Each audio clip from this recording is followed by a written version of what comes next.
In World of Wonder version 3.4, we made several improvements to interactions and gameplay devices. Let's check them out. Let's start with the updates to the defensive tower device and environment control device. You can now set multiple defense towers when using interaction activation. Now, when players interact with the device in a creation, they can select any defense tower from the list to spawn it. New environment control device weather. You can now give your creation a unique sky with blood moon weather. Next, we updated the water cube. With more customization options, you can now customize them to look like lava and polluted water. We hope this helps you design gameplay that's even better suited for your creation. Finally, to help creators design creations more efficiently, we've made various interaction improvements. In area editing mode, the grid plane's height will no longer change when placing objects. At the same time, free editing mode now supports zooming in and out using your fingers. In terms of the backpack, you can now choose whether to have it cover half the screen or be further minimized. We've also added secondary tabs and tags, so you can find the objects you need much faster. Furthermore, you can now drag objects directly from the backpack to place them. We also improved horizontal and vertical character movement by removing the effects of inertia. You can long press to continue moving. In free editing mode, use the quick move button to move directly to the plane of a selected object. The camera is now positioned towards the right when the UI is expanded, so it no longer blocks the player or objects. This should make editing objects more convenient. Likewise, when editing building objects, they can be resized and rotated along the X and Y axes without using parameter switches. That's it for this introduction to the new and improved World of Wonder editor controls. Experience the latest improvements for yourself. To learn more, please follow the official PUBG Mobile community. Winner winner, chicken dinner. See you next time. Dear survivors of PUBG Mobile Metro Royale, have you noticed that the town is a little different from before? A mysterious power is quietly approaching. Let's see what happened to the town. When the darkness of night falls, the town becomes rather enchanting. You will find a bottle of transformation salve in your backpack. It will bring you a completely different experience. Use it to transform into a vampiric fiend or wolf warrior. Use their powers to fight against zombies and other enemies. If you choose to become a vampiric fiend, you will gain the ability to fly. When you're surrounded by zombies, you can make a quick escape. You can also fly in the sky and launch attacks at enemies on the ground. Once you reach a certain altitude, you can use the quick dive ability to swoop to the ground, dealing damage to zombies and enemies within range. Also, after you defeat an enemy, a blood orb will spawn nearby on the battleground. Touch it to recover some health over a short period of time. When transformed, you will automatically absorb blood orbs nearby. If you choose to become a wolf warrior, you will gain a speed boost, jump boost, and wall climb ability. These abilities enhance your mobility, helping you sprint quickly to the next fight. You can also jump and climb walls to get over obstacles. Additionally, wolf warriors have a close combat advantage.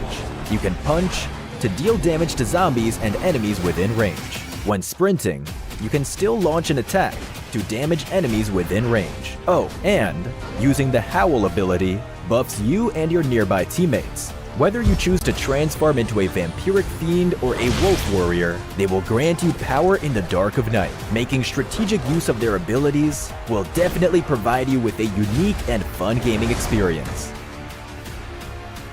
To that end, we've also made adjustments and improvements to the room feature in Metro Royale. We've removed some original room parameters and also added some new ones. Now, in the room's advanced parameters screen, you can enable all members use owner's loadout and talents. After enabling it, all players will use the owner's preset loadout and talents. We've also added settings for match duration and return point ready duration. You can customize their parameters according to match requirements. Furthermore, players spectating in the room can now view return point information on the spectator map. In addition to all of this, we've also improved how custom parameters are displayed on the room screen. You can now clearly see details of the parameters you wish to customize. We hope these improvements will elevate your gaming experience. Some basic functions have also been improved. From Chapter 22 onwards, you can head to Settings, Controls, Advanced Controls to choose if you want to show teammate outfits in the lobby and during matches. Furthermore, on the screen to hide advanced equipment, we've added the Hide Advanced Helmet option so you can further customize your look in the lobby and during matches. Additionally, players who play both Classic Mode and Metro Royale can head to Settings and, depending on their needs, independently disable auto pickup for just Metro Royale. Chapter 22 also brings new season rewards and collectibles, so don't forget to increase your season level and get your collectibles and rewards. On top of that, Misty Port, Arctic Base, and the Zombie Uprising mode will have special supply crates scattered around. These crates may turn out to be a treasure specter when open. If you happen to come across them, don't let them get away. Defeat them to get lots of supplies. Remember to look out for them. Oh, and one final thing. You can swipe left from the lobby to access your most played game modes and set Metro Royale as a shortcut. That way, you can easily access Metro Royale. PUBG Mobile Metro Royale Chapter 22 will be available on September 12th. Don't miss out on this update. Embark on an enchanting adventure, and may your evacuation be safe and your loot plentiful. Fortune favors the brave. Welcome to PUBG Mobile 3.4. As part of this update, we've added a new themed mode and improved the game as a whole. Let's explore this new version together. The conflict between the vampires and werewolves has lasted for several millennia, and now you can take part in it as well. Welcome to PUBG Mobile's newest themed mode, Blood Moon Awakening. Allow me to introduce you to the new themed areas, where the werewolves and vampires call home. Let's check them out. The area before us is vampire territory, the Crimson Castle. It has loads of supplies, and you can access the final reward crate sooner through battle. Here, the sky alternates between day and night. Hide in one of the many coffins inside the castle to ambush your enemies. You'll also find the vampire throne there. Legend has it that activating it unleashes an immense and mysterious power. The castle's altar room contains ritual crates that contain rich loot and the activation item for the vampire throne. Additionally, crimson keys can be found throughout the map. Use them to open a portal that will bring you or your teammates straight to the Crimson Castle. Have yourself a blood-sucking adventure. Here, we have before us the ancestral home of the werewolves, the Wolf Settlement. There are various ancient buildings here to explore. This area also alternates between day and night. At night, you can activate a puzzle via the ancestral statue beneath the spirit tree. Find the lost wolf spirits to get the ancestral treasure. Lastly, let's go over the new vehicle in this version, the two-seater animal vehicle, Horse. It can swim and jump, and you can fire from it while mounted. When you're with your team, it can follow allies. It can also be fed and recalled. A horse infected with crimson energy gains an additional double jump ability. Are you ready to explore the land of the supernatural? I look forward to seeing how you fare. Now, you can use the new character transformation mechanic to join the battle as a vampire or a werewolf. First, let's go over the Wolf Warrior. Use Wolf Salve to turn into a Wolf Warrior. After transforming, you'll gain a dash ability and the ability to scale walls by jumping. Finally, they have a special Howl ability that grants themselves and all nearby allies enhanced movement speed and damage reduction. Next, let's go over the Vampiric Fiend. Use Blood Oath Extract to become one. After doing so, eliminating an enemy in either human or vampiric fiend form will generate a blood orb. Touch them to quickly restore your health. Vampiric fiends can absorb these orbs from a distance. Right after transforming into a vampire, you'll grow wings and gain the ability to fly. Fly swiftly over short distances, or swoop down swiftly to strike a target area, dealing damage and knocking enemies back. Finally, vampiric fiends can fire energy bombs that unleash crimson gas on impact. Players caught within the gas cannot use medical items. Now then, which of these two creatures do you prefer? Get in the game and try it out. In the new version, we've added several new mechanics. Within the Crimson Castle, you'll find the formidable boss, Dracula. Pick up a crimson crystal from the map and crush it to open a crimson rift that will bring you straight to his lair. Dracula has two forms. In his first form, he'll approach his prey swiftly and unleash powerful melee attacks. He may also turn into a bat and teleport beside you. After defeating him in the first phase, he'll enter a frenzied state. Dracula uses various ranged attacks in the frenzied state and also brings out a shield. But fear not, after breaking his shield, he'll take a lot more damage. Get behind cover to evade his ranged attacks. Challenge Dracula now to get amazing rewards. Moving on, we've also spiced up treasure hunting with gargoyle troves and treasure specters. You'll get loads of great rewards from them. Additionally, we've added a banner display mechanic that lets you show off your elimination count after transforming. Let everyone know your achievements in Blood Moon Awakening. In this version's updated classic mode, we added a new dual-wield firearm, the Dual MP7. It equips to the pistol slot, is agile, enjoys a fast rate of fire, but does not support aiming down sights. Likewise, we added a new vehicle, the Hovercraft. It can be operated on land and in water, and is equipped with armored glass that prevents players inside and outside from firing at each other. We've also added the self-AED to classic mode. We hope it adds another layer of tactics. Also, the Crimson Castle Plaza themed map has been added to arena mode. Defeat enemies with your teammates in intense battles like never before. Stay tuned for classic mode update videos to learn more. With Blood Moon Awakening's arrival, you can now also fight zombies in Metro Royale's Zombie Uprising mode as a werewolf or vampire. Choose from different abilities to thwart the zombie waves. We've also added treasure specters to the Misty Port and Arctic base maps. Defeat them to get great rewards. Furthermore, we've made some room and basic feature updates. Follow Metro Royale announcements for more details. The new version brings the debut of the Maple Courtyard Palace series of home items, along with an event celebrating its launch. New stylish items await you. Don't forget to join the home competition. Unleash your creativity and build your dream home. Stay tuned for home update videos to learn more. Version 3.4 also brings Wonder Season to World of Wonder. Also, we've added a new map template featuring Erangel after a century-long drought. More importantly, vampire and werewolf transformations are now available in World of Wonder. May this bring your World of Wonder creativity to a new level. For more details, stay tuned for World of Wonder news. Plus, Cycle 7 Season 20 has been updated, with new tier rewards for both Classic Season and Casual Season. That's it for this overview of the new content available in Blood Moon Awakening. Get ready for the grand supernatural showdown between werewolves and vampires. Winner, winner, chicken dinner. See you next time.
Water Boy goes down. The need through the back line. He finds 1 minute turn.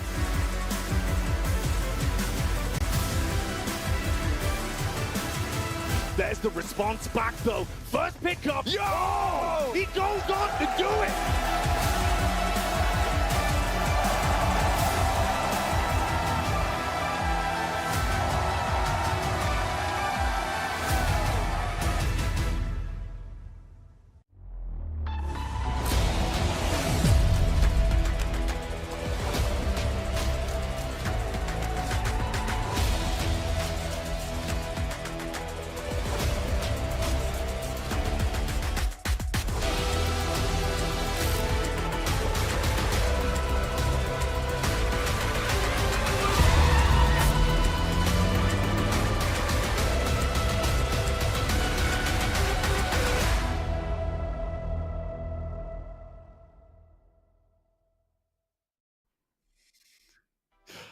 All right, we are getting into it. I've just been told that my audio may be completely scuffed, but I hope that's not the case.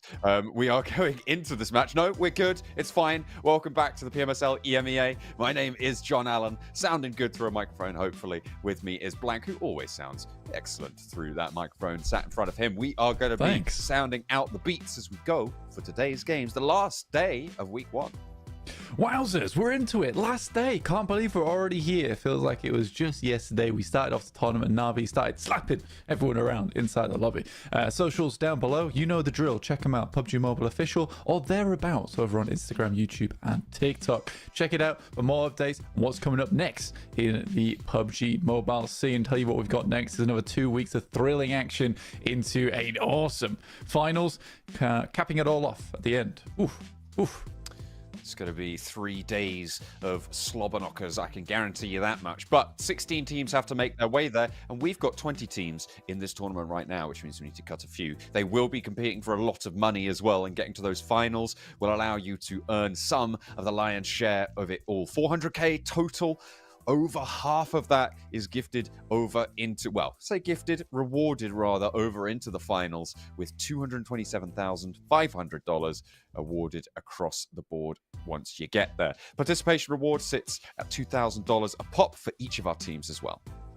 Yeah, 55k for the top end of things for first place, dropping down to 35k for second, and 22,000 for third.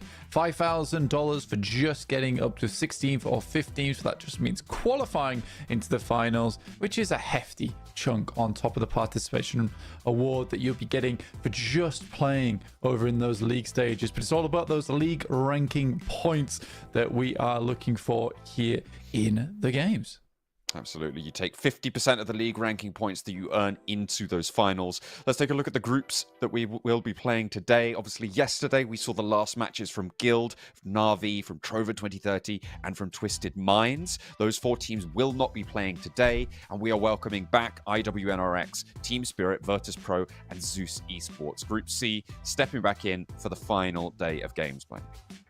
Yeah, absolutely. Getting back on with it here in our final day. IWNRX, Team Spirit need to bump up their point scoring. We can check exactly how much they need to do that by in the overall rankings. We'll take a look at the first page first, though, as it does come first. You see Na'Vi and Twisted Minds are locked in with 24 matches each. Fireflux just behind Twisted Minds, but 6 more games to play, which means they can even up. To get that first place spot, they would need a 60-point day. So they have the benchmark, but the pressure is now on.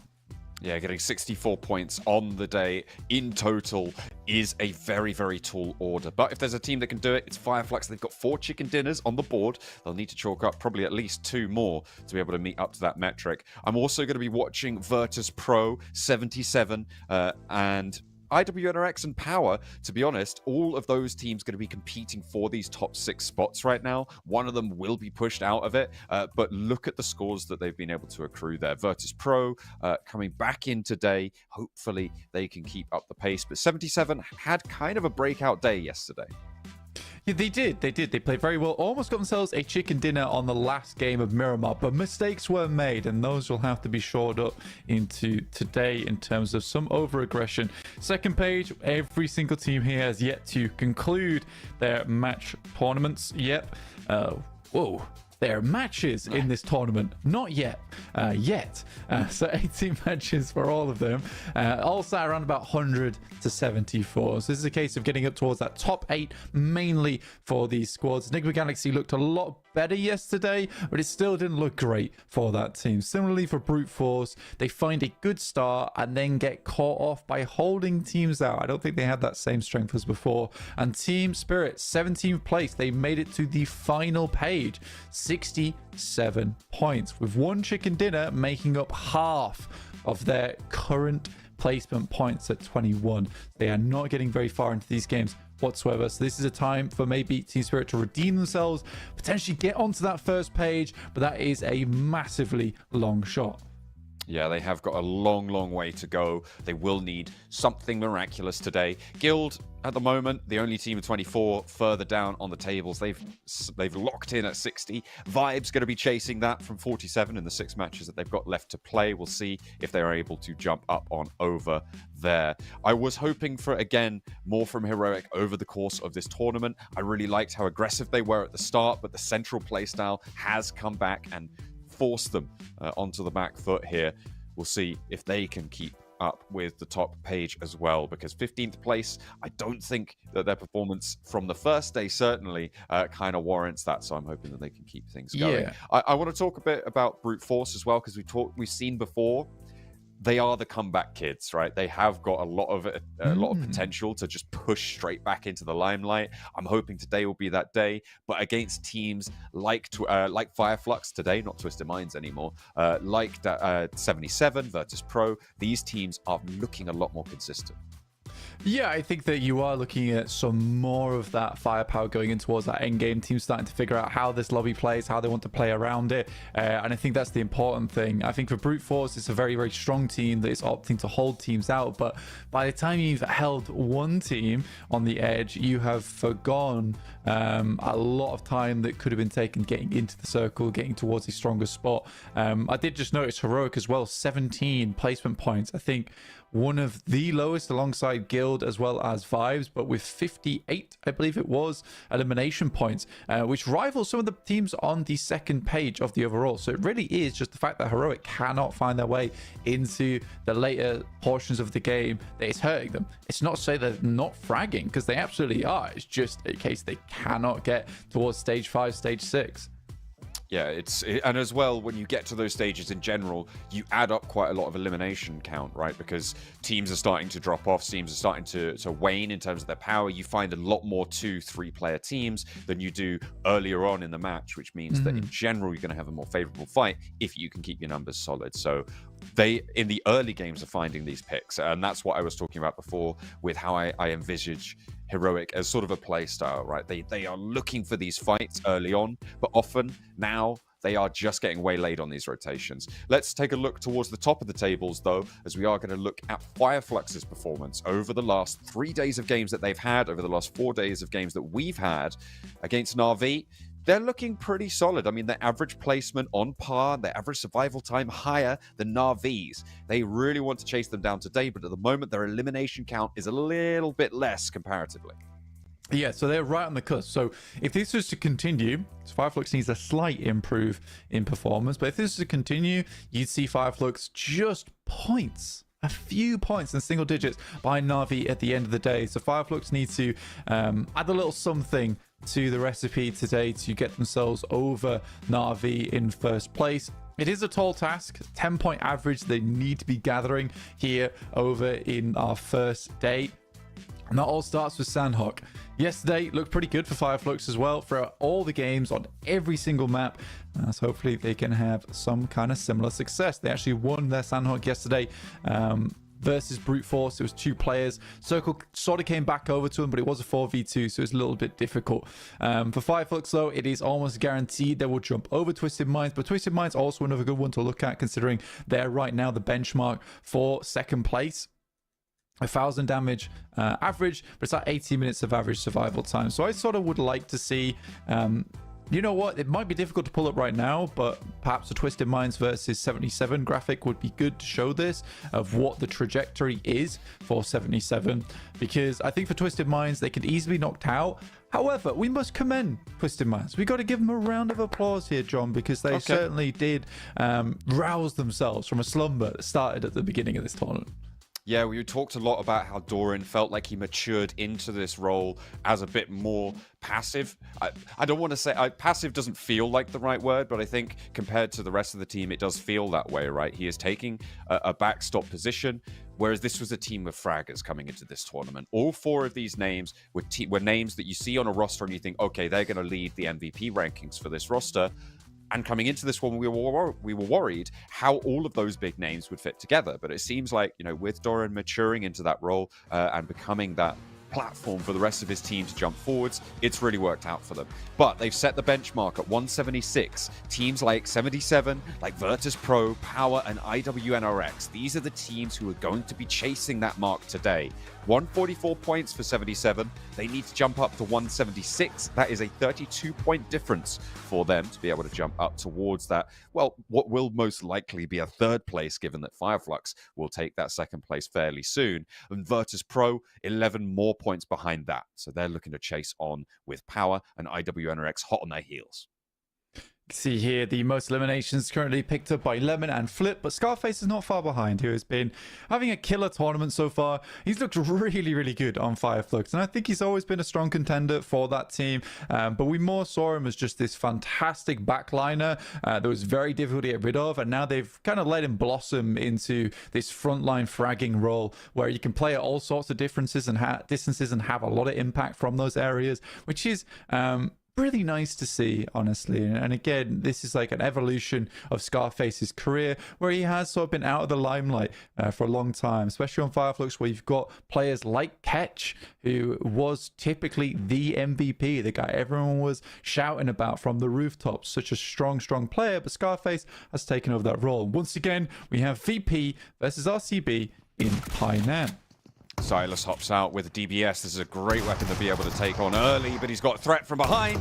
There's the auto shotty finding one, and Virtus Pro open well. RCB now down to 3. Azel up on the high ground. Mike Caruzi's for 2 of them, and they're playing through on this scrappy loot. You need to just get whatever you can get your hands on and aim it down range. See what you can find. A nade over the top there for Ko. I think that didn't quite go where he wanted it. Has the AKM and the M4 as well. Has another nade in the pocket. Looking to put it towards the back. I think they know Wild's here. This looks good on the Cook. Should tag on some damage, but not going to find the knock just yet. Oxy. Towards that top side. Vicey slowly edging his way along the veranda here. In the meantime, Blanked. In the meantime, sorry, there's 2 other hot drops going on. There's Black versus, I think it's Vibes down on the south side with a third party from Enigma Galaxy and 77 up in the north edge with Power. RCB, though, still holding out Painan. Bishke around the doorframe, looking to try and hold it down. A lot quieter here. Vibes are eliminated. I think up in the north, 77 and Power both looking to lose players. 77 have lost 2. And it's getting chaotic here. He just threw the knife down the staircase, and Icy hops in through the window, following it up. The blade and the steel, the heat, the hilt meets the back of the staircase, pins him to it. And Regnum Kaya Bra having a terrible time of it. That is what you call a haircut. What was that? I'm astonished. That was an insane play. To start off one of the first eliminations of day 5. Wow. Felt like I'd switched from playing PUBG Mobile to play Hitman for a second then. Had the barcode on the back of the neck and nerves of steel in that moment, but it's realistically the steel that takes down the player along the way on the stairs. Damn, Virtus Pro. I mean, when that comes through, you're like, we have to follow up on that. We have to follow up. It's like, well, I'm going through the window, right? Yeah. See you on the other side. That was nuts. this is our 4th hot drop as well. So this early game has been really quite insane. Up in the north, still Power and 77 are embroiled over towards Hartin. We're over to Heroic versus Fireflux, and at the moment, neither of those two teams have taken knocks and damage. 77 eliminated, and Vibes did manage to take down no, sorry, not RCB. Vibes got taken down on the south side by Black Esports. They got 3 of those eliminations. Nigma Galaxy sent Narvalo out for 1, and now Nigma Galaxy are surrounding the remaining players from Black Esports. This is on the south side across the river from Camp Charlie. Goodness me, what a lot of action to open up the last day. I know, it's a pretty nuts start. I mean, you typically want to try and get rid of some players here so you can start working your way towards the top. I think the 77 full squad elimination is the one that hurts them the most. For a team that's pretty aggressive and has good gun skill, losing all 4 players on a map like Sandhawk early on, it does not bode well. Walsh takes a nasty hit from the side. And we'll be feeling that one for quite a while. Doesn't have too many meds on side. Scarface looking to try and keep him suppressed behind this position, and he goes down to a nade. Ketch getting that info back from Scarface, puts a nade in the perfect position. The last player from Heroic is Volt, and he is running all the way down from Lakawi. Isn't going to be able to get there in time, and I don't think you regroup onto these players. There's just no way that you have a good game out of it. Now, Team Spirit. Haven't talked about them so far with all the action going on, but this is a team that has sometimes struggled to transition away from boot camp, specifically during this tournament. Kitsune is low, but for now, they have all 4 of their players alive. They are going to run straight into Zeus, though, with a chance for it. Is that...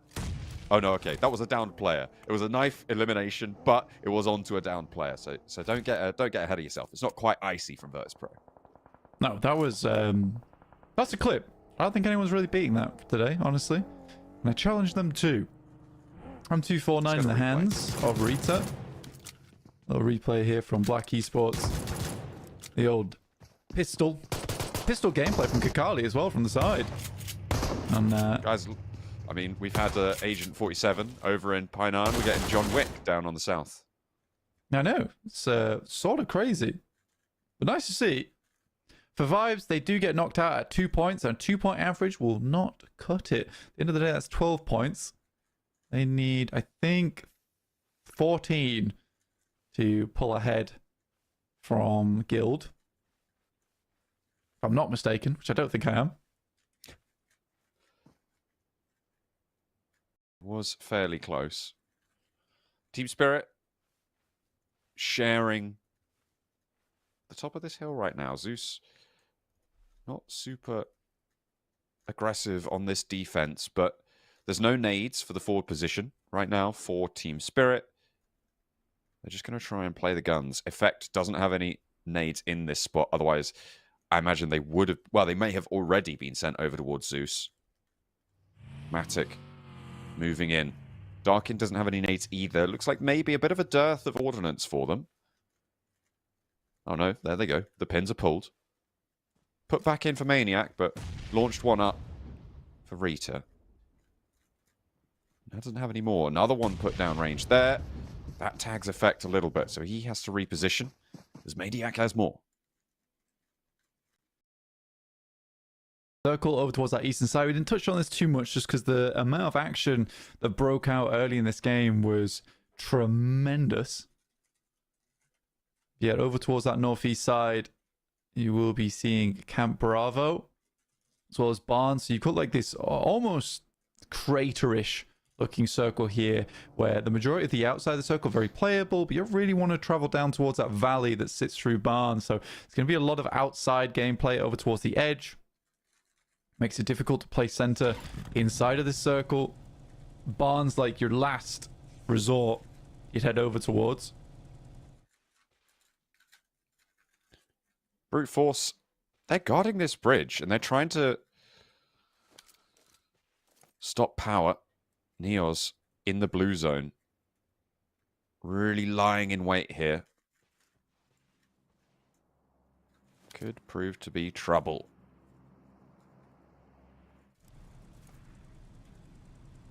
Power... I don't know if they are aware that this could happen. I think this was something that happened before Did it happen on yesterday's Sandhawk where the bridge guard came through? Or am I making that up? Was that down on the south side? It was down on the south side. On Erringale, potentially. Yeah. Okay, well, let's see if they can spring the trap. Brute force. Letting one through, allowing the rest of the team to go, and immediately Neos finds one. Beautiful spray onto Easy, already being left alone by his teammates, and his enemy as well will fall down on the bridge. 2 players now for power. Brute force will do well off this. Al-Haji strafes out, freezes there on the rooftops. Just the 1 player now remains, and Freeze is going to put the pressure on.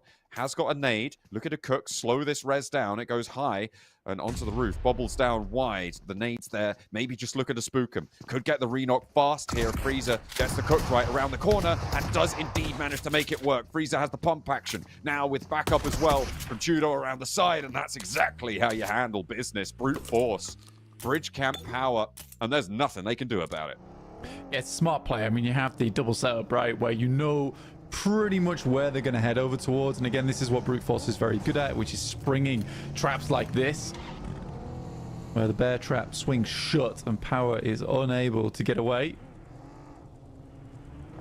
Meantime, Enigma Galaxy moving in from that southern side of the map.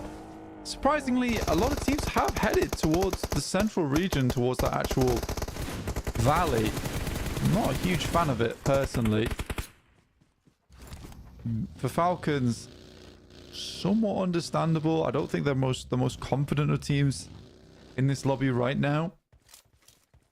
IWNRX over towards that western side. I see them back in. They have really fought for their position inside the leaderboard, and it's Team Spirit's just behind them on the southwest. I think if you can have a nice day today, it feels way better on your day off, because you get to look at what did we do right on that last day and how can we replicate it, as opposed to what went wrong. That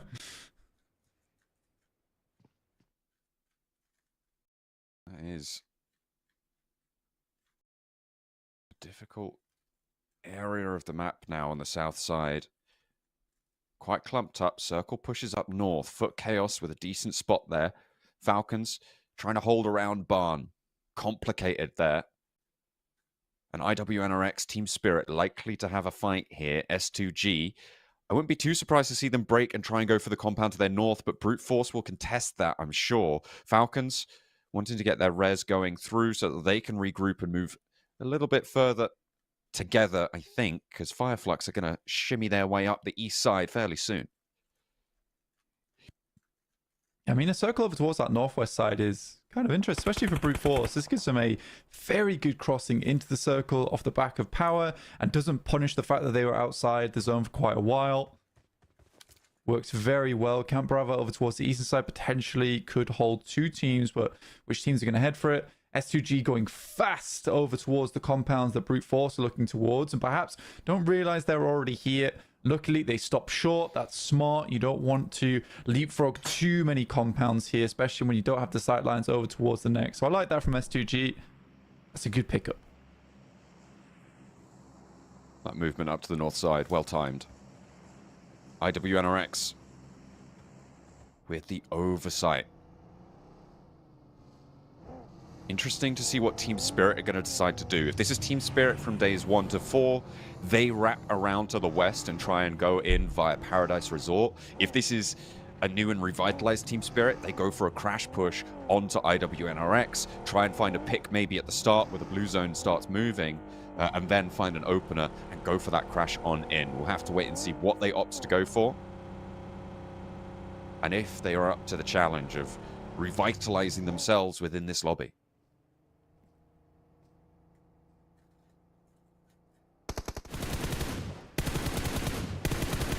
Okay, a new option just opened up. Taking someone down to the east side gives them a chance to maybe send some attention out towards Virtus Pro. Virtus Pro actually the ones to crash into IWNRX. Team Spirit need to push in now. They'll hear this gunfire. Swain's on the outside against Bishke with the DBS challenging off one another. Has the left shoulder peak and Bishke has the advantage. Will capitalize on it, convert that advantage into manpower now. Nade in, out through the windows as well. Zedwolf lighting it up inside the cabin. Icy goes down, no knives to be seen this time around, and Zedwolf can maybe look to get Swain back up on high. The nades pour in, but where are Team Spirit? They're slow. Nick the Galaxy are now rolling on past behind it, and Kitsune finally taking shots into this fight. Yeah, this is good from Team Spirit. And again, it was great timing on the split off because 2 players from Virtus Pro had already moved up, allowing IWNRX to soften them up as they made their approach, whilst 1 player on the backside was getting rezzed. Yeah, Team Spirit looked to be lacking a little bit on utility, and have already lost Nomi, in fact, which is very awkward. If they can pick up the remainder of this fight, should be a fair few eliminations going their way. And no one else is challenging it. They needed to find that knock, though, John. They've managed to get one on the back. That's Matic spotting Malloy, getting that knock. Koa low, that bounce off the wall looks good for another nade, but Malloy gets flushed away. Swain gets the knock onto Koa. IWNRX need to keep as many alive as possible, as there's the bleed out onto Koa. That Molotov takes Bishke away. That's Virtus Pro out of this fight, but now IWNRX have 3 players to deal with. Falcons taking shots over on the east side near Fireflux, but we're still on board with this fight as Frozen holds the door frame, steps out wide, can't quite find the shot through the window, and Effect now has a chance to take it back into control. Takes a lot of damage though, and so does Matic. Team Spirit gonna wane a little bit as they find Swain in response. There's the knock they were looking for. Frozen on the outside will turn the corner, but he's not looking at the right angle. It's 1 up, 1 down, and he goes for the up, and he gets taken down by Effect. But there's only 2 players now for Team Spirit. Their teammate down, and it's Matic and Effect versus Zedwolf and Swain as the res comes through. He doesn't manage to stick it though, jumps out wide, and Zedwolf ready for it. Hopping out over the rooftops. Matic needs to find the shot, but he's not good, and this is an MVP from the previous season. Zedwolf keeps them in. Yeah, I mean, that was just clean from Zedwolf all the way. I mean, the reaction to hearing the footsteps on the roof, on the jump out, immediately tags him for 70 HP. Yeah, it's just over at that point. In effect, it's just not as quick on the flicks, it seems.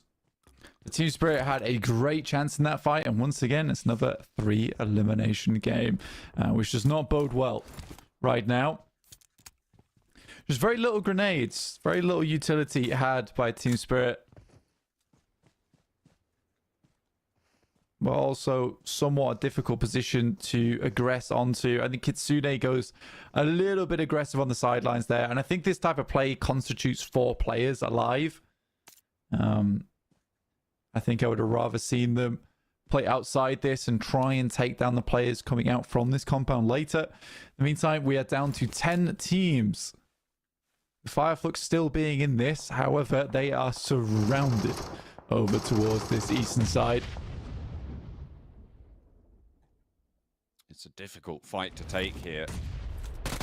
Ridgeline kind of stops them from taking super effective fights. Kakali for Black Esports. They're down to 2 since very early into this match. Fireflux with Lux down, breaking out into the blue zone fairly late, so this zone does hurt a brisk, but it's not going to pay off either. And Kakali takes another player out. 5 eliminations now found for Black Esports, and Falcons are doing a lot of work here. Rez comes through onto Lux. Now it's Scarface and Lux on the downstairs. With that vehicle, they can go for a rollout. Lewis and Kakali going to back up. Falcons maybe taking shots over towards Fireflux, but they're all preoccupied with each other. How on earth did they get out of there? Fireflux with 2 into the center of the circle. Yeah, you just send away. I mean, you know there's 2 teams here, so you just make the mad dash. It's the last thing you can do. If you stay here, you die. And I think for Fireflux, they realize they just need to up the point scoring. Again, it's that 10-point average they're looking for. Every game they go underneath that, they'll need a larger one later on in the day. So creating a buffer for yourself now and just doing something fairly decent is what you'd like to see. Falcons have 2 of their players taken down, and they finally removed the thorn from their sides in Kakali, who's been pretty brutal on his position. Now it's just Lewis for Black Esports. He's up into the watchtower, but he is now trapped there, and shots from Park know exactly where he is. Kakali unresable now, and a nade would do it. Ragnar crawling around into a better resable position, but another knock comes on through. That's on the southwest side. Lewis steps up, but thinks better of it. Park will take his head off his shoulders as fast as he can, as soon as he steps for it.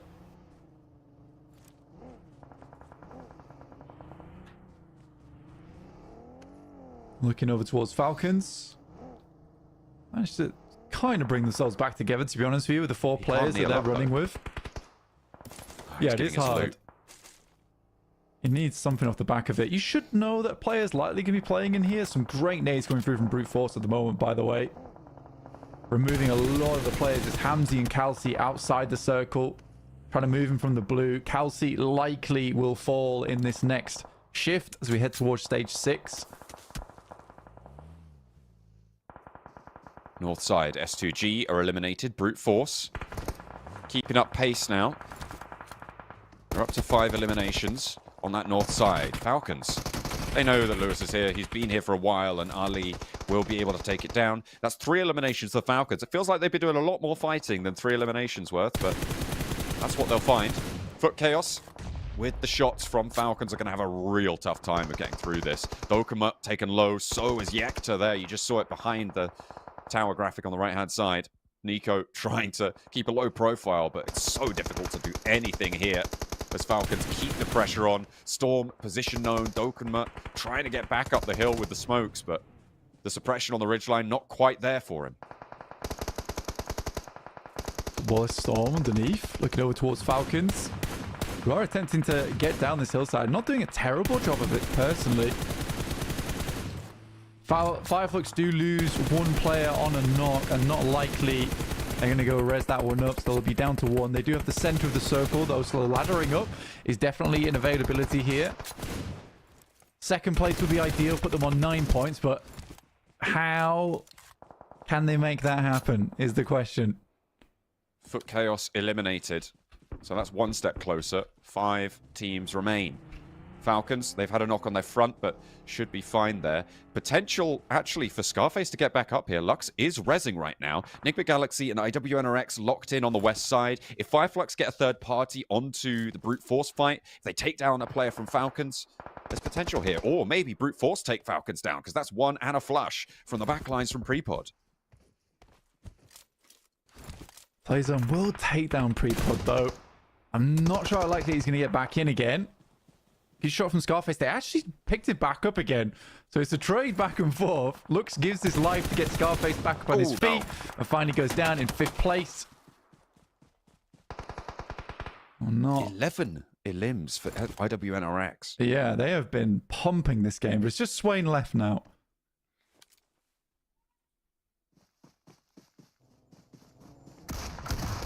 With a challenge all his own, but Enigma Galaxy makes short work of that. Pushing over the top, they'll be fine. 2 players for Enigma Galaxy, 3 for Falcons, the team with the most players in right now. Ali, EC SnowX, and there's no getting away from that. Easy taps. Okay, I think that's a little bit long range for the shotgun, but you'll go for it. They're leaving him alive. That was interesting. That felt like a calculated decision to not go for that flush, and it's just going to get taken away. Unsure about that coming through from Falcons. Yeah. Again, I think Falcons lack a little bit of confidence, honestly. I think that's their biggest issue. It's a good step up. 9 eliminations now given to them. Ali being the one to lead the charge makes sense. It's Enigma Galaxy, Ralph off in the distance, and Freezer versus the rest of the Falcons, all on his lonesome. A 1v3, almost impossible to make happen, and the Falcons will pick themselves up a chicken dinner with 11 eliminations. What a nice game from them. They cleaned and swept from the southeast side. I sleep. And it's a little bit of a sleeper. I mean, I can sympathize with that. It did feel like the Falcons just had it in the bag for quite a while. They did lose a player earlier to Brute Force. Prepod had a good backline position, but Brute Force decided to try and sweep out on the west side. Instead, the Falcons take control of the east side and in the end take them down. They couldn't really do too much about it there. Some nice coordination and a lot of elims coming through for the Falcons. And hang on a minute, that's not us. Hey, this is us. We haven't got the jackets on. That's not what we're about here on the final day for week 1. But what a way to finish it for Falcons. Yeah, I think for Falcons, you're really happy with the way that they're able to sweep on that side, but it is a little bit of a sleeper game, right? They didn't have to do too much. A lot of those early fights that were taken for them. I know that sounds bad, but I think Black Esports versus Fireflux was a big contender for them there. But I think they do play out that final game, those final moments very well. In terms of the positioning, it all made sense to me.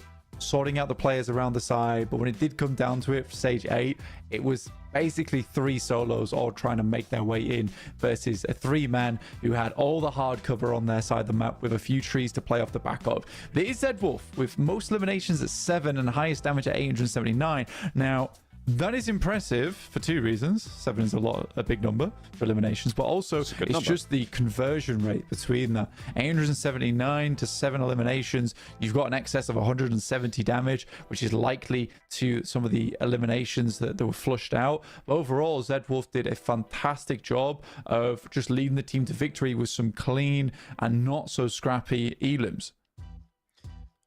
Certainly was strong for IWNRX in the compound fight that sat there. I think that compound fight was a really interesting part of this match because I said it felt like, in general, Team Spirit were too slow on that fight for my liking. Sure, they get the angles in the end, but they didn't establish it quick enough. They didn't make that call fast enough. When Virtus Pro came in, they immediately could have just completely surrounded it in the next 3 seconds. Maybe Negma Galaxy, there's an argument to be made, could have third-partied onto the back of their position, but I just think Team Spirit could have been faster there, taken down 1 or 2 more of the players from IWNRX, and had a much better time of actually capitalizing and converting that fight out of what was a loss for them to a full 6 elim and move further forwards to the placements kind of game. And I am a little bit, again, disappointed in Team Spirit, but very impressed with Zed Wolf specifically in that fight. Taking that 1v2 around those buildings was quite spectacular.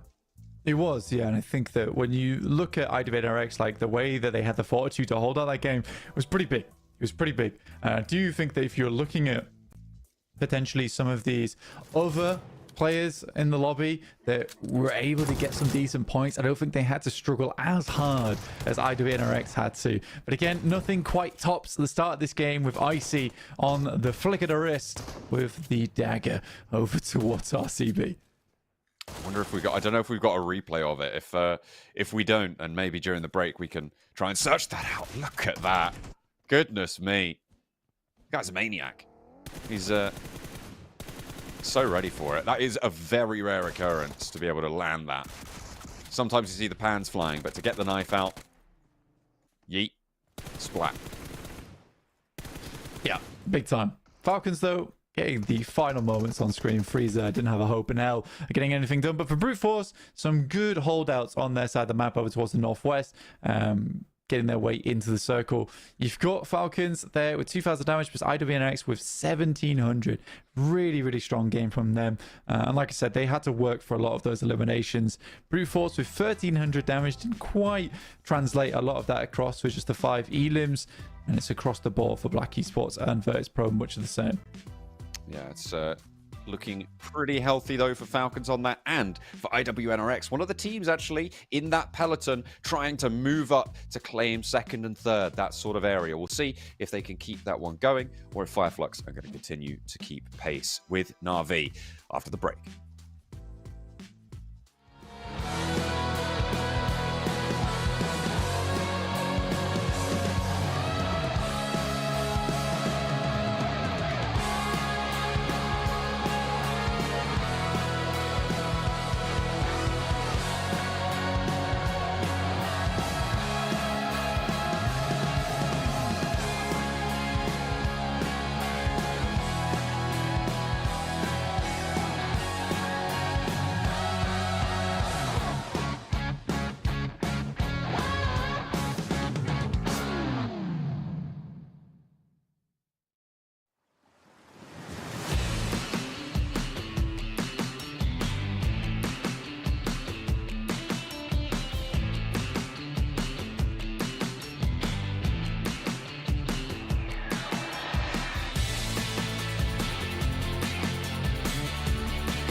Falcons are able to close down a chaotic final circle in Sanhok. It started out pretty dramatic, and in the end, it was teams getting picked off one by one as everybody had given their all up until that point, but the Falcons were able to take it all away.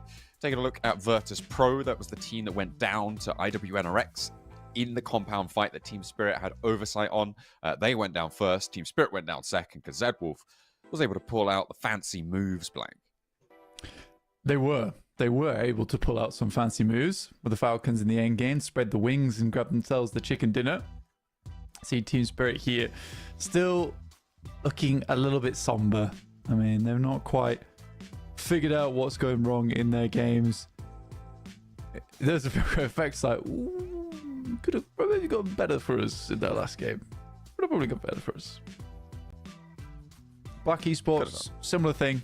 If they'd won that fight over versus Falcons, maybe they have themselves a game there where they're able to pick up the chicken dinner instead. There was that opportunity. I mean, they had two players for the longest time after their early scrap down on the south side across the river from Camp Charlie against Vibes. And they did get quite a few eliminations on that match, so it was a decent result for them either way. There were quite a few teams actually getting high elimination counts and adding a lot of points to their tally. RCB, not one of them, going down to Virtus Pro on the Painan hot drop early. Let's talk about the hot drops for a minute though, because there were 4 hot drops across the map. We saw 77 going down early to the hot drop with Power. We saw Vibes going down early to the hot drop with Black Esports on the south side. Obviously RCB going down early to the hot drop with Virtus Pro. And then out on the east side, I think it was Heroic who went down early to a hot drop. I can't remember who they were fighting off against Fireflux, though, but either way, Fireflux, yeah, there we go. And in general, on the 5th day of play, I don't think this is something that you expect to see. 4 hot drops popping off at the start of Sanhok. Yeah, again, I think for Sanhok, it was a unbelievably aggressive start to that lobby. I'm not entirely sure why that was the case, though. It was very weird. I think a lot of people start to figure out some extra places to play around the map. And then from there, I guess you just see that another group comes in and decides, well, we'd like that spot too. We'd also like to get their hands, they'd like to get their hands on the Infinix GT20 Pro featuring a dual chipset and an AMOLED display, giving you great performance in game and up to 144 Hertz, which you can spot every single detail going on in game with that kind of FPS. Our official smartphone sponsor here at the PMSL EMEA 2024. Team Spirit, I mean, we talked about them a lot. Again, disappointment strikes for Sanhok. And it's at times like this that you really need a leader to step up for Team Spirit. You need someone who will keep the morale out because, I mean, look at that. It's just, this is not the same team that we see laughing and smiling when they're on their streaks. It's just not the same set of men. They need to find some sort of morale booster for the time being. Take a look at the overall rankings though. Na'Vi still at the top with Fireflux in pursuit. They didn't manage to really keep up pace with Na'Vi's averages though, and that is going to put more load, more burden onto them to jump up if they want to take that first place, because they've already taken second place from Twisted Minds. They go 179 to 176, adding those points on from that last match. Yeah, it's not a bad one. 179 for Fireflux. Managed to get themselves over Twisted Minds for 77. A little bit of a different deal there in terms of them going down almost instantaneously in that last one. IWNRX making a very big amount of headway up towards 77's position. And down towards our second page, not much changed here. Team Falcons are able to jump up the rankings a little bit up towards 95 points. And it does feel a little bit more even across the board here for the guys on the second page. Nick McGalaxy getting some points to their name here at 116. Team Spirit still on that bottom page. Heroic fending them off valiantly with 75 to 70. Vibes, they went down early in that fight, and now they are on 49 points, which sets them 11 points behind Guild as the battle for the bottom rages on. We're going to go to a short break whilst we get our lobby locked and loaded. A big thumbs up to take us over there. We'll see you in a few minutes.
Shatter Boy goes down. The need through the back line. He finds one and it's shot.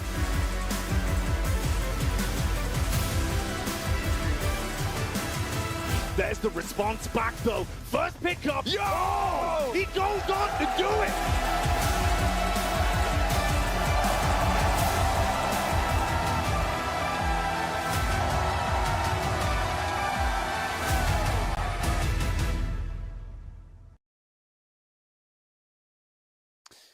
We are hopefully getting into the lobby fairly soon. We've done Sandhawk now, and players seem to be picking up their headphones, but a little bit slowly for my liking. Come on, we've got Erangel to play. Everybody biding their time. I'm liking that Foot Chaos jacket, Blank. What do you think about that? Yeah, it's pretty suave, not gonna lie. Looking good. We got vibes on side here. Come on, guys. Let's get 19th place. We can do it. It's possible. What a war cry. Yeah. Not last. Well, you could get 19th. What do we say to 20th? Not today. Not today. Oh, dear. Yeah, Hopefully. They got this. They got this in the bag, I believe. 2 points. They just need a 3-point average now. Ish. One good game. I guess like a 2.2 average, actually, they need. Oh, Blank. We've got a rehost. You know what? Oh, I love it. What? Yeah. Pretty crazy. A lot of rehosts recently. We're unsure on why that is the case, but we'll find out, I imagine, in future, whilst we get into the game. Staring at his phone. You're not in the lobby. Get into the new lobby, please. Fireflux, come on. Get it done. It's not just Fireflux, it's everyone as well. Don't cry, Falcons. You won that last match. You'll be okay. The Falcons did do a pretty good job on that last match. But again, a little bit more a case of it just came to them towards those ending moments, which was nice, honestly. For a lot of the squads, though, Fireflux making it towards the middle of the circle. Again, they have just got a target. It's a bit of a hard target to hit. I mean, a 7-point average, much easier to go by, but looking now for a 10-point average, now a little bit over that now, will require them to pick up a chicken dinner. And the sooner they can do it, the less pressure is going to be on them today.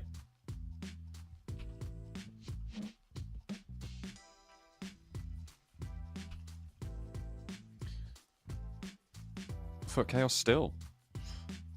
Looking very ready. Looking very serene right now. Very chilled out. Everyone's got a lot of attention to these nose strips. I'm not too sure if this is the new fashion. Improved oxygen intake. Yeah, basically. And I mean, did you know that the nose is a natural filtration device? Ooh. So, you know, maybe with the aircon in there, I'm getting rid of my Brita then. you gotta. Well, I don't think you were drinking water through your nose. But you But said. in terms of air filtration, yeah. Oh, okay. That's fair. Yeah, thanks. Team stats for brute force: 15k, 15k damage received as well. That's an impressive number. They are really thick into the fights here. That is quite interesting as well. I mean, brute force is what I said at the start of the day, right? The comeback kids, they need something quite strong here, and they were able to do pretty decently in that last match. So first one chalked up as a win for them, I think, overall. It's safe to say. But they need to continue it for 5 more matches straight to be back in that conversation with the teams at the top. Virtus Pro, they're getting ready. They do not want to have a repeat of that last match either. They went down fairly quickly into that game in the scrap with IWNRX. It's like people are picking up phones though. I like that. Yeah. Maybe getting ready to get into it. I'm not sure. New Fireflux. New map just came up, so maybe. Ooh, I see it. Yeah, on the map feed, the secret map feed that you guys aren't allowed. We are potentially seeing the start of the game, but we're definitely seeing Fireflux stats there. You can see the total damage that they've been able to pump out is staggering, quite frankly, and it is a very, very impressive way for them to close it down. But I'm seeing cinematics. I'm hearing music. I think there's a plane afoot. Hopefully, it will be a real one and not a fake out like we've seen so many times before. We are going to be heading on into this match. For the first time today, we're seeing the grassy pastures of Erangel. Straight into it then. Here we go. Back on board with the plane. Apologies, took a slight while to get here, but, you know, we're in game now. We're in game now. As we head over towards that top side. North down to south. Some of the teams dropping down towards the southern side of the map. A little less spacious. But I imagine Brute Force will be happy with the fact that there should just be them down towards Nova Epnoia. We'll have to worry about Na'Vi rotating from that position anymore, as they're not playing in this match. Scarface looking to take away that first place spot in terms of damage from Flip and Lemon. It was actually Fadan, the 10 headshots, following closely behind Lemon and Flip. You've also got to remember that a lot of the players from Na'Vi, they've had 4 more matches to get these knockouts, to get this damage in as well. And at the moment, it is very, very close for Scarface overtaking those damage numbers as we saw before. Taking that 3rd place spot, he's about 400 damage behind or so. And I'm sure he's going to be able to pump that out. Could even do it in just the one game, actually. So we'll have to wait and see. Are we going to have some spicy hot drops again? Power hovering over Enigma Galaxy's western outpost could be trouble, but it's 77 who catch Fireflux over to the apartments. Fireflux on your screens. Again, it's a tough start for them versus 77. Both these teams are looking to advance up the rankings. It's over towards apartments. Fireflux currently stuck on the top of the building. There is a jump out that you can make onto the 2nd floor before getting down, but you would be fairly exposed. So Scarface needs to find some kind of pick-off here with the grenade. If 77 go out early in this game, it will be the 2nd time that they've basically seen no gameplay. Would not be ideal. It's not how you want to start your final day of proceedings, with IWNRX seemingly doing quite well. Fireflux, they were trapped on the top floor, but a big long drop there. Actually, did he manage to catch a vault and get rid of that? Ketch actually able to fade away from Shifu. His teammate stays alive. I thought he was going to go down. Picks up a weapon as well. Ketch now with a chance against Shifu. The UMP at close range is going to be good. Magnum further on may be able to bait out some shots, but Limbo Boom's there as well. He doesn't think he can get that 1v3. Moves around, shimmies to the other side of the building, and Limbo Boom now with a challenge. On the outside of the window, the rest of Fireflux need to maneuver to keep Ketch safe. Can they keep him in the warm embrace of the rest of this roster? Because Lux is already down and they can't afford another. Limbo Boom with a stellar shot through the window will be able to nail Ketch to the floor. That was a very quick pick on the headshot.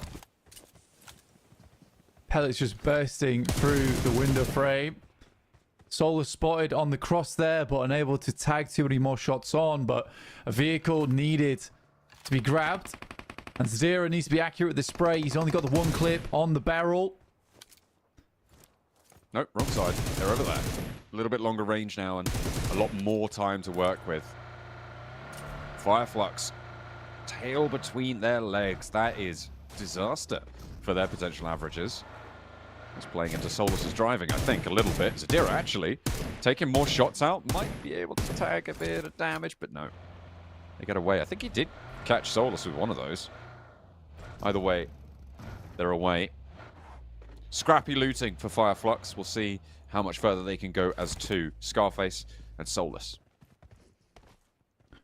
It's actually a really big fight for 77 because if they want to ladder up, right, it's the best way to do it after coming off the back of Sandhawk and losing all their players. Well, you target a team in front of them. In this case, it is Fireflux. Scarface sends away Black Esports has to show some kind of gusto in that position, scare them off from it.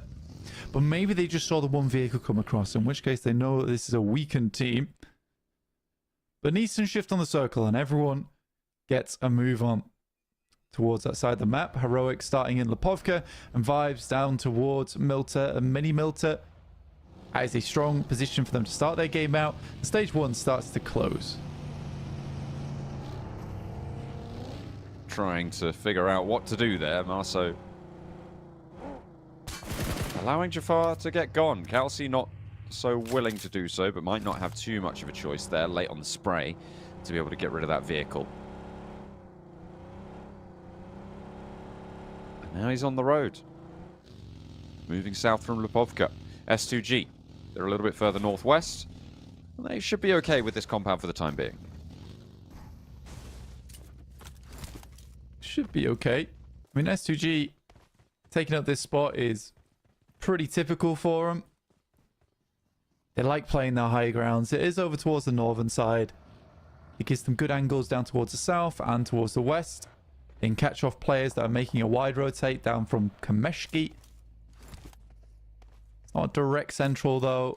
The circle can change. Could even head back out over towards that western side, in which case S2G has a good exit towards the north.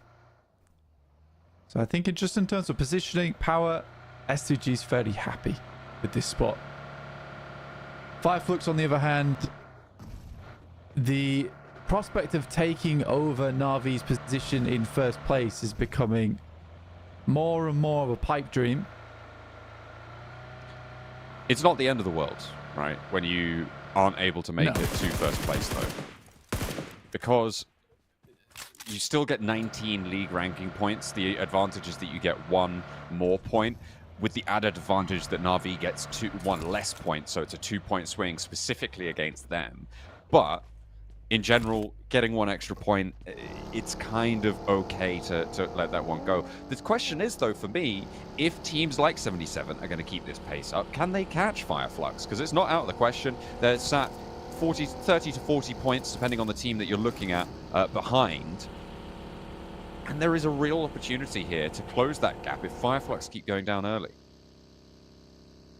Yeah, exactly. And I think that's the difficult thing for Fireflux. They just need to keep putting up some kind of consistent point scoring here throughout the day to prevent teams underneath from clambering over top of them. Because 77, IWRX, and VP all look pretty fierce in terms of the competition. And again, I don't mention power because power has been consistently putting up points, just not a huge amount, which sits them in 7th place. On the other hand, it's IWNRX, VP, and 77 who have all had like this, if you looked on a graph, just a slow, gradual raise in terms of power. And I think all three of those teams on this day could overtake Fireflux. They continue to play like this. So yeah, you're right that not taking first place is not the worst thing in the world. Getting 19 points is completely reasonable for a consistent team like Fireflux. But yeah, going down into potentially 4th or 5th would be really rough for Fireflux. IWNRX, though, not having the greatest of times against Black Esports. Zedwolf, though, ever vigilant, ready for it. Kine is low, but in action still. Potentially able to 1-2 punch here against Toshbek, who's taken very low for Zedwolf. Will look for another shot. They're both flipping and changing their weapons. Only one round in the magazine for the AUG. There's just nothing left, and Zedwolf does go down, but he trades it yet again. 2 for 1 on that trade. Kine can look for the res, but there's the off angle, and Narvalo's here to play. Enigma Galaxy, they seem like they're looking for a lot of third parties today, and Team Spirit chime in as well. A 2-2 split wide over the center of the circle now for Team Spirit, and they want to get stuck in. Kine tries to get away, but it's not meant to be here as Narvalo takes 2 good shots. And again, from shelter, this is a position that a lot of teams would like to take up in. With this circle heading down towards the south side, it's a strong spot to pick up position, set up the vehicles, a little bit of high ground that looks down on a lot of these sloping rotational paths. Moving Galaxy looking now over towards Black Esports, who have dropped down a smoke wall between them and Enigma Galaxy. Potentially looking to get further towards that high ground, swinging over towards their northern side. lots of red bars there, and Limbo Boom goes out. Foot Chaos. Are they going to be able to keep 3 up? There's a lot of points on the floor here. Is Effect going to capitalize? Is he going to figure it out? A single nade could make this really, really tricky. But he diverts away, doesn't want to go in, doesn't read the situation, or wasn't tracking it well enough. But Enigma Galaxy might have a different option. Yekta, under pressure.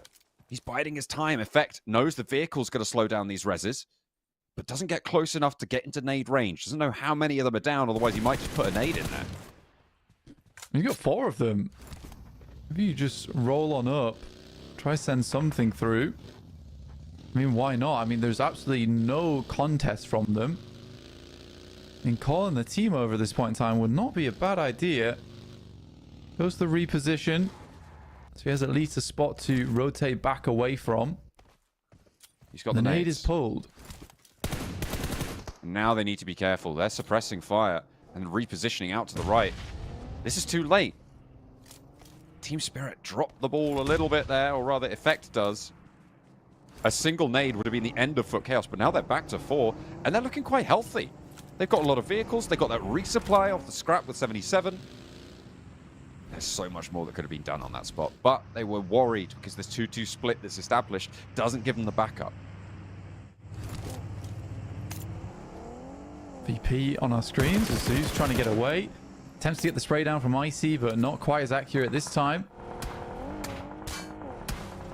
A lot of high ground still in play around prison as well, which is sort of a no-go zone, but the rocky face that sits just to the south of it that is on the high ground, a lot of people like to play around that position. Heading over towards our next circle shift now, though. Heads up towards that northwest side, giving Black Esports actually a strong spot. And Team Spirit, they've got an idea of where that is, but right now they're on a weird 2-2 split where they were trying to control several areas and now are rotating through what seems to be a lot of teams to try and get back to the boys in Nomi as well as Effect. Last time we saw a circle like this, Blank, it was the position that Black Esports held that won it out. It was 77 who were split around that area. This time, Black Esports are there.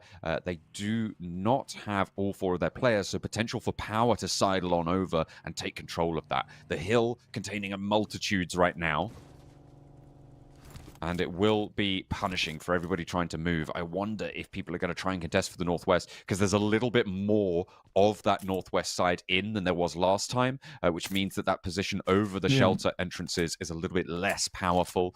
You've got some positions out to your southwest that you need to worry about, out to your northwest as well. So potentially opportunity for teams like Zeus or VP or Power to make that really hard to play.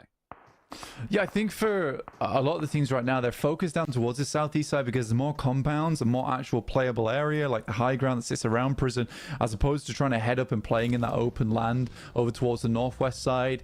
I think if you've got nowhere else to play, you go for it, right? But at the moment, you'd rather secure a compound in the southeast just in case it so comes back down to you. Team Spirit losing Matic felt like a big mistake to me.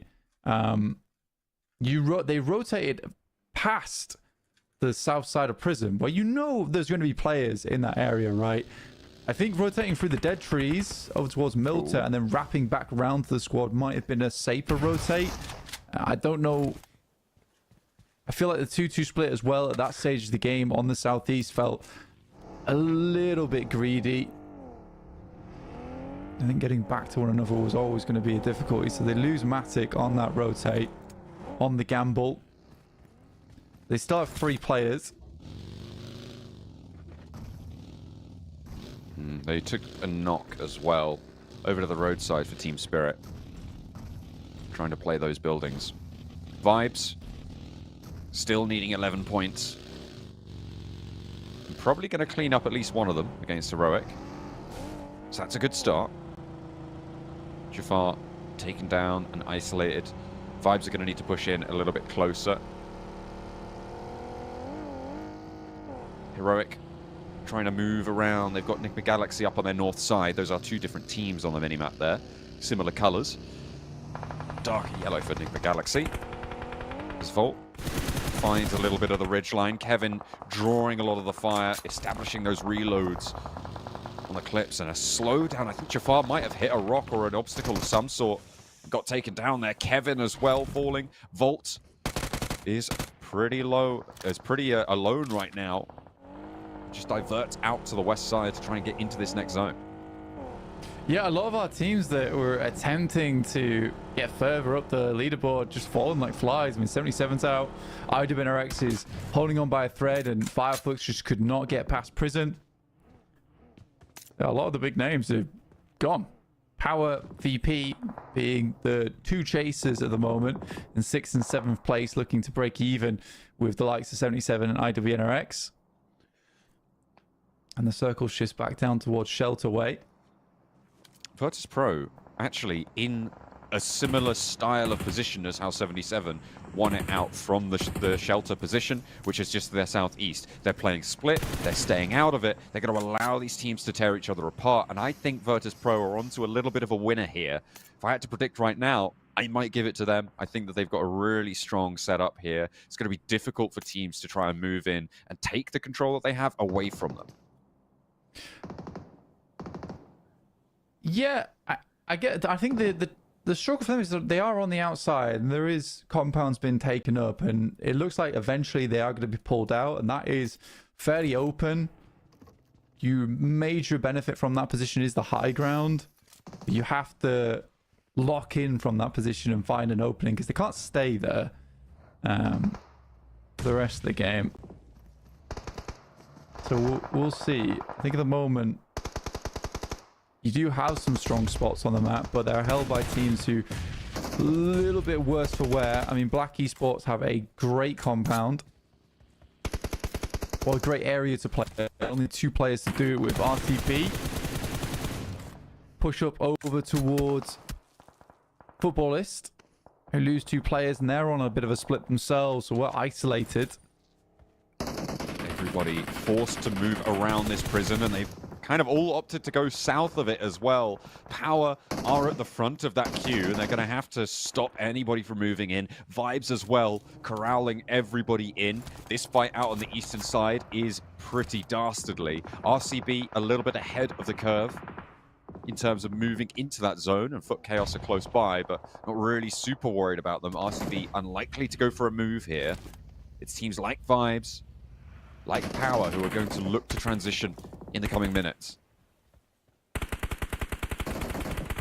Power's getting out, though. They actually did a fairly good job to clear out Prison, to be honest. Which is really, really good for them. Now they can start moving in from that northeast edge, work the position for themselves, potentially look down towards the tree line that holds in Footballers Chaos as well as RCB. Good shots from Fadan. Will take down Frozen, and that's IWNRX out of the game. And Power drawing even now with IWNRX at the start of this match. 2 more eliminations to hit that 144. Or 2 more points could potentially start adding in the placements as well. Next circle just about to come through. Power is in an interesting position as well. They've been holding out Prison, like you were talking about, for quite a while, and now they're going to have to figure out how to sweep down, because there's a bit of low ground out to their west. Could potentially wrap around towards Shelter. Vibes, they've spotted someone up the top. They pop a nade in, but not to the back room there. The nade out for Storm. He might have to reposition perfectly, but that nade should find its way. No, it bounces off the roof. A little bit of a shoddy bounce there from Victor. And Vibes gonna have to continue to bombard away to the top floor as everyone pelts their building with bullets. I mean, they're locked out the circle as well, so the next one will push them in. Mozaro's on the back line. Vibes look disorientated. Footballer Storm on the upper floor with the DBS. Another nade goes in, but he's in the back rooms there. Another nade of his own being cooked. And the smoke's making it difficult to angle this one in. Ooh, and Victor gets caught out the side there. Footballers Chaos did just lose Storm to a nade from the outside, but they can go for this res. And Al-Haji, again, for the second time in this match, rolls up to a tower with 3 downed players. Will hop out, stop that res as well, but suppression from the off angle comes through. Vibes wanted to keep it together. He steps up and goes a little bit too high, steps to the foundations, peeks over when he didn't need to. Gets taken down, swept aside. Al-Haji is down. Storm trying to crawl away.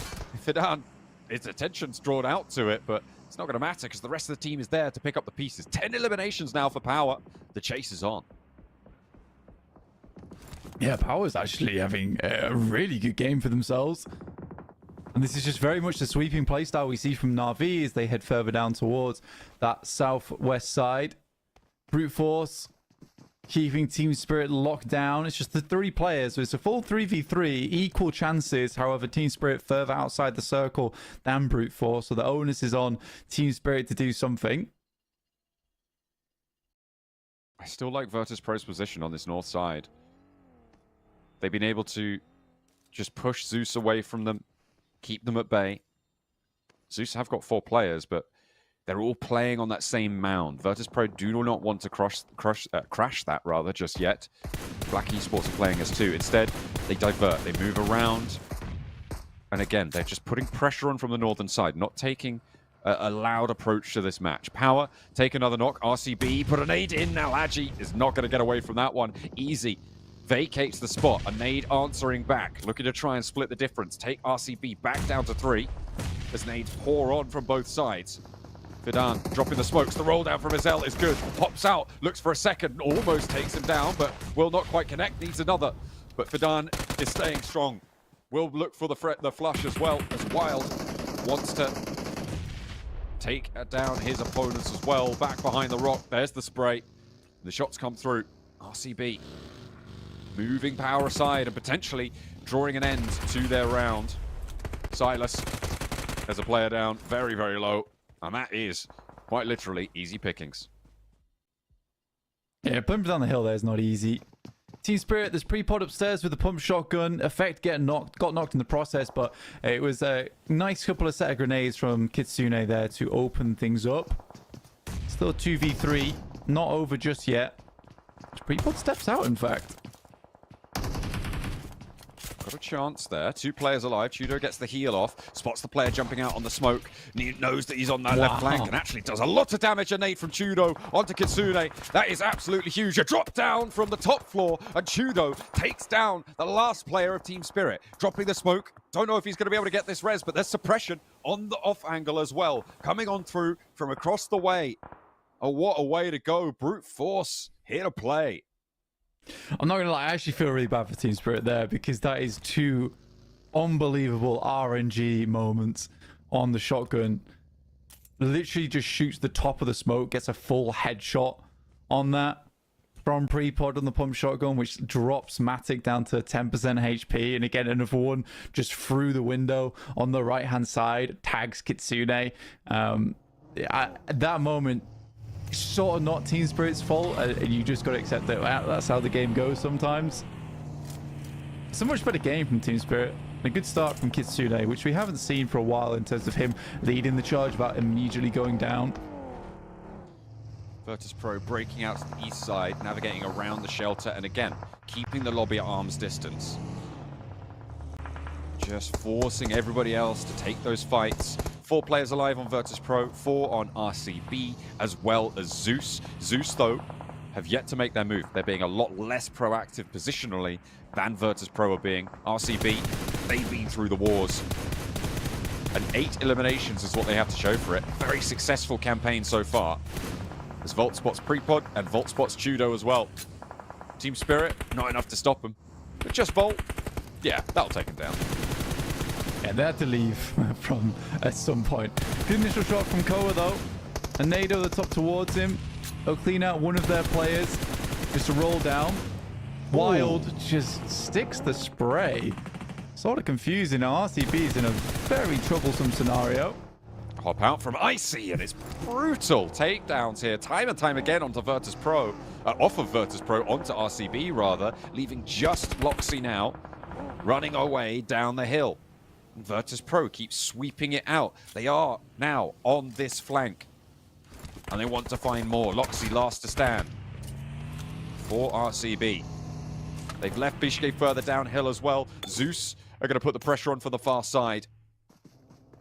And it's a pneumatic press now on the lobby as Zeus and VP crush everyone into the middle. Yeah, it's sort of a wild play there from Virtus.pro. And RCB had so much time on a lot of those engagements to actually find the flicks over towards VP. I think RCB just drops the ball in terms of gun skill, quite frankly. So kind of confused by that. Virtus Pro do find themselves the high ground on the eastern side. It's a good rotate round from where they were. And now they have the circle as well. They've just given a lot of space in the circle. I'm not going to lie to you.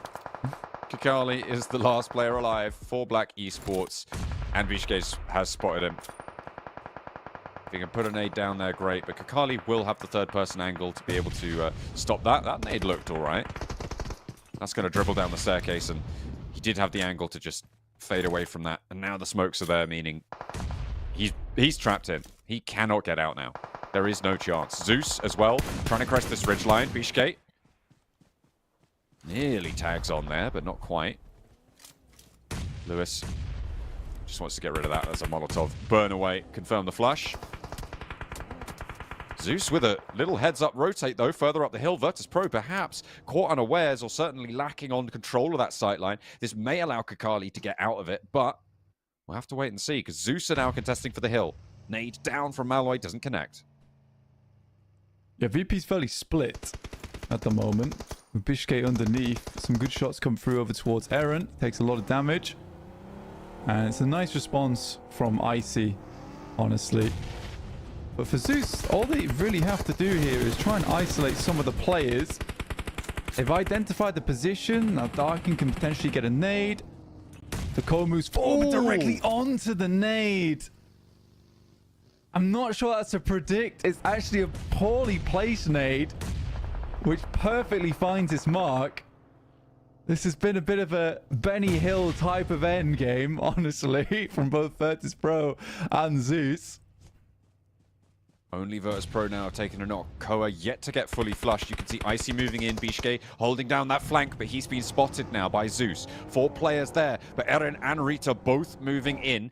Diversion from Eren. His vehicle's a little bit low on the health to actually go over there. Could just go up in flames very, very quickly. Bishke doing his utmost to keep control of this flank, because this low ground angle could prove to be disastrous for Virtus Pro. Another nade. Oh, it's just short there. Bishke has to pull back downhill. Maybe looking for another nade in the pocket, but it's not going to happen. Zeus recoalesce, but Virtus Pro have been allowed to get all 4 players up and kicking. Koa back in the fight. Circle's desperate for Virtus Pro to win this game. Pushes back over their way. I think as soon as that knock came out for Zeus, though, it was either a full commit over towards the flush or a full commit over towards Bishke. Didn't really go for either. And this long line split has not really been punished by Zeus here. I mean, I like Maniac's position. Currently, he's sort of an unsuspected element in this game. With that roll up from Rita, I mean, maybe they're a little bit more wary now of this angle, but he has the nade over towards Icy. Diversion. Rita drawing attention, getting scouting information. As Maniac crawls closer, nade goes a little bit long, doesn't tag damage. He keeps moving. Secrecy, utmostly important there. Stands up, and he's definitely not secret now. Icy has spotted him. Has the nade cooking. Will lob it over towards the rock. That looks okay. Just bumps wide there, and Icy will not be connected on. That's a beautiful shot from Koa. And an opener towards Zeus. Virtus Pro, they want to put 11 limbs on the board for this chicken dinner if they can get it. And that's the way you want to keep it on going. Eren down next. Maniac now up the top of the hill. With Darkin a lot further away. Just stick this res. Icy putting them under pressure. A punch out on towards Eren, and Koa goes down next. Maniac falls nearly down, but just goes low this time. Molotov behind the tree. That's going to burn at least one of them out. Maybe tag on for a second and should be able to find the knock now. It's just Darkin, but he's in a 1 versus 2 with Koa down again, having already taken down Malloy. This is not unachievable. Maniac flushed. Koa not res just yet. Nade goes long just as Darkin goes super low. No nades left for Bishke. No Molotovs either. First aid pops. And Koa, yeah, they're just going to get res. They're playing this sensible. They know a 1v2. is possible. He steps up. Bishke doesn't connect with the DBS for 1, 2, 3, or 4. And it's the auto shotty through the window to be able to find the final sliver of HP. And it will be Virtus Pro to close it down. And again, it is that off-angle, wide split, staying out of it until everybody else in the middle has torn themselves to shreds. That Virtus Pro are able to come out looking good and with a chicken dinner. 11 eliminations on the board and 10 points for the chicken dinner puts them at 21 on the game. It's almost a comical match, honestly, the way it plays out. Because Zeus don't really get too much done over towards Virtus Pro early. I don't even try and peek them on their wide split on the western side. And then Virtus Pro somehow are allowed to slingshot on the north. RCB goes from being a formidable force inside this lobby to falling flat on their face and taking weirdly extended trades with Virtus Pro, into Zeus having all the opportunities in the world to fully pile onto Bishke on the lower ground whilst Cole was on the floor knocked, and they don't go for anything, and sort of allow Virtus Pro then again to reposition into what was not the greatest spot, but where the circle then magnetizes to. So for Virtus Pro, it was a game that was very hard to lose because of external circumstances, I would say. Okay, I think that's fair. But to be fair, I'm going to call it. I predicted them. I predicted them earlier. So I chalk that up to a win for me as well as Virtus Pro. I'm liking... Yeah, you predicted the position that they had to get away from, though. No, I predicted them being on the outside, right? I predicted not necessarily just shelter, but the fact that they were... You said they could control from that area. Yeah, they did. From did above not want shelter. To be there. They did not want to be there. Yeah, then they Zeus got already outlet. had that position. Yeah, but they were trapped on one angle of it. Okay. They did control the north. They won. They did so... control the north, and they did in the end transition off of it. I didn't say they wouldn't have to leave. I said that they'd have a good time. I don't think they shot anyone from the north, though, no? No, but nobody else could move around in that angle. Nobody else could freely go in there without No one getting... wants to go out into the blue, John. Yeah. Yeah. I predict them in zone 4, all right? Yes, correct. Good job. Yeah. And I got it right, so... Correct. Fire upon you, and they got 21 points. Yes, they did indeed. They did. But yeah, it was a very interesting game. Rude about my predictions. God. I'm not being rude. I'm just saying that it was a weird game. I'll give you that. Definitely was. Yeah, and that from where it's fine. It's fine. You don't think I should have predicted them? You disagree with me fundamentally. No, I wouldn't have predicted them in that moment, to be honest with you. I would have predicted them after they made that rotate to the east side, and the circle was like, yep, that looks good to me. Well, you tell you what looks good to us right now. It's a little break. We'll be back with another Aaron Go.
88% of PUBG Mobile players say they are concerned about the future of climate change.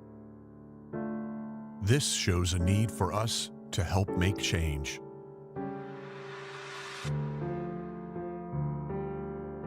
Experts say that climate change is changing the face of our Earth, and that we are already seeing significant repercussions around the world. Superstorms, mega floods, melting of the Antarctic ice sheet, increased wildfires, severe droughts.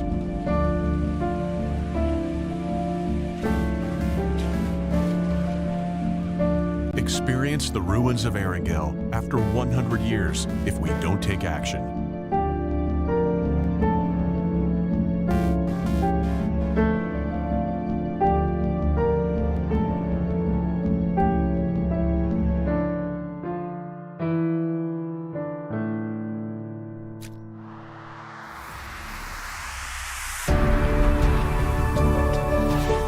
Run for green. We will convert the energy of PUBG Mobile players running in-game into real-life green power. PUBG Mobile will join hands with hundreds of millions of players to implement offline protection plans around the world to help safeguard the future of our planet. Help protect the world today. Every step in PUBG Mobile will support real-world projects. Play for green. Together for Earth.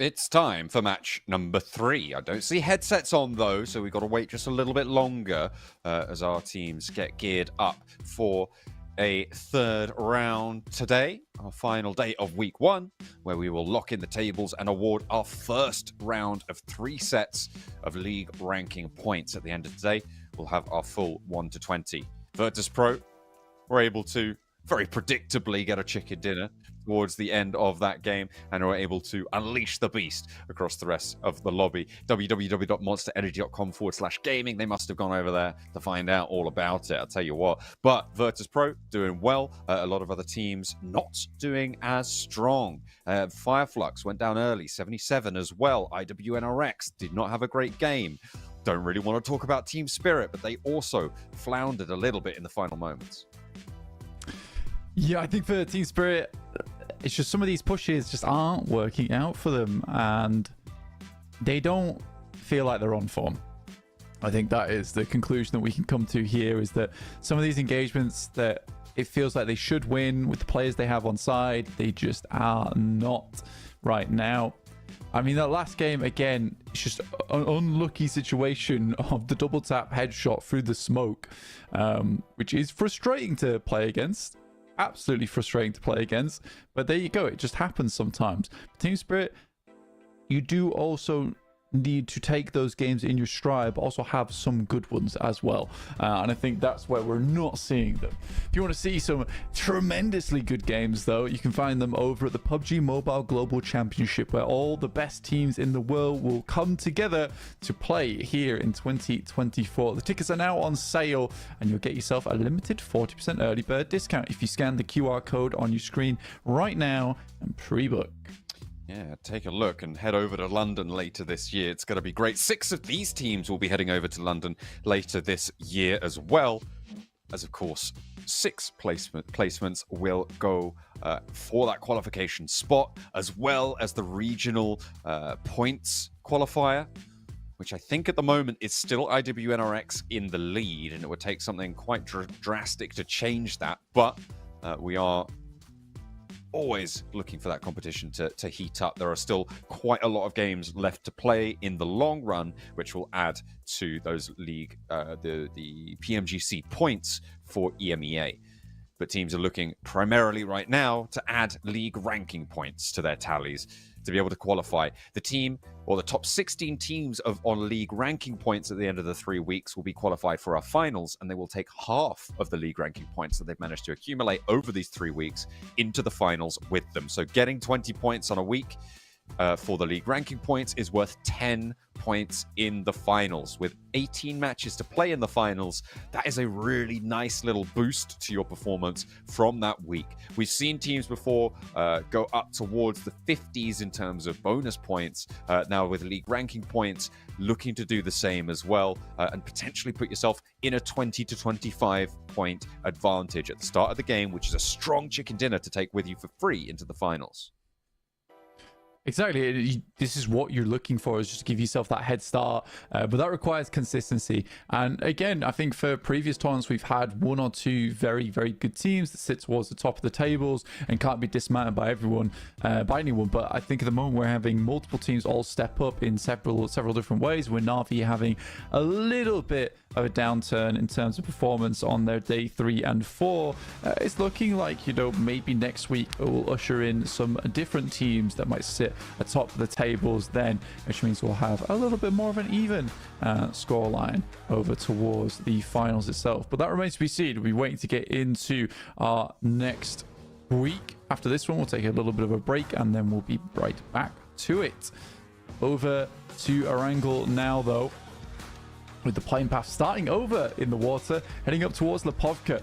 So an interesting playing path which is going to cut off a lot of that northwest side of the map.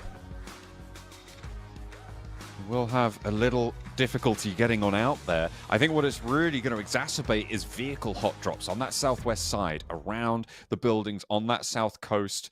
We'll see if teams are going to try and scrap over those, or if they're going to go for backup drops, because in general, you're looking to try and grab onto some vehicle drops, especially to get up to places like Severny, like Rosok, even towards George if you're feeling froggy with it. But you've got to have a real springboard to get over there, a real spring in your step to make it work. A lot of teams out over that west side of the map, and you've got to think at least one of them is going for a hot drop here. Brute Force, I think, the only team to start descending down towards that military island for the time being. With Na'Vi out of the mix, nobody's taking up that military base. Brute Force going to be afforded a lot of freedom here. But if the circle goes either to the west side or the east side, that bridge camp could potentially be difficult for them to evade. So they're hoping for either a full military island circle or a northern shift, I think. Yeah, northern shift would definitely be a possibility for Brute Force to get themselves out of what would be a pretty difficult situation with the amount of teams that could be saddled over towards this edge, and to get sort of a Sosnovka island circle here. But this one could also head over towards the northwest. It's very uncertain. A hard one to really determine. I think you'll see a lot of teams scatter themselves alongside from Primorsk up towards where Team Spirit are currently playing on the map. 77 again on the Fire Flux Apartments. Hot drop. Limbo Boom's already down. Getting a little bit of revenge here. Soulless equally also now out. Nades over. Takes his teammate down. Oh. That is the wrong room. You fluffed that one, unfortunately. Now Fire Flux are on 2, and I think this is the full death. It's the full killing of Fireflux's chances of meeting Na'Vi at the top of the tables. Now, it's a game of defense, right? They're 20 points ahead of Fireflux. Of Virtus Pro. Not too much further beyond 77 as well.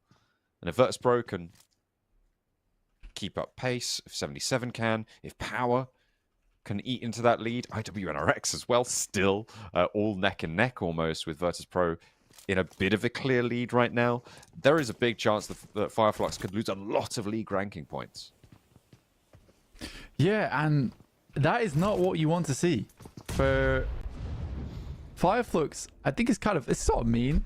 The 77 are doing this to them. Not really helping them out in any way. I mean, what they realistically wanted was be a clean finish, but they're essentially assisting Power, IWNRX, as well as Brute Force, pushing their way up. I think for 77, it's a case of how do we keep Fireflux behind so we can catch up to them later with potentially a big chicken dinner.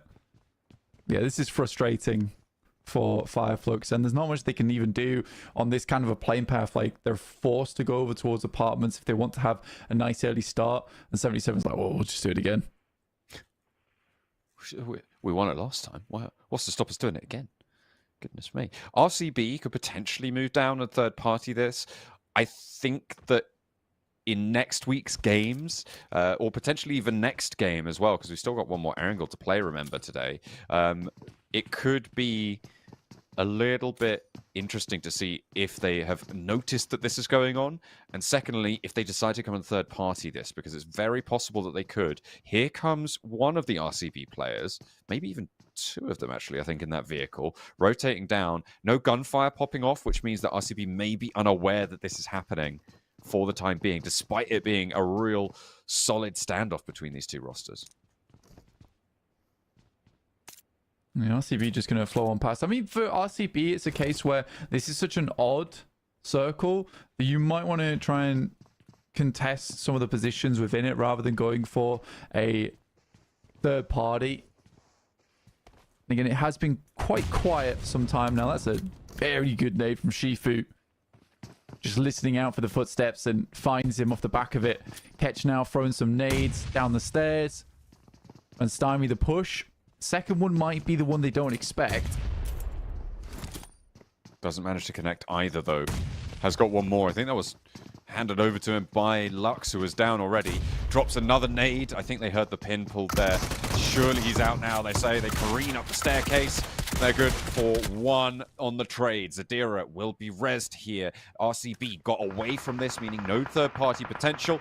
As we hop on over to RCB, trying to move past Team Spirit. They are going for the center a lot earlier. This next circle, I would say it's about 60 to the mainland, 40 to the military island in terms of probability for this next pop. It's really, really difficult to predict where it's going to go, but I think we're looking at that sort of relative probability. It's going to be within that sort of margin, but the question is, which side of the river do you go? Is it worth that 40% chance that it pops down south for you to take up a position on that military island when it's 60% likely it goes away from you, but maybe an easier time getting back to the mainland? There's the initial start on the hot drop, and how Limbo Boom went down, and he barely even made it into the building. Then from there, it was all heads up there for 77. And again, to the question of whether to take that chance to going down Sosnovka, we'll catch back up on that with RCB going up against Footballers Chaos at the moment and getting sort of torn to shreds. Given as good as they get, though. Yeah, it's 1-for-1 right now. Storm goes down, and RCB actually now with a small advantage. Yekta, you've got to put that nade away when you get pushed like that, or unleash it and play off of it. Make that timing known. The pan to the back of the skull as Yekta goes down. Last player now, Dolkenma, has the cook on the nade. Will not be able to find the damage onto RCB. Sends a nade over the top. We'll find it. Out comes the DBS, looks for another, and it will be over for Footballers Chaos, and RCB gets to live to tell the tale another day. Footballers Chaos going down again in 18th place. Not the best of positions. Team Spirit do spot out this engagement. Not going to be able to do too much about it, though. It's already concluded. They're not going to third party this yet. RCB are going to have to push in. They can potentially regroup out further to the west side, move along that coast, try and compete with Black Esports for a position. But it's a difficult approach now to Black Esports' position from where Team Spirit sit. There's that big ridge that sits to their west when you go to the west of Farm. Although it seems like they've already managed to get Kitsune up there and over towards Black Esports. Holding that ridge on the east side, it looks like they're more worried about the west, towards the bridge. Which makes sense. I think for any team that's trying to wrap down through Sosnovka for a free rotate into this circle, and hold them out from that position. It also gives you the quickest rotate down towards Sosnovka if this does shift down towards that southeast side. And as I was saying before, you want to take up the limited amount of compounds that sit along this coastal side in a circle like this. You can always move into Sosnovka later, but with this, You don't want to be the team that has to rotate through the fielded area towards quarry, towards some of these compounds later on. So Brute Force, they have a bit of a brutal beginning of their game. Falcons moving in from the north side. No one really too nearby. They're pretty happy to loot their move now past hospital. Get into the next zone. With the zone shifting up to the northwest side, they've got a lot of opportunity to get into this as well. And Ragnar will not pay the price for tumbling his vehicle for seemingly no apparent reason.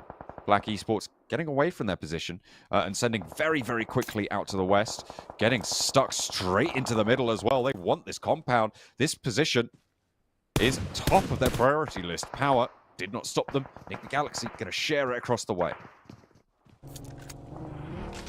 So many teams all barreling down towards quarry, making sure they have a chance to actually head up towards the high ground later on if we keep moving over towards that western side. But there's so much field in this circle, and even encompassing the swamps up towards that north side is not a fun position to be in. For a lot of these teams that haven't quite made it into the circle yet, they're going to be left high and dry, likely going to have to pick up some of these compounds that sit over towards the eastern side, just on the edges of the field. Luckily, teams are more preoccupied with taking a central position. And Brute Force really buying their time. And you know what? They might be able to make a western bridge cross now. A lot of teams moving away. I think a lot of the time we see Brute Force just go for a really late opposite bridge crossing to wherever the circle opts to go for. And I think they are just about to head up the east bridge and then go for a late entry on the east edge. So we'll see if that's going to pay off for them. In general, yeah, they just go through very, very late. They really like playing around these bridges to Brute Force. I mean, it seems to be their signature position. They did so on Sandhawk at the start of the day. They found, I think it was Power or 77 over on the bridge. I think it was Power because they won out the hot drop, didn't they, on the north side? And they were able to play at that bridge very, very well. They go late on these bridge crossings, and they seem to have a specialist resource in their knowledge of how to make it happen.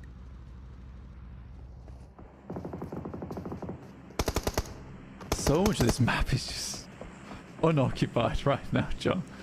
I mean, teams just really do not want to head into certain areas. You know, this lineup that sits on the ridge on the side of quarry here, you can see in the center from Zeus up towards S2G. IWNRX happy to play towards Ferry Pier. Next circle, I think, will define more or less where teams will want to group up towards. And now Team Spirit need to make a very fast rotation to beat out IWNRX or Vibes towards this compound that sits just to the south side of that field. A lot of teams will want that position, but who's confident enough to take it? I think Brute Force might get it, you know. Look at their approach. I mean, potential for them to look to scout it out, and I think it's probably more likely that they go in behind Vibes, take their scrap with them, and then transition down if Vibes don't go into the compound first. RCB maybe just sending straight for it. Team Spirit, again, a little bit slow. They're more wanting to take this high ground opposition, and RCB making a pretty fast dash across the field, but they divert. They don't go into that compound, and Brute Force, they are angling for it. They really want to take this compound on the farmland to cover off on the angle. They're scouting it out, and Chudo might just have all the information they need. No one there, no vehicles. Let's go. Let's take this position. Get a massive stronghold in the circle. Yeah, again, this is a problem that a few teams are having at the moment. It's just a lack of confidence. I think for Team Spirit in the past, this has also plagued them quite a few times. Just in terms of, you've got to take that chance now and again. You've got to take that risk, right? You're on the outside of the edge. You get a shift that comes over towards the eastern side. You're likely thinking that most people are rocked up towards Quarry. So just scout the compound out. If you don't find it, you can always push back up towards that north side where you just entered from. But Brute Force from Nova Rep Neuer pretty much get a free lot in this game. I think Silas spotted him. I think Silas has sort of said Wolfen lines up the shot. That is such a dangerous position to hold for IWNRX. Zed Wolf dropping down is potentially resable here if RCP don't roll straight on him, but Swain gets a crucial knock there. Maybe even looking for a second. Blast the vehicle out the way. Loxy takes a lot of damage. And they're now repositioning, trying to get out of there. They cannot go for this flush with the health that Swain has taken away from them. And that is such a pivotal moment for IWNRX to keep Zed Wolf alive, play on this south ridge line, because teams are going to start to filter their way through this veritable nose area of this map, Blank. They are getting filtered out, and they will make their way in. RCB laying down.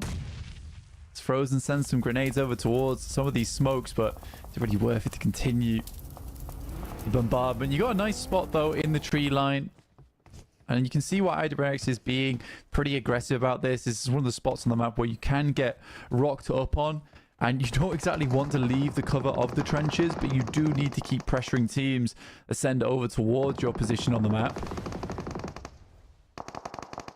RCB with his L down. Suffering. Just a little bit, but disengagement from IWNRX. No full aggression there. West side is popping off. Falcons have found Virtus Pro, and they're in for the backstab. A late entry from Falcons to the circle. And they have filtered their way down that west edge. Spark will look for the nade going long, and excellent tag on the Bishke. Spark with more. Not going to be able to connect this time around. The Falcons not going to be happy with one, however. They want Bishke. Looks like they might just be able to find it with the blue zone coming in at 20 seconds. Do you invest the time to go for this? I mean, you don't know if nades are going to start to pour down. The smokes, sure, you can invest them, but now you lost Koa as well. I think that was a bit too bold. And Spark continues Virtus Pro's demise. With the team closest to overtaking Fireflux, Fireflux will be happy about this. Yeah, it keeps them at bay. In the meantime, Circle shifted down towards Ferry Pier. Really hard shift on the Circle. Out into the water as well.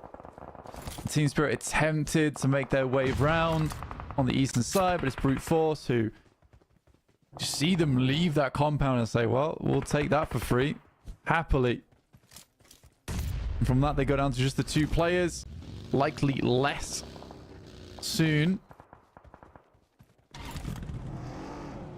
Such a difficult rotation, and for Brute Force, once again, it's just a case of having that confidence to say, we probably should take the eastern compound considering everyone else is already shunted further in. It's just a good understanding of the way that teams are currently playing inside this lobby. IWNRX, though, they've had that high ground that sits along the trenches quite some time. Nade over to Swash. Nice pickup. IWNRX continue to be the turrets that sit in the middle of this lobby. And they've got a lot of opportunity here. A lot of teams forced to fight off against each other. And on the west side, I'm looking at Black Esports, Enigma Galaxy, Falcons on their south as well. And look at that. It is going to pop off just that little bit more. Victor getting the flush onto Swash. In the meantime, on the southeast side, 77 further down. There's Vibes kind of being battered back here as Adira opens the cannons. S2G, they were on that north side alongside with Team Spirit, but they made a quick rotate down. Obviously hasn't done perfectly well for them as they've just got 1 player, but that's 1 more player than Team Spirit are able to field inside this circle. Zeus and Heroic on your screens battling out for Ferry Pier. Without many other intruders either, so this is a full team versus team. No third parties involved. Jafar looks to send the nade over the top. Does a gorgeous amount of damage over towards Darkin. And a second one from Kevin will do the job. Maybe even able to find Rita. I think he heard that reposition, drops a nade, bounces quite high there, has a little bit onto Darkin. That's a Molotov. It's beautifully placed, that incendiary. Gonna force a reposition. Rita forced in behind the wall now. Taken low. It's going to be easier. A double hop over with the shotguns. The advantage that you get with a shotgun is the relative accuracy in the air. You can go for those miraculous plays. And they do make it work. I mean, not entirely miraculous. I think that might be going a bit far, but it certainly looked cool. Yeah, it was a good play from Heroic. I mean, the fact they've been able to assault onto this position and find a good spot versus Zeus is really good. Unfortunately, they'll have to move up towards that north side of the map again, where Brute Force still stay in the circle because of a very fortunate shift that heads right up to the line. And they don't have to make a move quite a while. IWNRX, though, they do have that position to play out from. It's just quite frustrating, that spot that IWNRX is playing in, because the sightlines aren't all that great on all of the sides of the compass. You do need to invest eyes out on those locations. I think IWNRX is most worried about the north and the west right now, which would be correct. So they send both Swain and Frozen out. Magnum with the last player for Vibes to handle, but he can't quite get over the finish line and will leave 2 Vibes players standing. Heroic crashing on in now towards the remnants of Zeus on the southwest side. Flowing around, Zeus able to hold for 1. Penned into the corner now. Maniac with the Molotov at his left. Looking to try and slow down the entry. Burns away for 1. And another beautiful burn onto Walsh. What an entryway hold from Maniac. Now 2 players from Heroic trying to find their way on in. But Maniac still has more to do. He's lit on fire, proverbially and literally as well. As Heroic go down. A final blow struck by Eren. And Heroic fall to 2. Damn, I mean, for Maniac, inside the building, loading off shotgun shells just as fast as players can come in through the doorway. They all fall to the ground. And nothing more out of Zeus after that one. Drop the old lightning bolt on the head. Falcons now. Trying to wrap around the side, but it's RCB with some shots that are much better than what we saw from last game on our angle. A little bit iffy versus Virtus Pro. Spark. Brute Force go out to find themselves a nice little loot crate as well on the eastern side. Hey, look at that. Little boon for a foray into the forest. These forested hills on the south side. IWNRX, I think, still with the strongest position here. And if I had to predict blank, I think it's them again. We'll see if... again? We'll see, well, I'll say it again. Again from when they won last time? It's not again. Yeah, okay. Again doesn't make sense. I retract the again part of that statement. Okay. Reasonable. Yeah, they have a strong spot. I think IWNRX have a strong spot. It's just a question of whether they can hold all the angles. Like I was saying, it gets hard towards the end game of being able to confirm onto all sides, because you're essentially split into a 2-2 format. And even then, you can't hold the north or the south, or the west and the east at the same time. You gotta just pick 2 angles to go from, which requires you to be pretty smart on the way you're playing it. For Brute Force, though, just the 3 players, I'm surprised they're being able to sweep like this. Vibes are out. Nice nades come through from Chudo. Playing on the tank trap uphill from Power. Power with 3 players alive as well. Leaving Easy a little bit further out. Chudo repositions to the tree. And they're not getting super aggressive there. They've still got Freezer out in the off angle. Behind them. We'll have to cross the field at some point. RCB spot the back lines for Power, and Easy will fall down. Shots from Freezer, and this is over towards RCB on that hillside. Silas trying to descend, but the range on this is so far. You're looking at about between 300 and 400 meters there. Really nasty stuff to be able to hit those shots. And Silas, he dances around. Very difficult to connect there, but either way, Power losing their back line. That's not what you want to see happen. He's the guy that needs the support up front.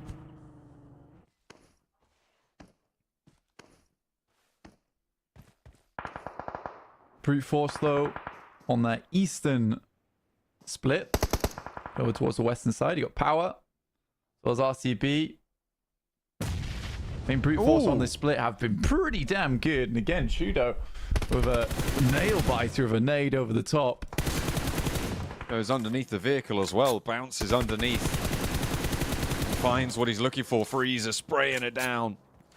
And that is a beautiful 1-2 punch from Brute Force to take down Power on that northwest side.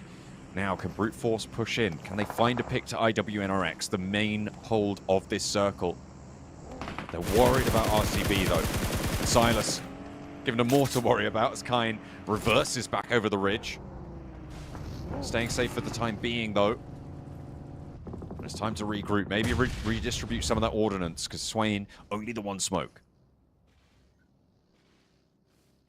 I think for IWNRX, it's like they have to try and confirm over to one side now, though. They're worried about getting pushed up on, and Brute Force slowly but surely is edging their way over here. For IWNRX, they have a good idea of where RCB is. They know that they're a limited squad as well. So they can wait for them to have to push through on that western side. So this is the right call, is to pull back into this 2-2, turtle up a little bit. If it was a full four-man squad from RCB, they might have had to go for something a little bit more aggressive and quick over towards that side to prevent it from becoming a problem later where they get sandwiched between two teams. But this is well played. I like the way that IWNRX is playing right now. This is a case of trying to confirm the chicken dinner. Ooh. That's a real nasty knock found over towards Brute Force with Tudo going down. It's going to leave them as 2. A lot less efficacious in their position. A nade from Silas potentially going to find him. And you can see how desperate they are to keep all 3 of them alive. Tudo, a high-value res here if they can get it, because IWNRX will not relent on their central outward pressure. Silas, he's not going to go for this. He doesn't really have the angles. Freezer going to know about it as well. So Brute Force back up to 3. A well-invested time spent for Brute Force to get that res.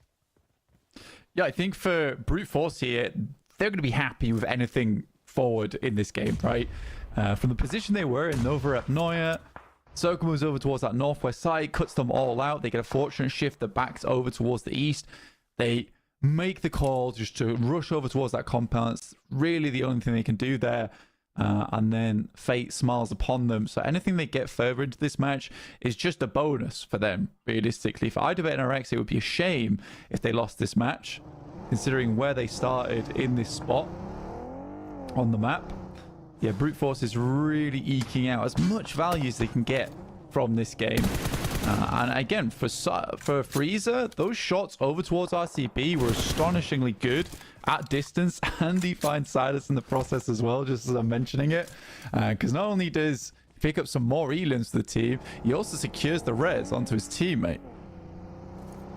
And now a ladder up as well in terms of the placement points.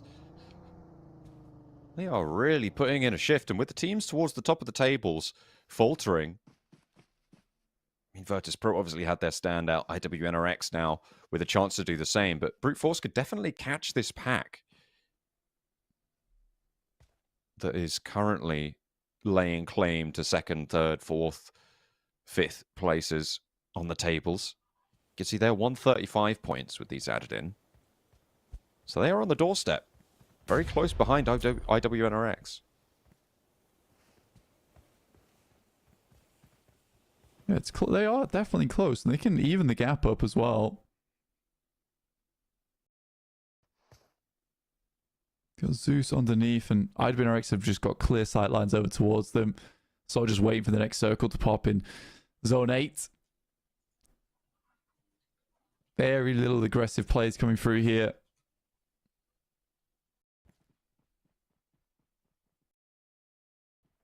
Zeus underneath. Yeah, it's all just very much slowed down.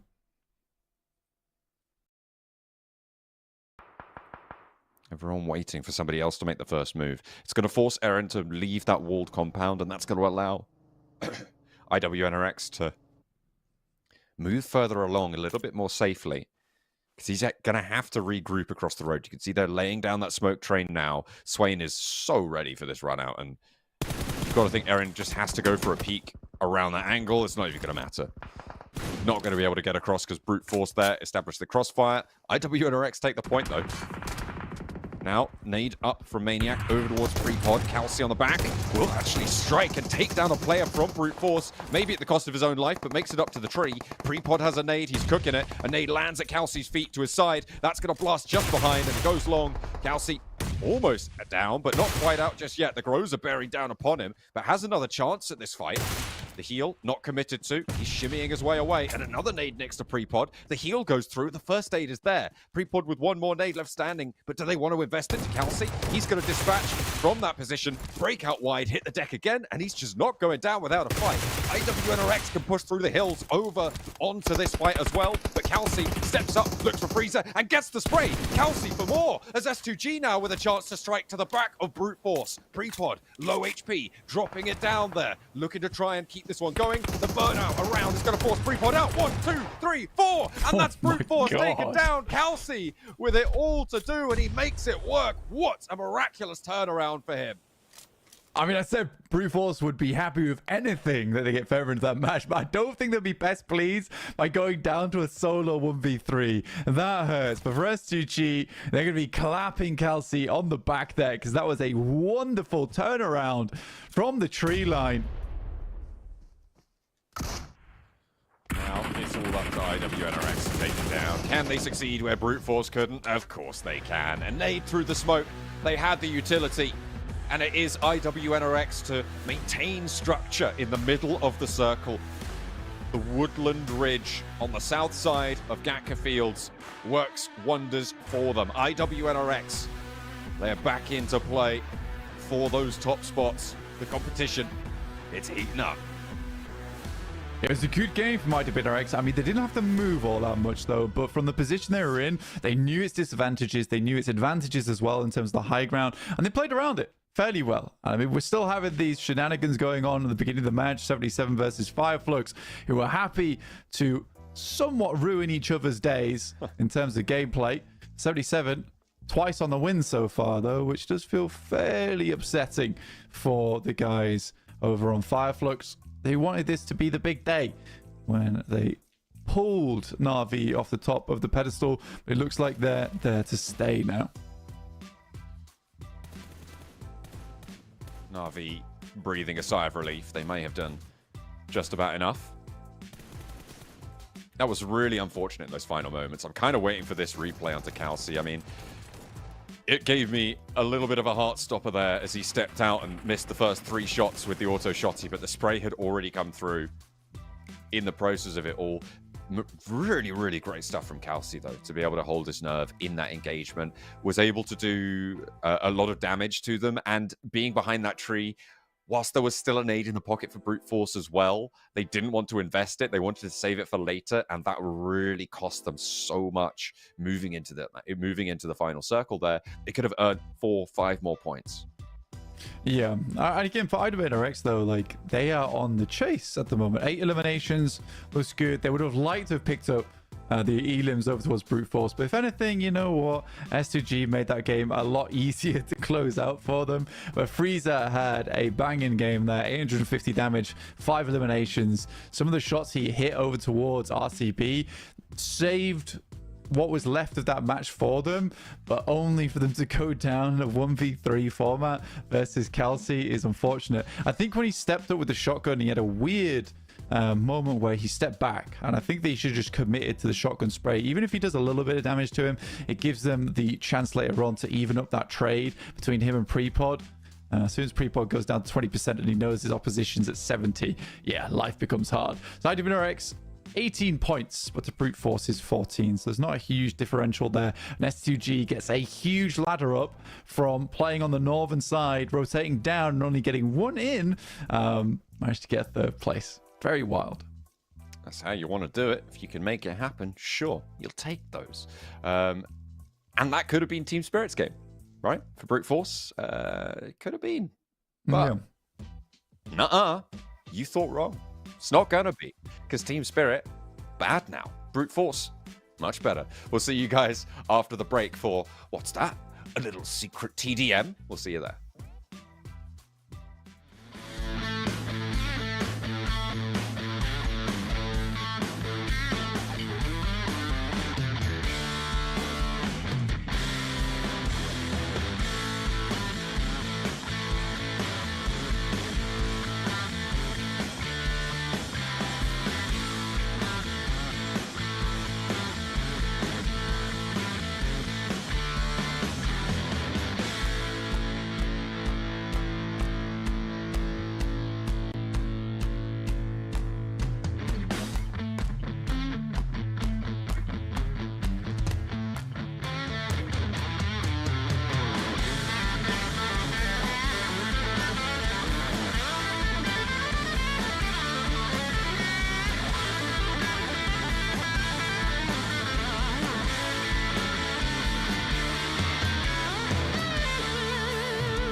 88% of PUBG Mobile players say they are concerned about the future of climate change.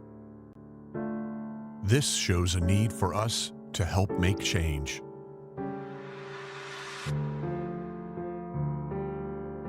Experts say that climate change is changing the face of our Earth, and that we are already seeing significant repercussions around the world. Superstorms, mega floods, melting of the Antarctic ice sheet, increased wildfires, severe droughts.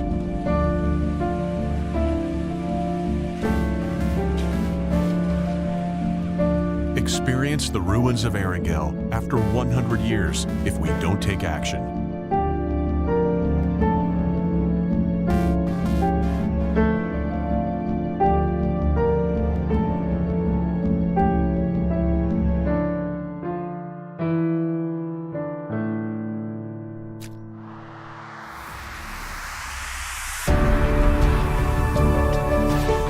Run for green. We will convert the energy of PUBG Mobile players running in-game into real-life green power. PUBG Mobile will join hands with hundreds of millions of players to implement offline protection plans around the world to help safeguard the future of our planet. Help protect the world today. Every step in PUBG Mobile will support real-world projects. Play for green. Together for Earth.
It's time to check stock. We are on our way to the warehouse, of course, for our TDM match. Our challenge call out came through yesterday from 77. It was Zadira who was able to get his MVP title on day 4 of the first week, and they called out Guild, which we discussed a little bit at the end of yesterday, Blank, and it's a little bit mean.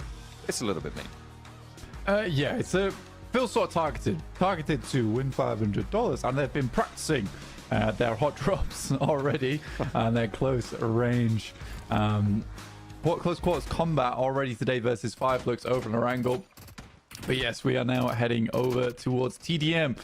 See if the guild, currently in 19th place, can take on 77. We'll see if when you take guild out of the wider context of the Battle Royale mode, what their gun skill is like. Nades are enabled. I'm seeing P90s. I'm seeing a lot of stuff that sometimes you don't see in TDMs, but P90s seem to be a major feature here. Zadira can have a nade sent his way, and actually pre-fired as well on the angle. Not going to peek, though. Discipline. Yeah, back on the P90s versus the M114s. I think if I was guild, I would probably have chosen to pick up the P90s. Nade's going over the top, and it's 2-1 right now. Oh. Exo does go down as well. 3-2, so a little bit slower start than maybe we've seen from a couple of other matches, but still. Wagner moving in for guild. Spotted on a cross. Will be sprayed down, or maybe not. As it turns out, the M114 is good for the one. Does get traded off, though. And guild try and put 3 bodies down the side alley there, but it's not going to work out. 6-3 now. Nice short nade, but crossfire established, and that's the power of having control over the map. So many nades just popping off all over the place, and it does feel like 77 has started to run away with it just a little bit as Magnum finds himself a double.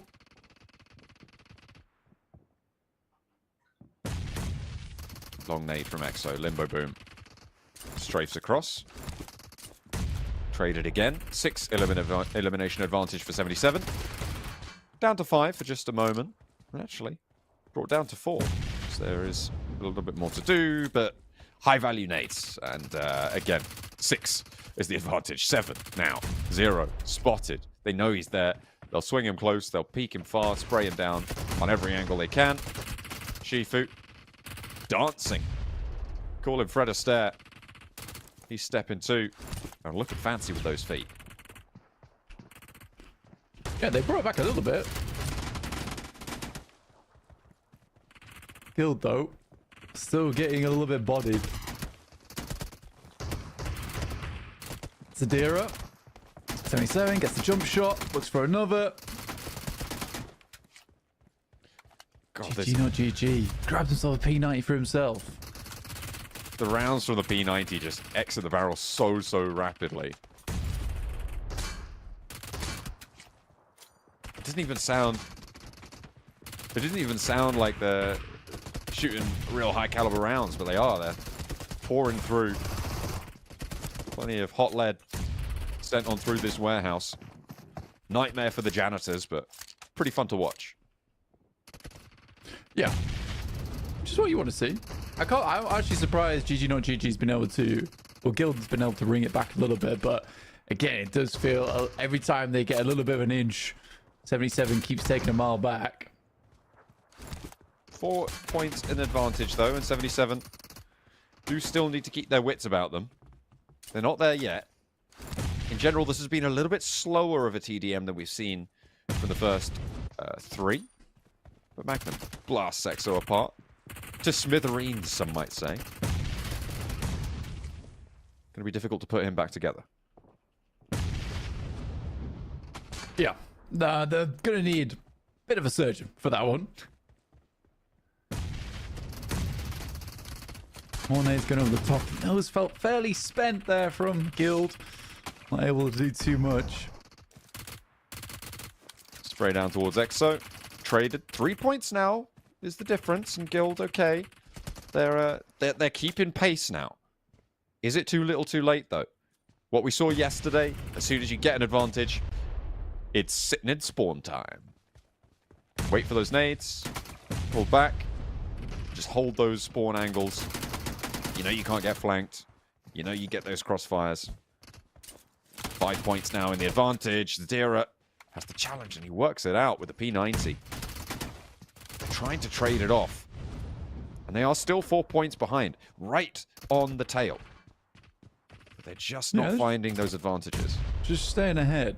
Just staying ahead. I mean, that is 3 points now, though. Zera's just running at them constantly. He picks up that 4 point advantage again. Exo caught on cross. Wagner 0 as well. They know he's there. Shaw gets another one. The drop down is good for 1 and 2 as well. 3 players on the inside, though. They flow through. They'll make it work. Continuing with their 3 point advantage. 5 points now from victory for 77.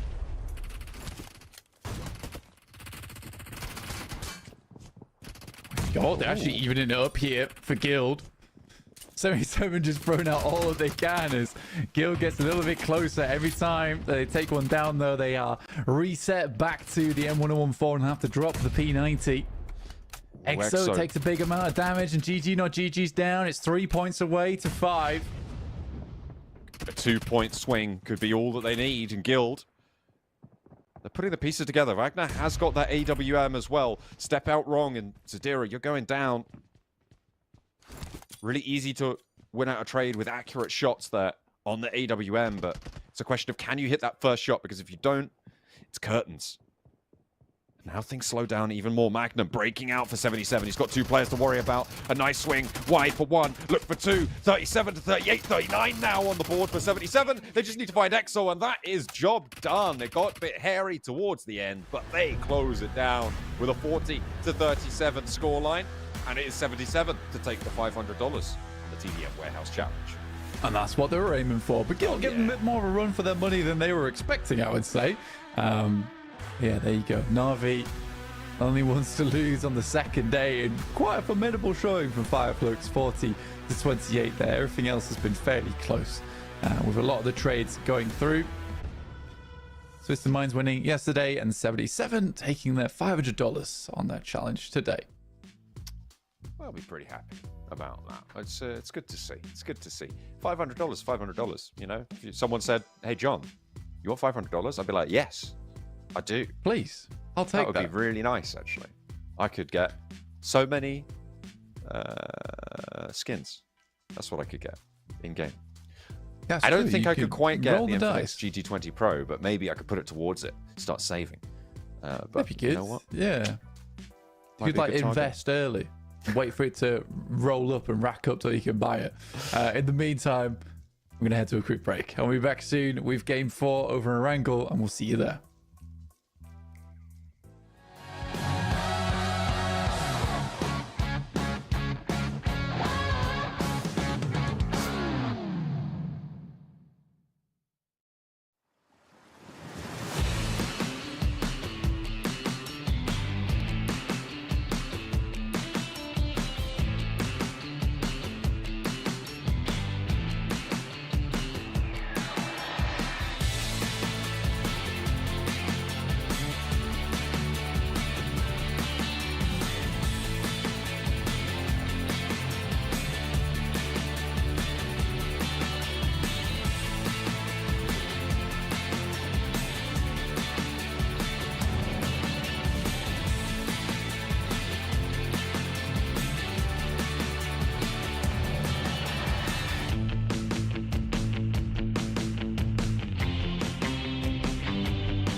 Heading into match number 4, we are getting ready for our last Erangel of week 1. They're getting a firm talking to there from our referees, from our officials, but it's going to be all in service of getting everyone into the lobby. Foot Chaos will be in, so will Enigma Galaxy. Everybody loading into Erangel for the last time to try and get as many points as possible to earn those league ranking points at the end of today. We'll see how many each of our teams lands on, because that race for second place is very much on. And I mean, for 77, pretty cruel behavior versus Fireflux so far in these games. Getting everything handed back as our players have had a little break. Middle of the day here. Still got 3 more games ahead of us. Over towards Erangel, into 2 more Miramars. And then we'll be done with week 1. Right now, it looks like no one's going to be taking away that first place spot from Na'Vi. And they had nothing to worry about. It was all just a bad dream for them.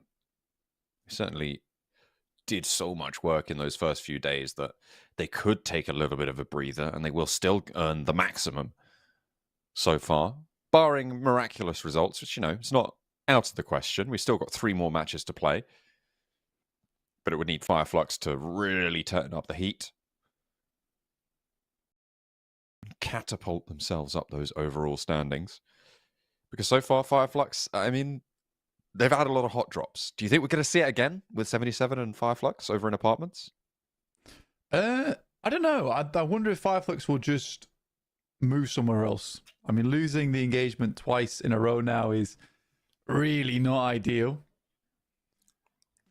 And they weren't able to unleash the beast with Monster Energy. You can find out more over www.monsterenergy.com/gaming, because that is exactly what 77 have brought to those apartment fights. It is the beast, which has been able to help them take down Fireflux so many times, or at least get them down to 2 players before they ran away from the monster. Certainly tamed Fireflux for the time being. With one more chance, though, to prove themselves, Fireflux could just lay claim to it and win that one out. Careful adjustments there on the headset. Make sure it's all perfectly aligned. I'm not too sure I like the tassels on Enigma Galaxy's hoodie there. Did you see that? On the hoodie cord? No. I don't think I liked it. The rest of it, I missed great. it. Yeah, it's all right. It'll come around again, I'm sure. IWNRX, thumbs up from them. They're ready to get back into it. I mean, off a pretty decent game there for themselves over on Erangel. Strong starting spot, but very well defended, I would say, because although you start over towards those trenches, it is easy to get rocked up in there in the forests. It's not actually the most simple thing of, right, we got center, we're easily going to be grabbing it. It's like you can grab yourself an Infinix GT20 Pro with that 144 Hz AMOLED display, delivering up to 120 FPS, which is helping all our teams out here spot out the competition, the 2024 PMSL EMEA.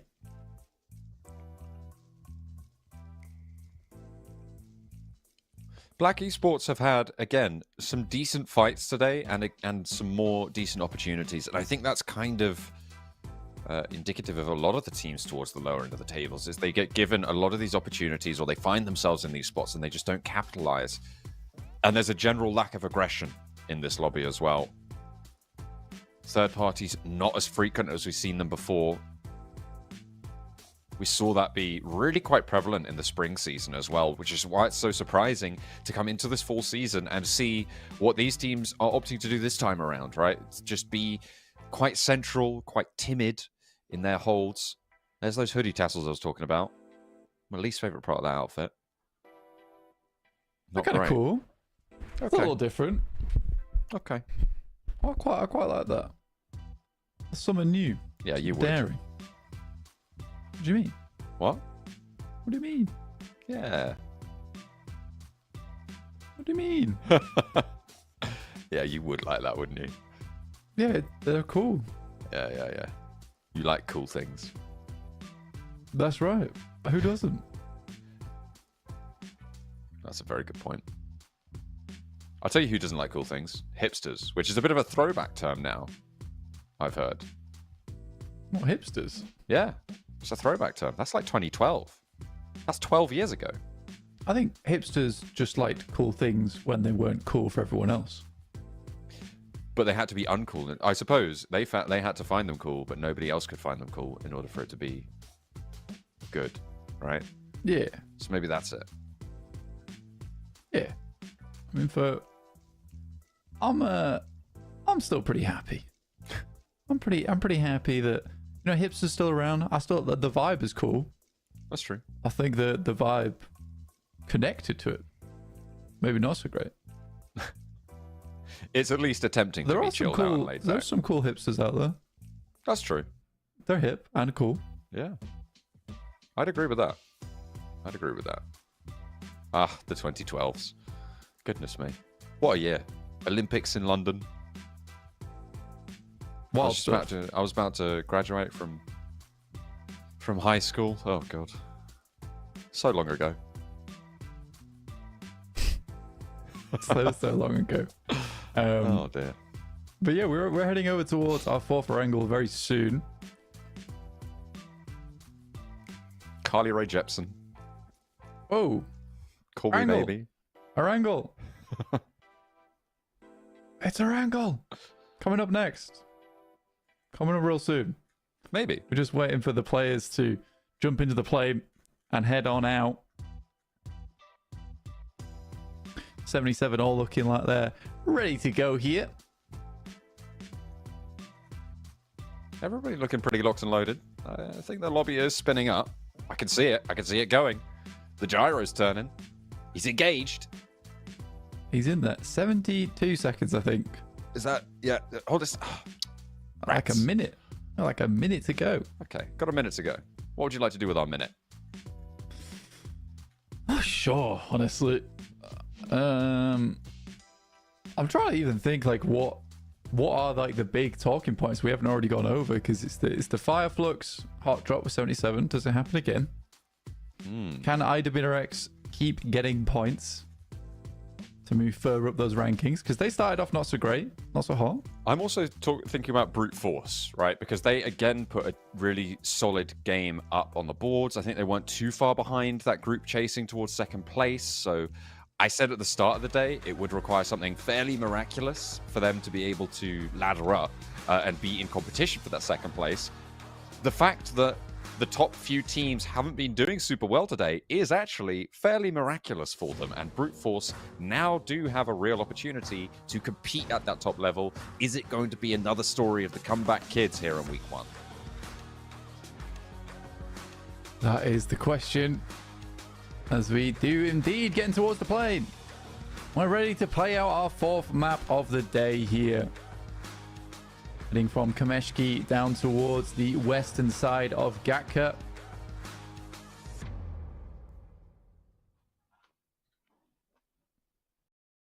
Heroic out early over towards Lipovka here, but most teams not too displeased with this one. The way that it leans down towards the end of this playing path as well means that actually a lot of the center island is open.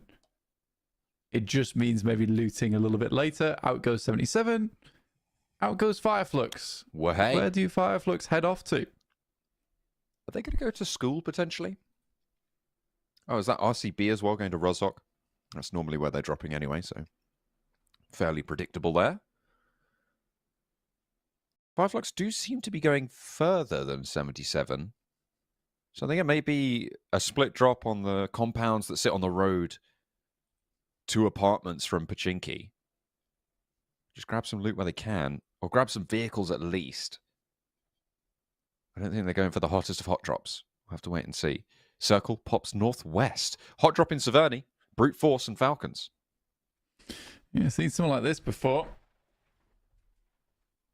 The Falcons didn't take it too well last time it happened. I think for Brute Force, this is one of the few playing paths where it does actually make sense for them to break away from their original spot in Nova Abnoy. It would have been hellish to get down there.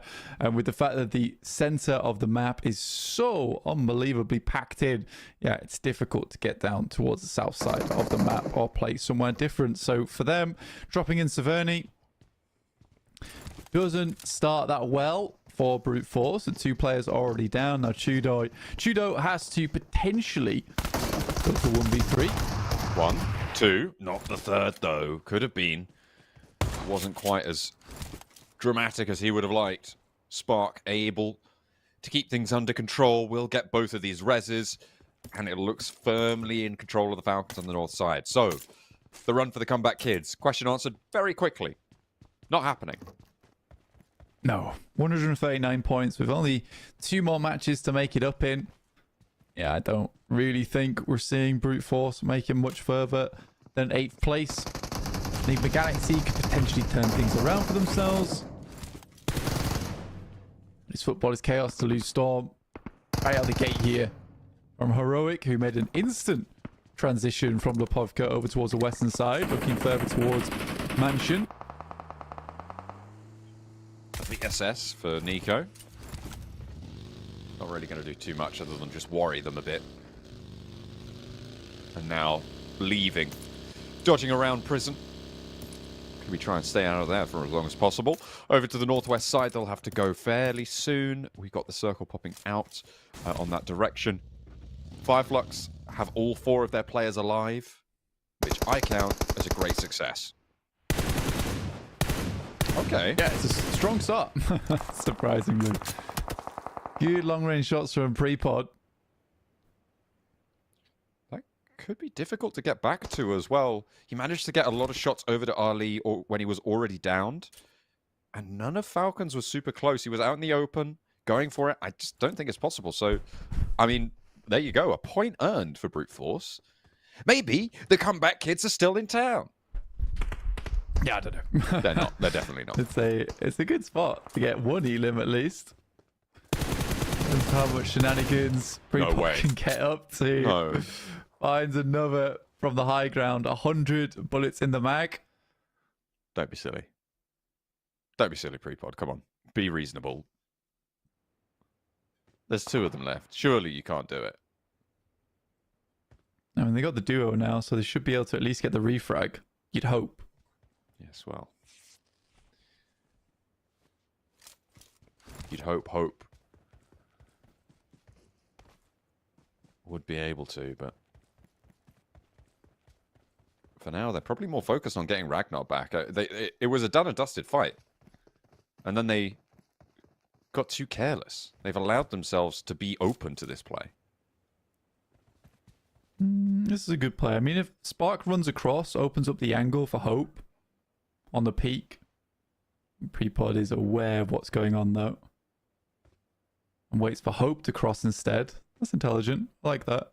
He can peek on the right-hand side of the roof as well, which keeps him covered from Park's angle, should he be covering the cross for Hope. He's more worried about the players who have already crossed now, which is just Spark.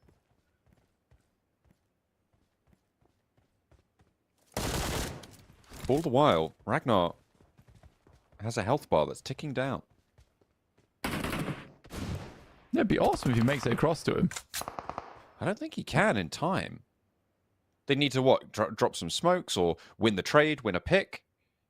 To get 2 points for Prepod is pretty miraculous. It's good.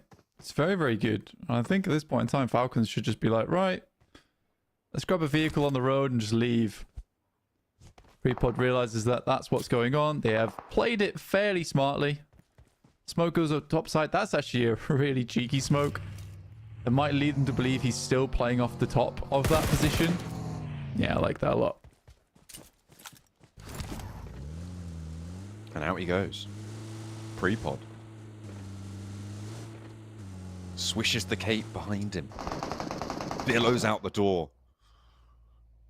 Like a bat. Why are they Ominous still presence. chasing Fireflux? They're in the fight, but they're not doing well this time. Fireflux, they've left the apartments. And once you let them out, once they get evicted, things start to change. Limbo Boom has to get away, and this is 2 points for Fireflux.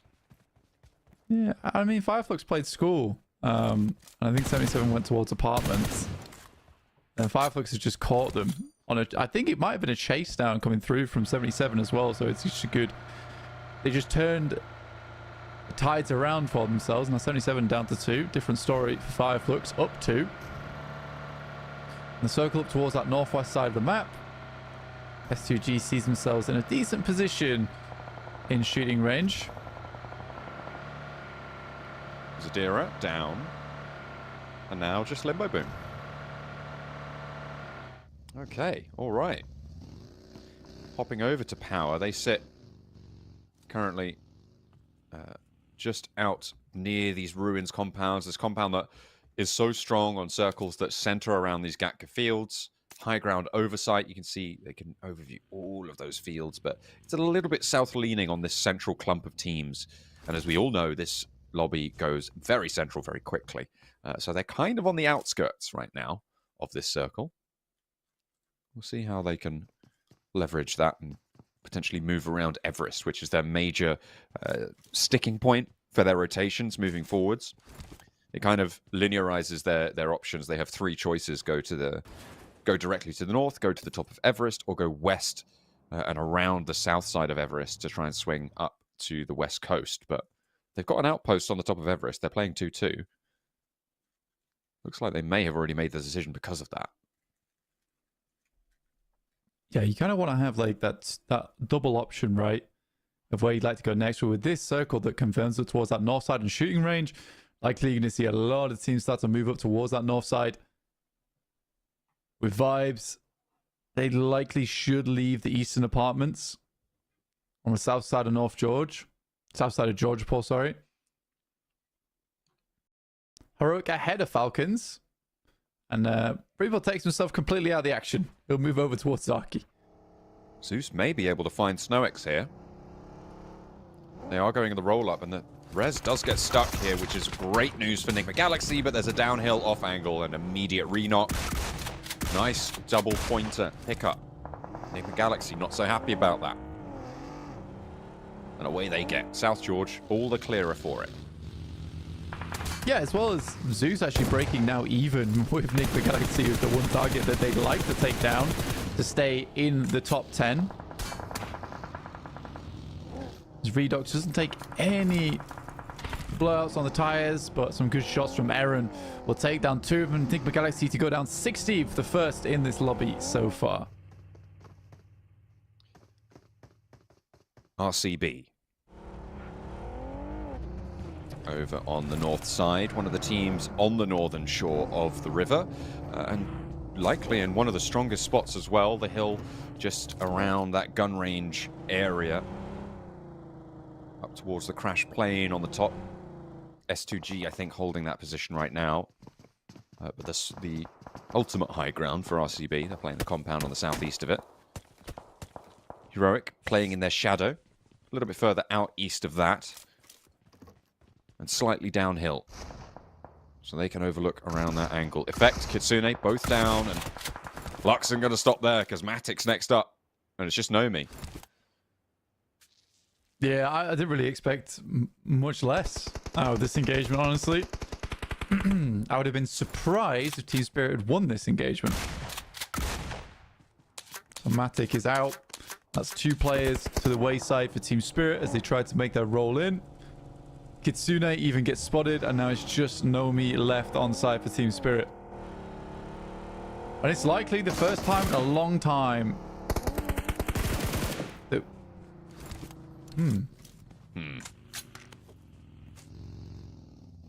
Almost... Yeah. I think this looks like a mental boom right dead. now. Yeah, the mental is so dead on Team Spirit. Yeah. I mean, fair play, to be honest. This has probably been one of the worst weeks I've seen from Team Spirit in the last year. So I can see why why Nomi's just said to himself, yeah, I just go I've had enough of this. Mate. Yeah, I've had enough of this. I mean, at this point, this week is just a throwaway for them. I hope that they can come back into week 2 and week 3 revitalized, refreshed. I mean, they had their day off yesterday. That's what we were hoping. They'd be able to really download a lot of information, a lot of potential strategy. But it's just not happened. And again, they have failed the expectations, probably of themselves, and I think it's safe to say their fans as well. But if there's anyone that can pull it back together, it is this roster. They are a world-class roster. As Lux shows us that even world-class teams do have their off weeks. But still, team spirit, disappointing. Yeah, I mean, even coming through the qualifiers as well, where they just absolutely dominated there, you wonder if there was a slight break taken. Oh, this is going to be easy in PMSL EMEA. Finger wag. Not the case. Our region's free, right, guys? It Please. is not how that has gone down. No. Fireflux though up to 6 eliminations. Wow, they're making the comeback, John. Hey, they're Maybe going to do this is it. Hey, This is it. 234 points, their target. 36, sorry, Possible. 236. Technically. Very possible. Could happen. Power. Going to try and take some shots over towards Vibes.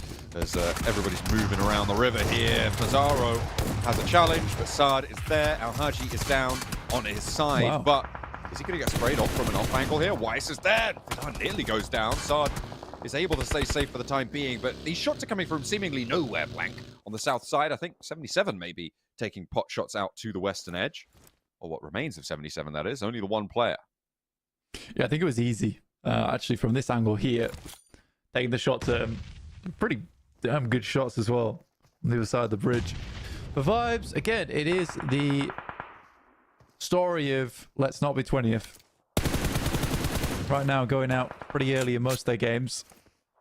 Just 6 more points, though. That's all they need. 6 more points. Even less now. 5 more points. They can do it right here and now. Not in this engagement, but in this match. All they got to do, get more points. That is as simple as that. The more points you get, the more points you have. S2G on a very nice lineup towards the center. That looks like a given game to me. S2G line themselves up very nicely. A lot of teams still have to fight off against one another on the outside edges. RCB, IWNRX, and Heroic. I think Yeah? IWNRX win this. That's my prediction. Again. This time again. There you go. Okay. Fair play. Why? Why? I think that S2G are going to have a lot more pressure from the west, from Zeus, potentially from Virtus Pro as well. This Vibes looking to clean up this fight against Power. I think that, in general, S2G are going to have a slightly worse time of it. I think they're going to get potentially picked off by teams moving in from that northwest side. More fighting going on there. Fireflux, I think, swing out to the east side, take down RCB and engage with Heroic as well. And I think that IWNRX can sort of shelter behind that, take chunks out of their enemy, and then play on from the center of the circle. That's what I think is going to happen. Sweet. Let's see. Let's see what happens. Football is chaos up towards that northeast side.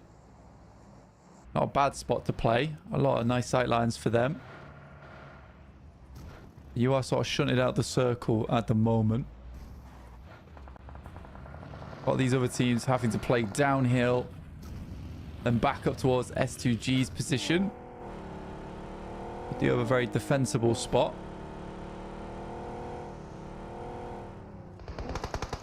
Black Esports rocking up towards IWNRX. Ooh, A lot of damage done through to Kine, but not enough. Not going to go down. Pose are the last to stand for Black Esports. As Fireflux are mounting an assault there as well. That gunfire could potentially draw Fireflux into a third party that's already been lost by another team and maybe put themselves at risk. 77 get eliminated in the meantime. There was only one player of theirs left standing, so that's going to be taken out. Fireflux yet to push in fully. They do find Power though, and that will be the last player to go down for them as well. Indeed. They just rock straight past over towards RCB. RCB makes a little bit of an adjustment for themselves after seeing that.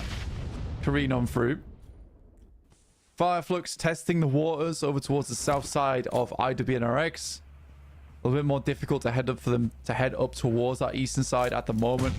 Traveling uphill like the ball play that we saw from Poser, but for realistically, for Poser there wasn't too many choices available for them.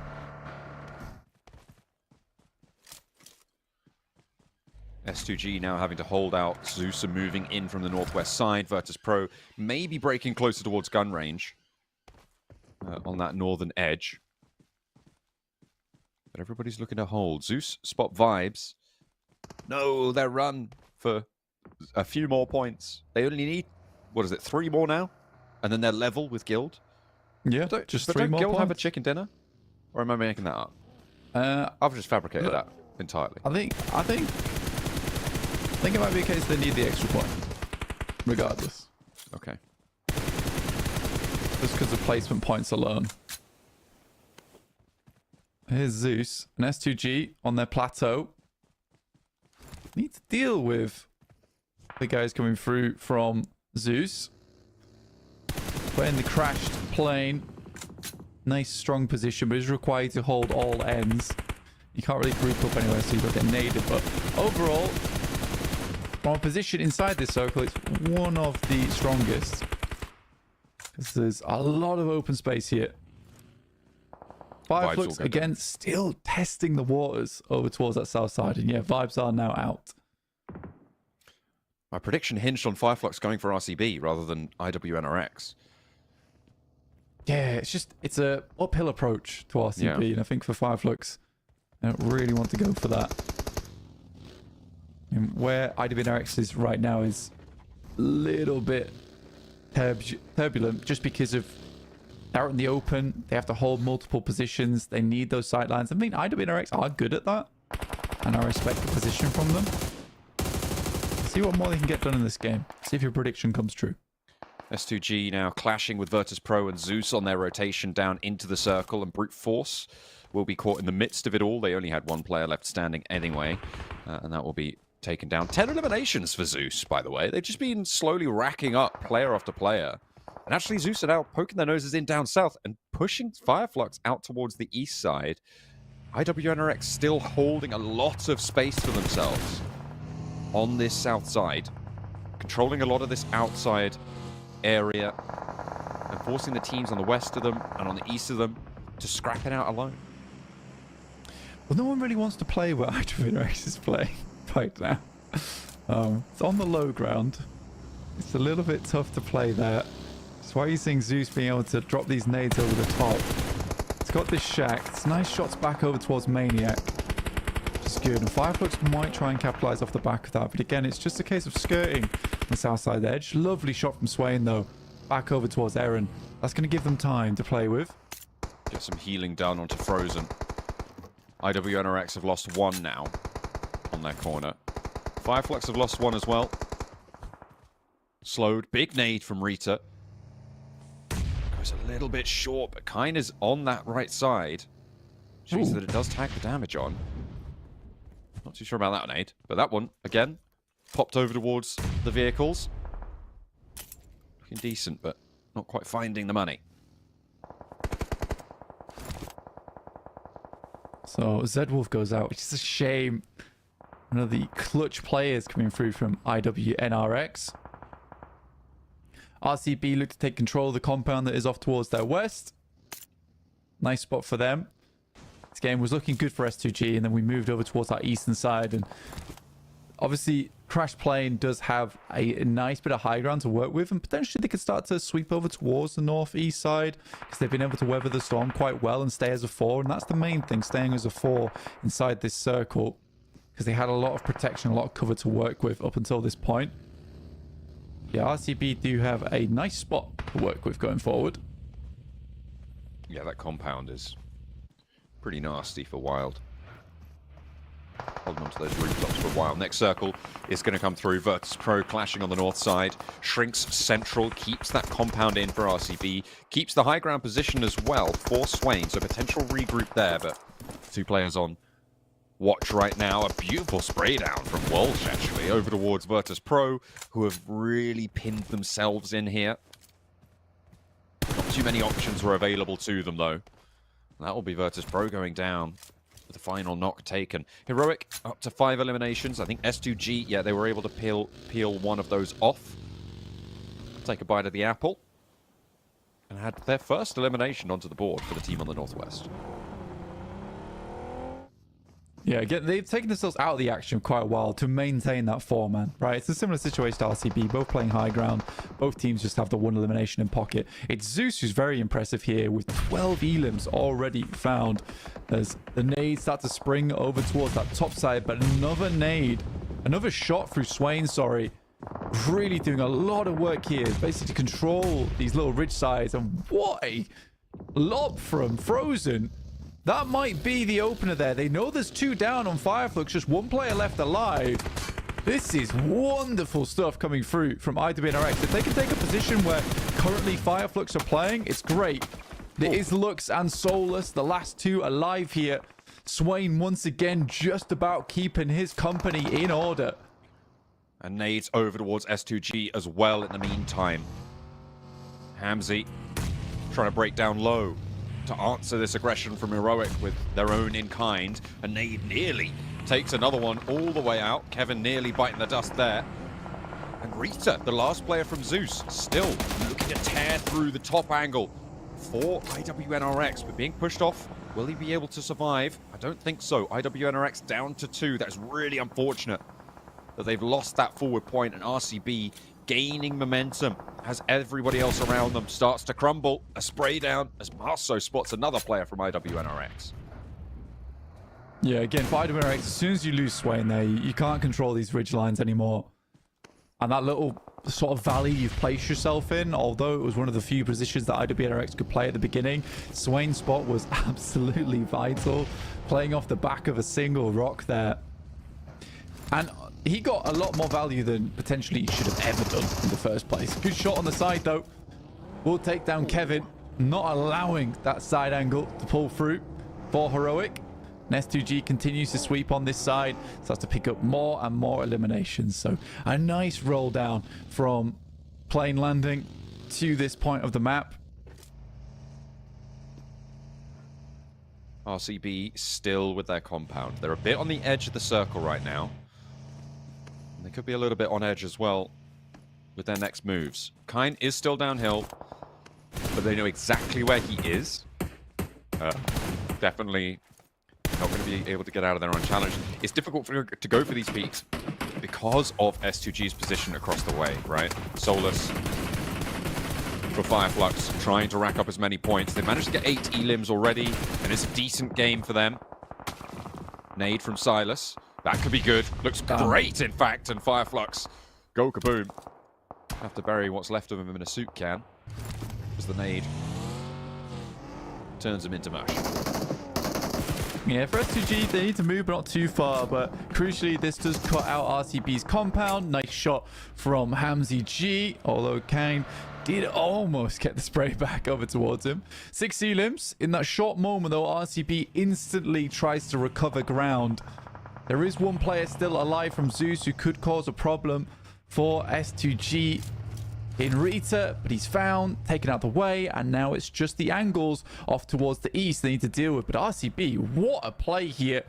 Get everyone fully into the circle, and Wash needs a big nade to start this one out. It's close to Silas. Ooh. Does a huge amount of damage. Just needs a small volley on top of that. Not going to find it, though. Not going to be given that opportunity. RCB, S2G now, clashing. With Heroic, have their lone representative charging up on the north side as Volt. A potential difference maker in this engagement. Needs to stay grounded, though. Hold his nerve for the right time. Because it could be quite a shock if it sprung at the right area. Yeah, they try and reclaim the ground after taking down, doing a lot of damage over towards RCB, right? Silas has to back out. In that moment, S2G tries to fade away down towards the south side, but I don't think RCB is going to let up all that much. And because they haven't had to take too many engagements, also got that supply delivered to them on the high ground by a couple of teams who tried to assault them. You get themselves a lot of utility to work with. Also, 2 crates were dropped towards the center. So for RCB, this is just an awesome case of We just got ourselves a lot of out of ground as soon as we heard the gunfire coming out, and S2G didn't respond too well. They remove a player on the sidelines as well. Circle does move down towards S2G, which gives them a slight innings in this game. But I think right now, the way that RCB is playing this does make life difficult for S2G. And it's going to have to be some clutch moments coming out from this team. S2G, I mean, that is one unhealthy vehicle. There's fire everywhere inside of that thing. I'm surprised you could even open the door. It wasn't melted shut, but goodness me, they'll try. Then roll it forwards a little bit, give themselves some cover to play around, I suppose. And in they go. Some vehicles trying to establish a line around here, but with Loxy in this position, Hamzy is at the mercy of these smokes. It's a good play from RCB as well, because realistically S2G needs to wrap round either to the north or the south, but they cut off both angles. They know this is the flat ground that S2G is going to have to roll up towards, and RCB can freely peek. And they have loads of nades to send over the top. First one doesn't find anything though, and it's hard to predict where these snakes are going to be for S2G. It's going to be a lot of luck based on the utility that S2G throws out. If they're able to find a little bit of damage, from there they can work the map. But right now, with little to no information, it is tough. Ooh, spot silence. A beautiful spray down. Real shot. For Marzo, that is absolutely huge. There is an answering volley sent his way, a nade as well, but he weathers that storm. Now, Wash rolling or potentially preparing to roll out on the high ground, and another nade from Kelsey opens Loxy for Hamzy, taken down in turn. Wild sprays it out for another. Ezel opens the cannon, but doesn't quite connect onto Wash. Onto Swash, sorry, at the back line. The high ground for S2G. 2 players now, Ezel and Wild versus 3 for S2G. Kelsey, Marceau, and Swash. Yeah, for Marceau, that was just an unbelievable shot through the smoke. Had to trust in himself that he was going to find the right accuracy and the right mark. Wild tries to move down to pick up the players, and this is where S2G needs to reclaim a lot of that space. They need to start moving up. Ezel, scary, on the side with the MG3. Kelsey, FAMAS, available. Just one Molotov. All the ammo that you'd ever want, but can he use it effectively?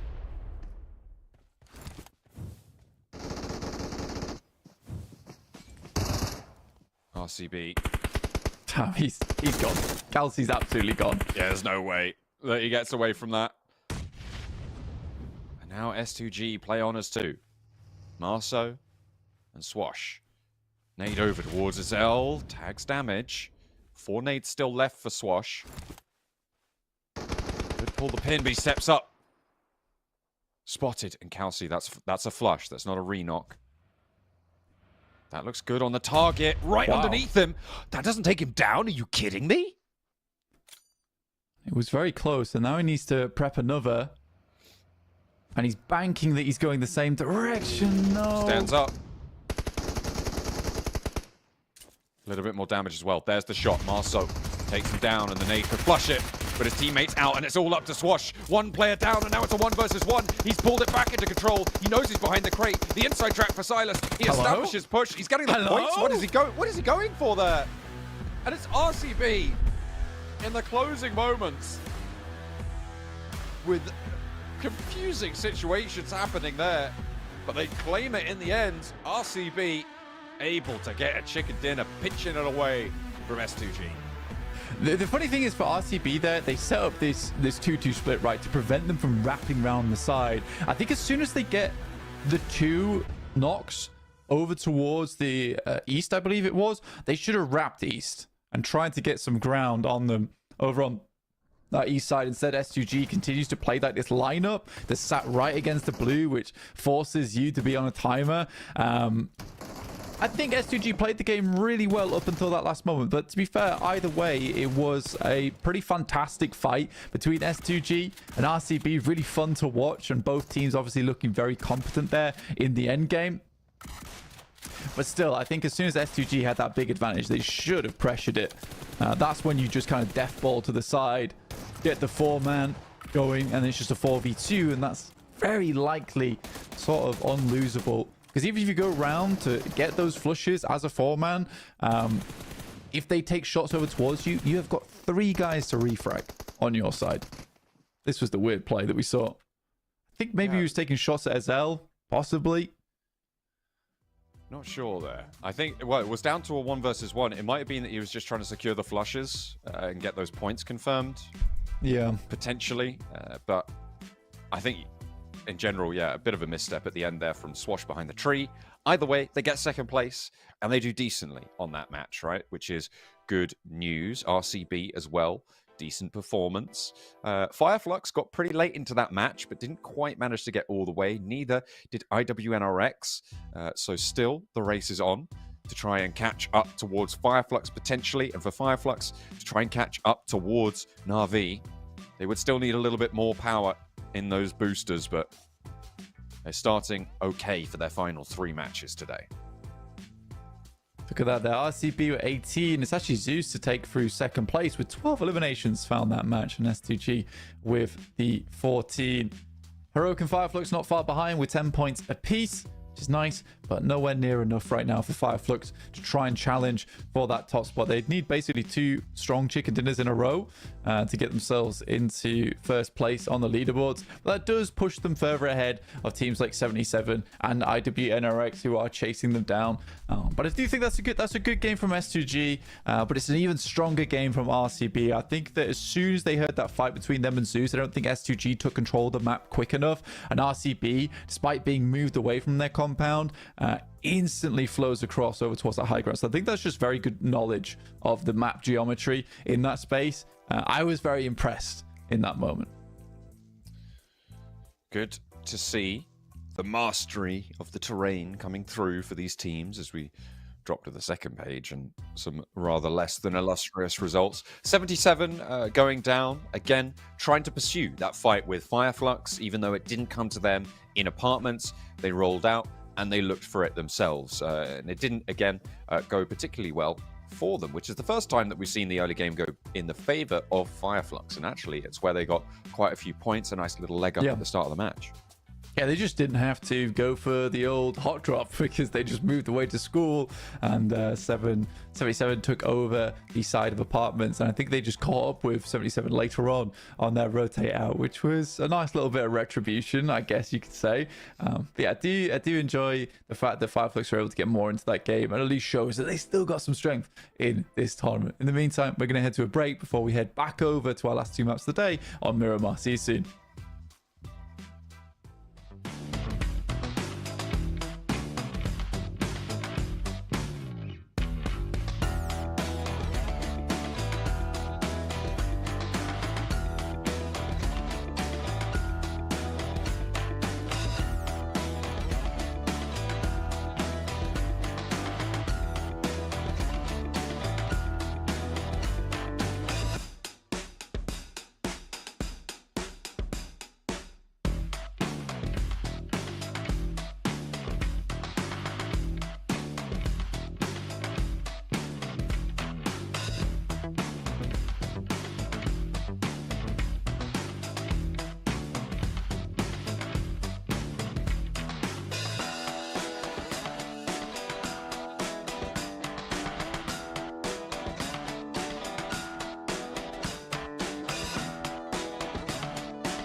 here. Barato boy goes down. The need for the back 90 points. 1 minute turn.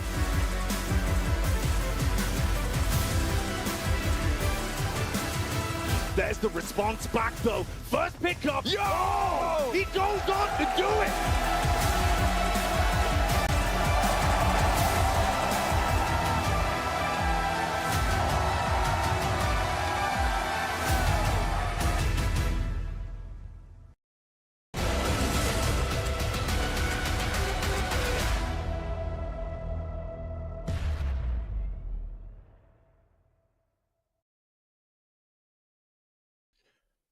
As week 1 draws to a close, we have closed the chapter of Erangel, and it is time for Miramar. We're heading over to the desert for 2 installments, and our final 2 matches of week 1. A chance to chase towards the top of the tables, a chance to earn league ranking points in order to secure your spot in the finals and earn yourself a little bit of a head start moving into the final 3 days of gameplay if you're able to make it all the way there. Plenty of teams would want as much as they can get, but it looks like Na'Vi will get the most because Fireflux, they faltered just a little bit today. They've started off not as strong as they needed to in order to close that distance, but can they hold on to second place? And honestly, for Fireflux, it has slowed down, but they're by no means a bad team. And I think that's something that we need to bear in mind going through to next week, is that out of all the teams, I think they have been the most consistent from day to day in terms of just putting up a fairly decent performance throughout. And that's something that will really benefit them going into the finals as well as the league ranking points. Because even if they get an average of second place every week, that's way better than coming first one week and then 14th the next. That's going to net you even more league ranking points overall. But yeah, just 2 more maps, so these teams can give it their absolute all before they take a little break, and we come back with you some more PUBG Mobile next week. Only the 2 days off, though. Can't be too long out off your screens, you know? This is PMSL. We've got to get over with it. Got to get into the matches. Don't look at me like that, Enigma Galaxy. Can't be doing that. It's a Sunday. Give me the eyeballs. Yeah. I saw him. 77. Let's see if they can maybe get a little bit further than 5 minutes into their match today. That is poor form on the paper shuffles. Yeah, he's done his best. He's done his best. I'll give him that. First Pro, on the other hand, some ups and downs. Again, I think that I would still describe this as a bit of a streaky team so far, with some really fantastic plays combined with some where they have just fallen over, flopped a little bit. It's hard to really peg where Virtus Pro really line up on the old standings in terms of actual power, but they're a strong team sometimes when the right inspiration strikes, which you don't really want to have in these matches. You'd rather it was a case of you always knew what you were doing at all times. You had a general idea of what was to come next. And I think the team that really embodies that is IWNRX, despite having some of the worst positions in the map, or not being always able to take center. They do know how they want to play those out, and yes, they don't always find a crazy result off the back of those games, but they are finding 7 to 8 points frequently now. And that is how you march up the tables. Slow and steady. It is not glamorous sometimes, but it's honest work, and it's necessary work if you want to be in amongst the top spots. To be able to keep your head above water. It's the name of the game. Well, it's PUBG Mobile, but you know what I mean. We're heading to Miramar, and we are going into match number 5. The plane is getting loaded up with 64 of the best that EMEA has to offer, and we will be setting to the skies very, very soon to drop in for the last time week 1. Our last Miramar set on a south plane path to greet us from Impala down to Valle de Mar.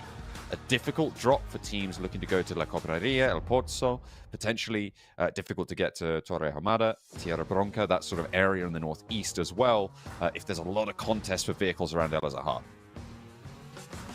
Yeah, in terms of getting to the north side of the map, it's hard. It's going to be hard on this one. And not a lot of teams would like to play down towards Valle de Mar as well as Paltona. These are not our ideal areas of the map. I mean, Chumacera is at least, well, was open yesterday, not open today with Team Spirit being back in here. So they'll have a nice place to start. But for Team Spirit, there's the team that has been, well, they lack spirit right now. That's for sure. Yeah. And hopefully they can regain some of that going into next week. Be a hugely difficult playing path on Miramar, which is a really, really big map to traverse. First pro getting out nice and early, though, down to Puerto Paraiso.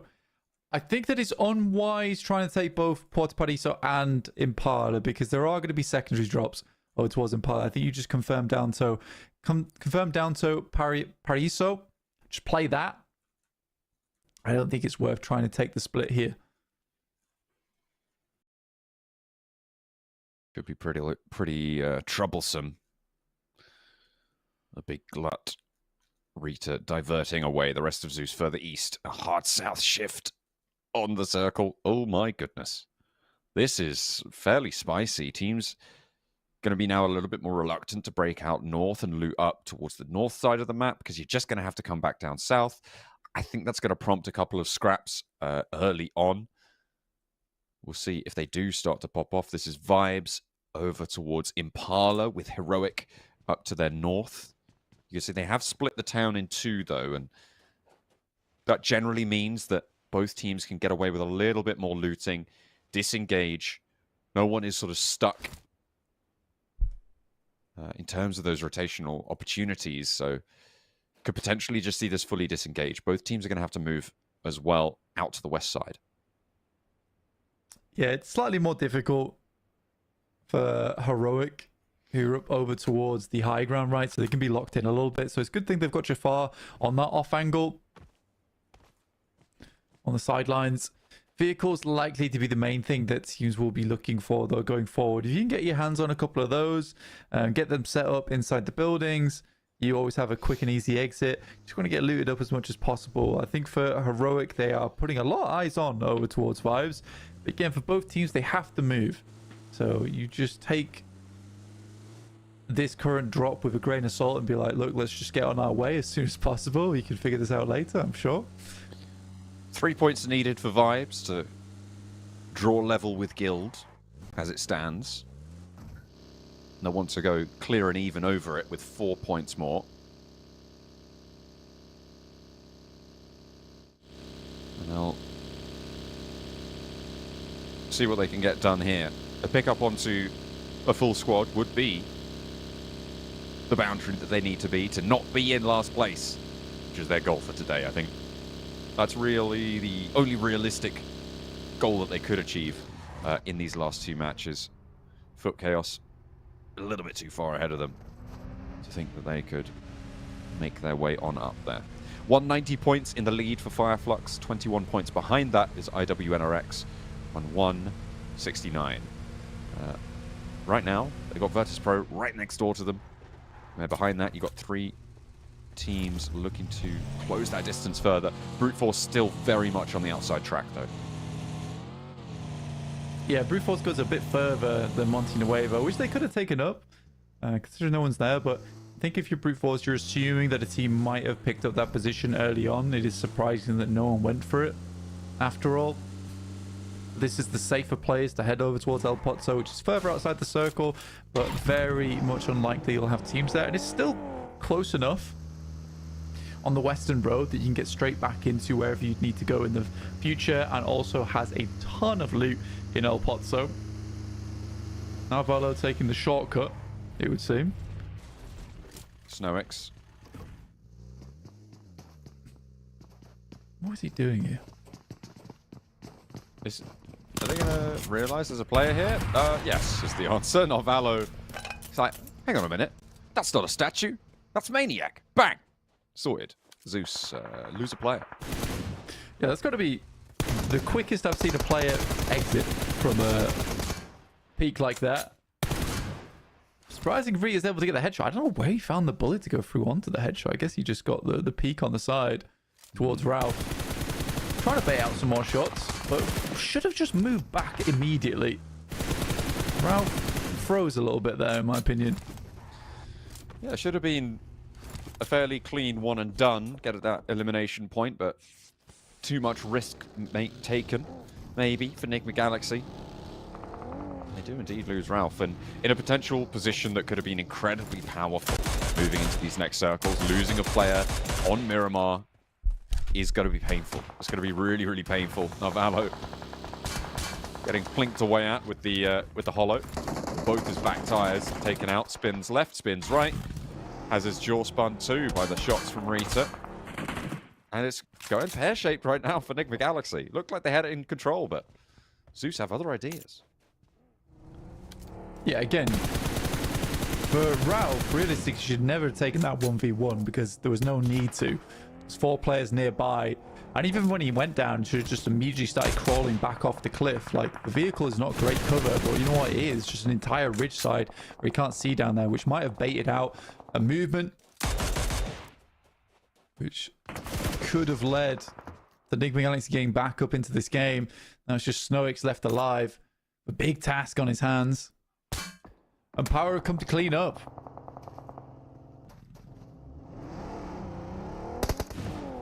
More than happy to do that as well. The chance to chase the top. Darkin. With that mini 14. Just gonna fold on back. Doesn't have the scope to really back it up right now. We saw him with the holo earlier. Now opts to pull out the nade against Snoix from Enigma Galaxy. Remember, Power still with angles, and Rita does go down to it. The nade is cooking. Oh, he re-pulls the pin. And he knows where Snoix is on the longhouse. Puts it upstairs, but no, Snoix is further down the corridor. Drops a smoke. That's going to stop anyone from pushing through this corridor. And actually gives him a position to potentially push forwards. Oh my goodness. Able to land the shots to Eren's skull. And the auto shots, he good for one. Power still moving on in. They're going to crash this now. They've heard this shot. They've heard this knock. And they know that they want a slice of this cake. They move on through. Darkin finds Snoix and will find another. A player of Power will go down, get flushed as well. Hops out, 3 rounds left. Not going to go for the reload. Does in fact change it around. But now from the high ground, Power swarming all over it. Like a colony of ants looking to go for this elimination. Molotov goes through. I don't know how he's not burning out. I think he's on top of the table right now. Foot Chaos are into play. He's bandaging up. Doesn't got any first aids. They know he's still there. They've got to know he's in this corner. He's got 3 more smokes. Yeah, that smoke trajectory will give it away. But Foot Chaos have now surrounded this. Look at the circle shift blank. Right down towards Partona. What a nasty circle this one is. Everyone has to get a move on. 77 in good position. But it's this spot that everyone would quite like to take up in Longhouse. Power initially got here, but now Football is Chaos are poking their heads in. Nico finds Easy on the knock. They should be able to get this back up, but Darkin prevents Power from easily spreading out here, which is the main factor when dodging nades that flow on through. Nade onto Darkin. Tags some damage. Stays alive. No real healing to speak of. Nades into the ground floor now. The Power can't push through. That one should find it. And Darkin does finally go down. Zeus eliminated. Power and Foot Chaos fighting over a pivotal compound. Power losing a player early was really, really unfortunate for them to the shotgun and the smoke. Now Power have 2 players left. Team Spirit not moving down south in order to take this fight. S2G could be able to stumble upon this fairly soon as Fidan tries to hold his building. Crosses into the upstairs position now, but there's an off angle on the high ground that he's aware of. Nico blasting the doors off his hinges, and Sard in the meantime will fall. Now it's just Fidan. He falls next. An easy pickup for Yekta, and 4 players in for Foot Chaos on this south edge. S2G close by, 77 as well, peeking in through the windows. but they're playing as 4. They've got a little bit of peace. Yeah, there's a ton of death crates in here as well they could resupply on, but S2G now rolling over the top. See if they can get anything done from this position. Got 77 also hanging around, but they've got the high ground, so they don't necessarily want to move down here just yet. There's an option for later. S2G instead rotate back over towards the compound they were playing before and leave some players split just for scouting purposes. A lot of this circle kind of unideal for a lot of squads as well, because there is Partona involved and that big strip of water, the canal that runs through. So I think for teams, they're not exactly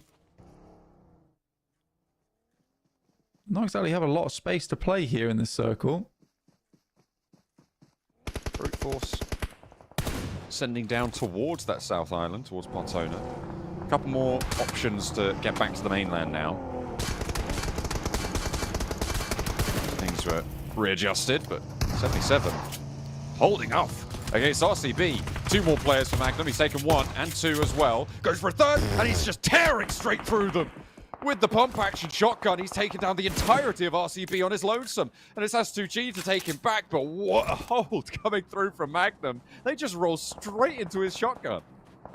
I mean, doing that with the pump shotgun is very, very impressive.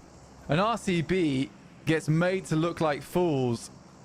It's sad that 77 cannot keep him back up, but I think that he's already done enough for him at that point. He can go take a rest. Not often you see 1v4s, but there it was, laid in front of us at our feet. An offering to the viewing gods. IWNRX against Vibes. Vibes needing 3 more points to draw level, but IWNRX not going to be the ones to provide them with such luxury. 1 player down. They need to try and hold it out if they want to be able to stay as 4. It's not going to be the way, but it's only the 1 point that is found for Vibes. They are shut down. 1 player lost. Frozen Falls, northeast side. IWNRX stay alive and will put 4 points on their tally. Their chase for Fireflux still very much on, but Fireflux are right next door to them on the east side. Indeed they are, and I think they spotted out the majority of this fight occurring. They might even want to get involved on it. Give themselves a landing point. Here's this 1v4 that we saw come through. Pump shotgun, 1, 2, 3, wow. Done. Cleaning up the dust here on Miramar.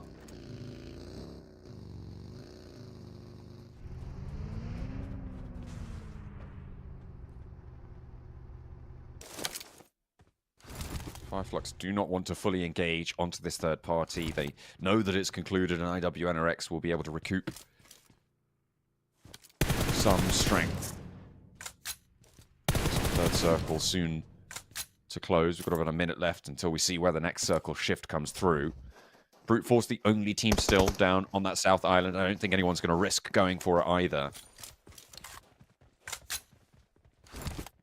So they have a little bit of time to figure out where the weakest spot is to push back up. I think that Brute Force holding that west bridge, keeping that 2 on the west, is going to be really, really powerful for them. It's going to allow them a chance to get back over to the mainland, and a lot of strength should the circle go crazy and shift down south. Yeah, they just need 2 spots. They need 2 spots to get in on. 2 spots that are scouted, just in case teams try to move down on that south side as well and push through on the western bridge. They need to know that teams are coming up behind them. So the scouting potential there is nice. And they set up another spot, another outpost from Chudo that sits on the northern side of the map. Overall, Brute Force has secured quite a few options for themselves. And we'll wait for this next circle to pop now. And it does head over towards the eastern side and keeps Partona still in. So for Brute Force, honestly, at this point, regrouping over towards Freezer and Prepod wouldn't be a bad idea. In the sense that it's not likely to give you the greatest game in the world, but you're out of the way. Ooh. Heroic. They go 1 for 1 on the knock trade. Jafar wants to get the flush here, but spots the players cresting the ridge and thinks better of it. A wise decision there. He is going to get backed off, and they fall quite far away now. Next circle just about to touch in. Sorry, oh wait, no. We are just on the very close side of the circle. It's not moving for another 20 seconds. We've still got a little bit more time. Res not coming through fully just yet, but another re-knock onto Walsh. I think that's going to allow them to get their player back up here. They're already sticking that res, but that nade goes high. Could get the re-knock very quickly. Not going to connect. Not this time. Molotov sent in to try and do the job. Will maybe tag onto Kine, but Swain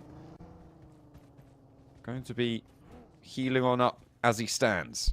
Heroic move in with 4. Heroic still pushing forward, and IWNRX know better than anyone else that they need to get a move on. They drop all these smokes. And a good swing to the right-hand side, and Bolt catches it just a little bit too late here. And they should be in cover over towards the field. I think they get 1 tag on, but that's about it. The rest of the teams, though, you got 77, S2G, all in strong spots. Virtus Pro playing underneath, and Football is Chaos still in that longhouse. Living life easy breezy. To the fullest on the north side. That's a pretty strong turn up for IWNRX. Fireflux a little bit further south. They still have all 4 players. They're playing the mouth of the East Bridge. And Brute Force is really putting their feelers into where they can find.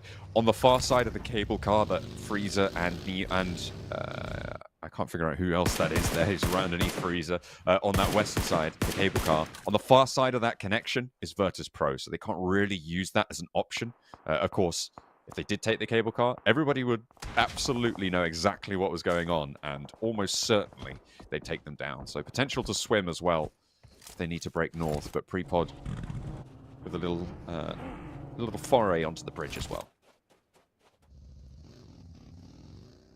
I mean, you have to move a little bit further forward. And for Prepod, you can play underneath where Fireflux is playing on the bridge.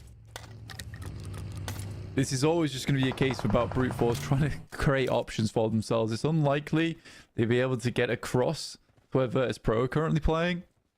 That's going to be a death sentence on the approach. But for Brute Force, like from El Pozzo, when the circle heads all the way down here, like this is your only option. It's not like you're going to force anyone else of these teams off their spots that they currently already have. There's so many compounds here, so many positions to play. It's really difficult. 10 more seconds on the clock here, and we will get our next circle. I think as I was looking at it, probably would favor over towards either S2G or Falcons. I think Virtus Pro might catch this one, but no, it's a lot further north than many of the other circles that were available. Team Spirit still in on the northwest side. The compound that sits sort of right up on the top, 77 are surrounding it, but not taking control of it. And I say not taking control of it as in they're not sat inside of it. They do kind of have control of it by proxy of playing on the ridges that sit outside of it, right? Because it is in it's at the top of a hill, but it's in this sort of little divot, right, that has a surrounding set of ridges that overlook it, which is why you don't generally play on the inside of this compound unless you have to. 77 know that. Team Spirit going to put pressure on, but Black Esports going to put pressure on from the south side as well. IWNRX now have Heroic to deal with. They've been chasing after them for a while, and Swain goes down first, flushed away. Volt caught by Kine. So there are 2 players bearing down upon him with shotguns. It doesn't go their way. Kine leaving Zed Wolf alone. Nearly catches Defer on the cross, taken down to the lowest of low HP there. Will turn the corner. That's the spray they were looking for. Healing towards the back, and Walsh with the challenge down range. And Kevin moves in. 1 round left with a shotgun. He doesn't have any more ammo, and it has to swap, and it's good. Dips behind cover, but a lot of Heroic are down. What can Falcons do with this time? Can 77 take shots out this way? I don't think anyone has got it at the top of their list of actions to take to go in and third party that, so Heroic may be able to get back to 4. Yeah, Heroic's just fine there. I think it's a big task for a lot of teams to leave their spots, head over towards that position. In the meantime, it's 77 versus Team Spirit. Yeah, the reason between this could be an S2G or a Falcons circle is because it actually just physically cannot center up down towards VP because it would keep too much water in and for Zone 5. So it's one of the few circles that you can kind of predict quite easily. For S2G, they're more happy about this because they really needed the circle to go their way. Their spot is slightly less defensible than the others. But because it's so central, they should be able to play out this game for a while. And other teams being forced to come to them means that they can take some more brazen shots that way. The 3 players, they really did not want to be having to make too many rotates this late into the game. Team Spirit, though, first time we see them in the top 10, I would say. Certainly for a long time. On this northwestern side, challenging the ridgelines of 77. Brute force. Valiantly aiming to get across this bridge. Dropping the smoke there.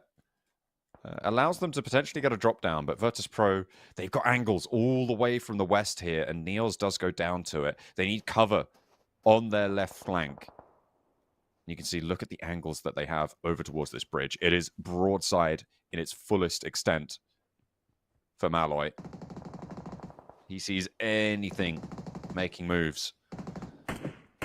Just getting around, sent down range, straight there. Next circle, soon to pop blank, and we'll see how the dynamic of this phase is going to shift. Yeah, for Brute Force, it's really a case of dropping off the bridge. I think that's one of their few plays they have to play underneath Fireflux, but now they have to make a swim out towards the western side, pick up the eliminations over towards Fireflux. Fireflux have this position on lock towards that front end. So Freezer flies in towards the front itself, sets up a barricade, and Ketch attempts to get something done. Chudo has a nasty angle from the water. Oh dear, and that's 2 down. Fireflux losing a lot as they do manage to strike a little bit further back, but Neos drops in, cannot find it. Lux now the last to stand. Pre-pod there, peppering from underneath him, putting pressure onto Fireflux. They continue to move through, and it is once more the pump action. It's one and done. Fireflux eliminated, 0 eliminations themselves. That was a sick play from Freezer, though. To fly out to the front and just hit into the upturned vehicle where it looks like he's going to cross and they're looking for the spray, stop short, take an amazing spray out front, and then Chudo step out of the water like the swamp man to take a long-range shot over towards them. Very, very good. So although Chudo dies for his efforts certainly allowed Brute Force to get through what was otherwise a miserable situation. Heroic trying to move in on this northern side now. Sweeping on through towards 77. This compound now under threat means that 77 have to pull back a little bit.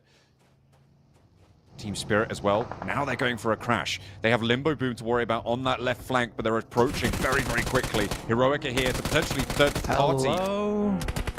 Kitsune just completely looks dizzy. No idea what he's doing there. Effect caught by Limbo Boom on the off angle, and Nomi taken down as well. There's an answer from Matic, who seems to be the only one in this fight for them that's had his head screwed on. But Shifu launches a nade. This goes down. I mean, disaster. And Heroic just pick up the pieces. This is an easy third party coming on through for Heroic on the north side. 6 eliminations for them. Was pretty rotten for Team Spirit. Yeah. I'm not sure. I'm not entirely sure. This is quite. It was frankly, it was just bad. Like, they didn't do well. This. Hey, it's tough seeing them this way. Lack of principle. Seeing them this way. S2G, they lose a player. As Football is Chaos start to move up from that south side. Brute Force spread out a little bit over that south. Again, Brute Force are really quite good at playing out what some would call unwinnable games. Getting themselves into awkward positions where realistically they shouldn't have any chance to get towards. They get a loot crate as well. It's dropping right on top of their position. Falcons, though, want to claim it. They've seen it. Finders keepers. Might be dropping on you, but so are we. Bang, bang. Virtus Pro also taking shots still from their cable car house out on the west side. Pope rolls down. One pulled out the back. Freezer chases with the pump action. Sweeps the leg. And no more instant aggression, but the vehicle goes up in smoke. Backline suppression. Can it come through for Brute Force? 2 players up at the back. They will get this res. Freezer under pressure. I think he's crawling forwards, knows that he's almost certainly a goner. Ali rolling around this angle, will spot Freezer. Likely just crunch him in. And 2 players for Brute Force now. They want to hold this position rather than commit to try and go back. And Freezer at least passes across the information that they're all grouped up, so a nade could be pretty disastrous for Falcons. They start to toss them over the top. With a general idea of the location too. North side. S2G, Foot Chaos, Heroic. All teams looking to move down these hills now. Luckily, Brute Force and Falcons can't really peek up. It's Virtus Pro, the main south side presence that they have to be worried about. And Heroic are taking heavy casualties on their descent.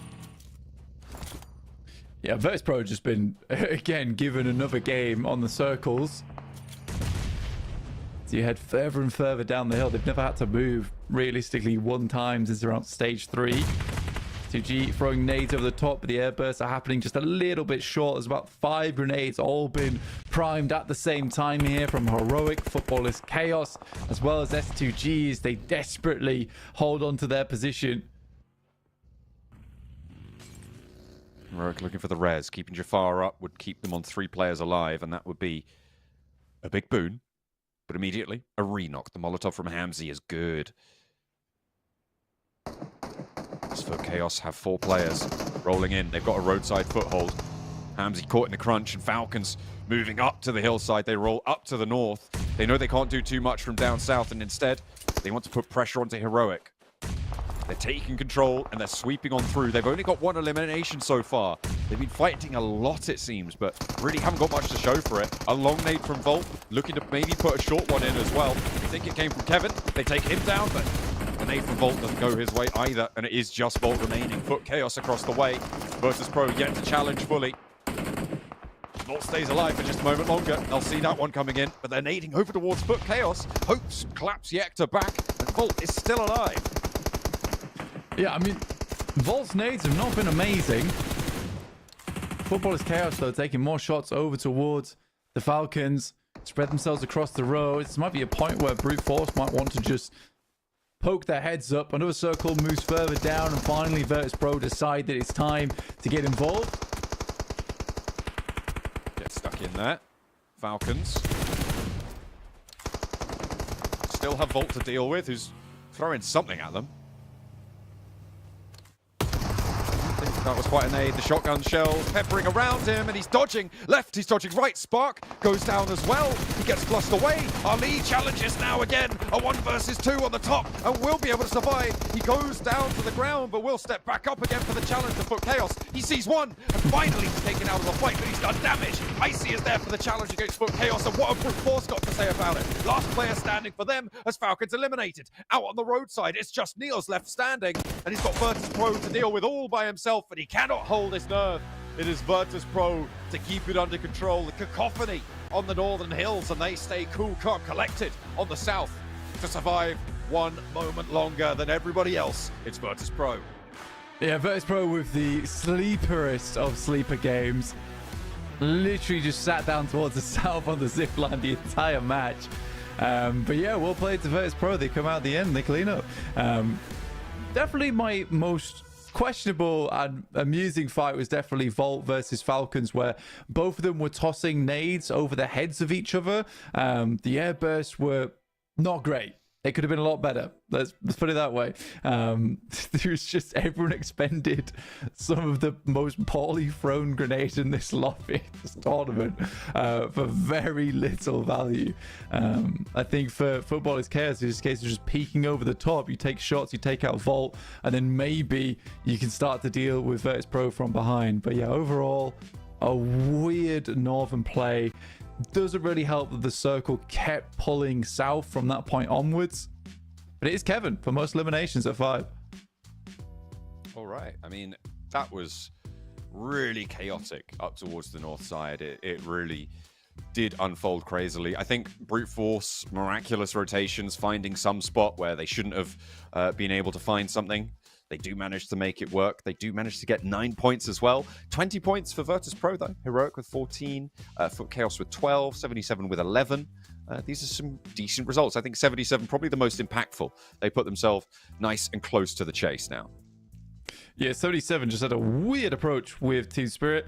But yeah, very nice plays from 77 on the high ground. Circle keeps shifting away from them. There is just so many third parties to contend with. Football is chaos.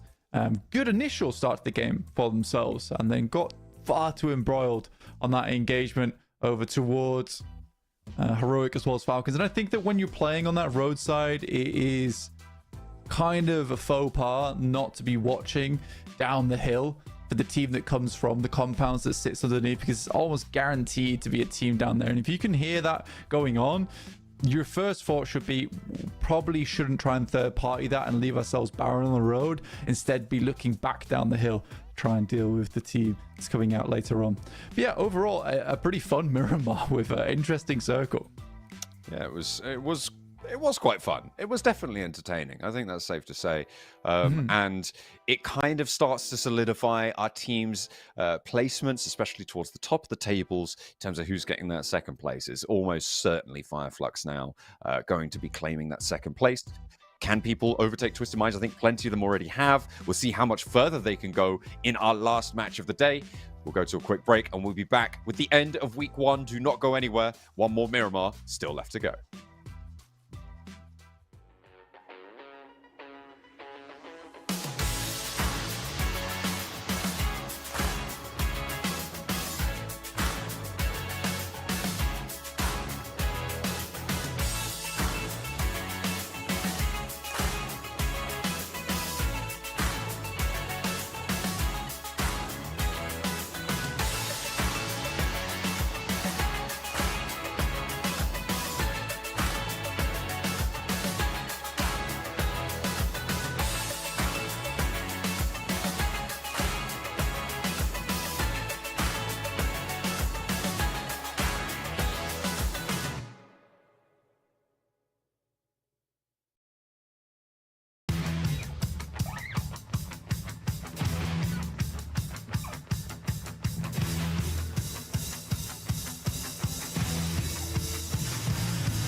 98% of PUBG Mobile players say they are concerned about the future of climate change. This shows a need for us to help make change.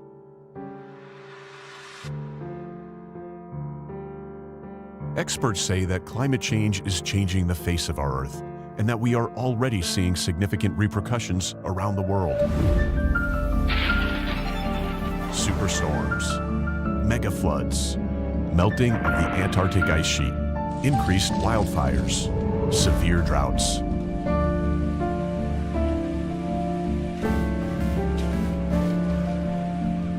Experience the ruins of Erangel after 100 years if we don't take action.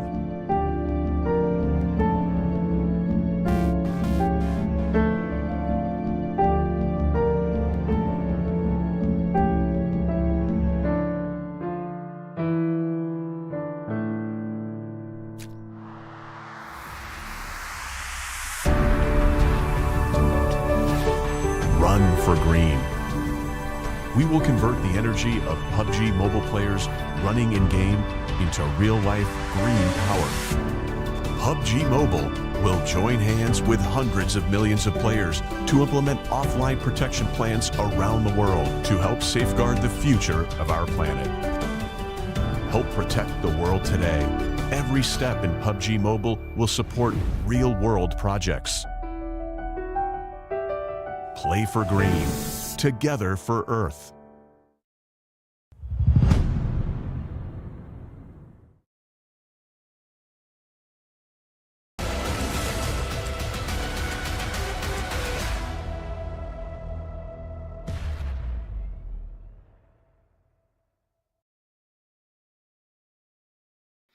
We are heading over the final hurdle for our teams at the end of week 1. It is up to match 6 now for all of our teams to put their last entry into the scoreboards and earn themselves some league ranking points. My name is John Allen. With me is Blank, and we're going to be going over to the desert with you guys very shortly for match number 6. Last match of the week, and the last chance for these players to put some points to get those league ranking points on the board. You got 77 here who've had a weird day so far. Very weird day. Just testing their limits, I suppose. There have been ups and downs for a lot of these teams who are competing for second place for that sort of area. Fireflux have not been able to do enough to get up towards Na'Vi. IWNRX, they've had some pretty decent showings as well, but then pushed back a couple of times to boot. So it's been ups and downs kind of for everybody. Talking about MVP candidates today, Blank, I feel like it is anybody's guess for, first of all, which team they're going to be from, and second of all, not even mentioning which player it's going to be, right? Because at the moment it seems like it could be anyone's for the taking. A couple of standouts. Are you thinking of anyone in particular coming into this final game to see if they can convert and get a true MVP on the day, or do you think it's still just a roll of the dice as to who pops off this last match? I think right now it's hard to say with everyone doing fairly well. I think if I want to say Zedwolf, honestly, but okay. It realistically could be a lot of players. I don't know how well Zedwolf's played other than the times we've seen them. Could even be a brute force player, getting quite late into a lot of games so far and putting up a lot of numbers. We are just waiting to get into this last game. IWNRX, though, I'm very pleased with the turn up they've had. Awkward handshake on display. Oh no, I don't like that. Put that away. Was that Zeus? Not sure. Oh, don't show me these guys. I don't want to see it. Don't kick them while they're down. And they are down. Yeah, I mean, Zeus has not had terrible games. I think they have improved a lot over the last couple of days. I think for Zeus, it's definitely a case of... Definitely gets a few moments that have looked stronger than the others. But I think they're a team that doesn't play like some of our squads, other squads that are down towards the bottom of the tables, which is a case of being very scared, picking up places around the map that are likely not to engage into any fights. I mean, Zeus is at least happy to try and take engagements, try and take position, even if a lot of times it's a case of they'll trade 2 players for a team fight win. I'm glad they're doing that, because you will just get better and better over time. Got to climb on up. I think the players are in the lobby now. IWNRX. Stern look to the camera. Stern is still in game as well. They have had some pop-offs. You think maybe Zedwolf could be a strong MVP candidate? I think that's a pretty decent shout. Yeah, that's who I was saying. I think it could be from IWNRX, is probably Zedwolf. But again, I don't know how much we've seen out of him other than that, other than the times we've seen him on screen. That's but we'll see. Again, MVP is difficult today because a lot of teams have had their massive ups and their massive downs. And it does feel like the final day of the week. Oh yeah, everybody is maybe a little bit nervous for their first round of league ranking points. We'll have to wait and see if those nerves affect them now in the final match. As we're dropping our playing path, Trailer Park down to Partona, cutting out the northeast side, making it tough to get there. The teams will be more than happy to go for the drops around Los Leones, potentially go out towards Impala, towards Minas Generalis, potentially. Al Azhar is a bit of a stretch, so we'll see if anybody opts to go there. S2G dropping out, sending over towards Hacienda, towards San Martin. Might have some neighbors to deal with. No hot drops early on the plane path, except for towards that north side. You can see S2G. Who is that underneath them? Getting very, very close by to them. There is another team matching them lockstep. It's not the Falcons. It's Black Esports is underneath them at the moment. Black Esports and RCB. And Black Esports are taking quite a bit of damage, actually. Did not expect that. S2G, though, they're taking heavy punishment as well. On the downstairs, strafing across the M249. Ringing out through the concrete. And it will be devastation sent towards S2G. That's a hot drop. If I ever did see. Hamzi and Kalsi now left standing. 2 players alive. They're on the inside. They're facing up against some pretty decent weaponry, and I don't think this is going to go well for them if they want to take this opportunity. Might catch Poser on the cross if he knows how much health he has. Lewis scampering around. The rascal that he is, back over to the concrete he goes. Yeah, for S2G, looks like it might be a quick end to their day today. We're on the final Miramar. On the circle itself, though, we did pop a central circle towards Monte Nuevo, where Heroic currently hold, Brute Force. Obviously, we're back up towards El Pozo, and you've got a massive amount of teams actually split around the southeast side. I think it's around about half the lobby, in fact, maybe a little bit more. Here down towards Los Leones, Partona, Valle de Mar, Chumacera, Virtus Pro starting in Puerto Paraíso. A really long journey for Virtus Pro to get to this circle, in fact, through a lot of teams.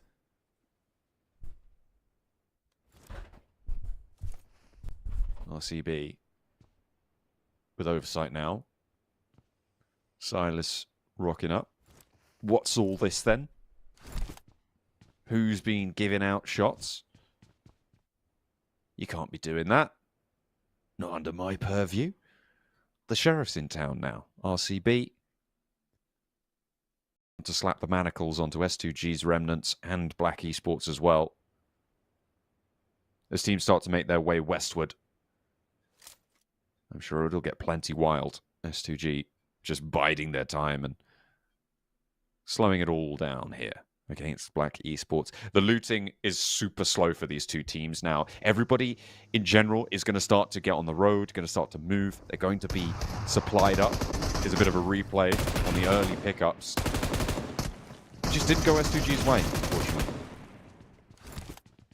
No, I think they got a couple of good starting picks, but other than that, it was just the overwhelming force from Black Esports to get the trades in. Here's Vibes. Their last chance today to get those 3 points. Get ahead of Guild.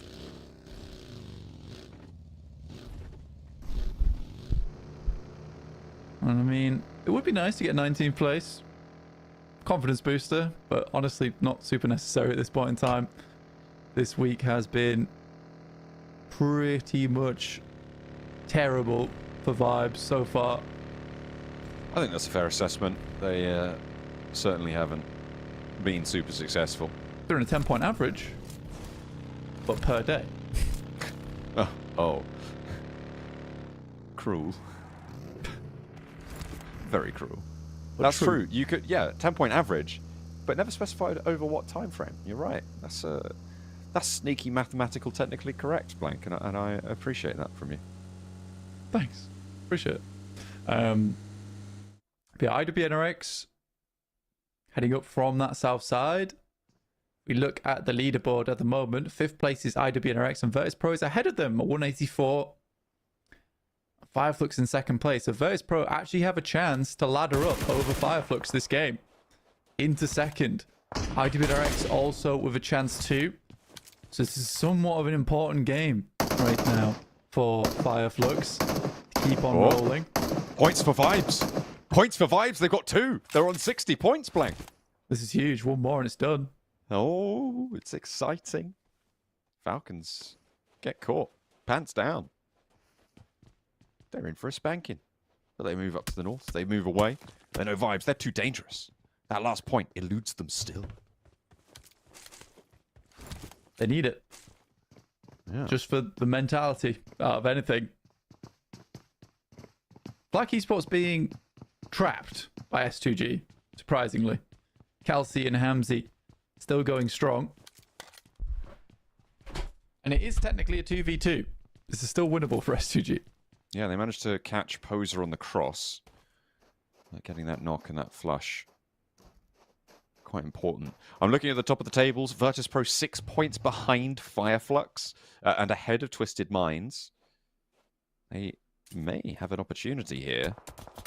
They get a shift on because right now Virtus Pro are still in Puerto Paraíso as the blue zone envelops them. To potentially head on in, get 6 points more than Fireflux, who are not in the circle either, and will have to move westward. Pretty lickety split. But 6 points is the difference. And within striking range of IWNRX in 5th place, who are 17 points behind. IWNRX in a little bit better of a position, I think it's safe to say, on the peak of the west ridgeline that sits just south of Monte Nuevo, across the road from La Riera. They're in a decent foothold. There we go. Mixed all of that up together. Result is IWNRX potential to go big this game. Yeah, they have a nice spot up towards the high ground. It's going to give them some good purview around the rest of the map. I think that'd be very important for them getting over towards their end game at least. And they know that they've got quite a few points to make up. 17 total towards Fireflux, and that's not to mention profiting off the back of whatever Fireflux is able to do this game as they come in from the eastern side of the map. Virtus Pro also, like I said earlier, from Puerto Paraíso, it's a long journey for them. They're right on the cusp of getting 2nd place. Nice. Very kind from Yekta there to push Nico back on his way.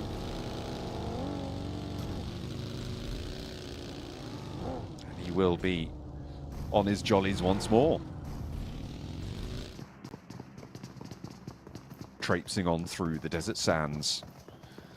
Nice little holiday. It was anything but in this tournament last match. Pop out west, Blank, and we are got a center up on IWNRX there. As they sit on the high ground that splits down the middle of this circle. Falcons, they have one player left standing, and Heroic will cut that down, but at the cost of one of their own. Jafar eliminated as well. The Falcons are out for the week. That is where they will lock in. Yeah, that's kind of sad. Kind of sad for Jafar there to get immediately flushed. This game is playable with 3. Not so much so, just the two.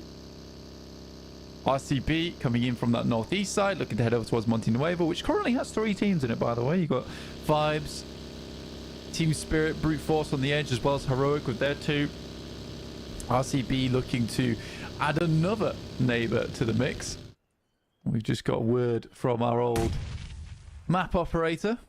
Doing a good job at keeping us up to date. Virtus Pro is still on the edge of Puerto Paraiso. A good start for Team Spirit to find a knock over towards Brute Force. Nade sending back towards the rear end of these silos. Freepod steps out. Kitsune is lying in wait.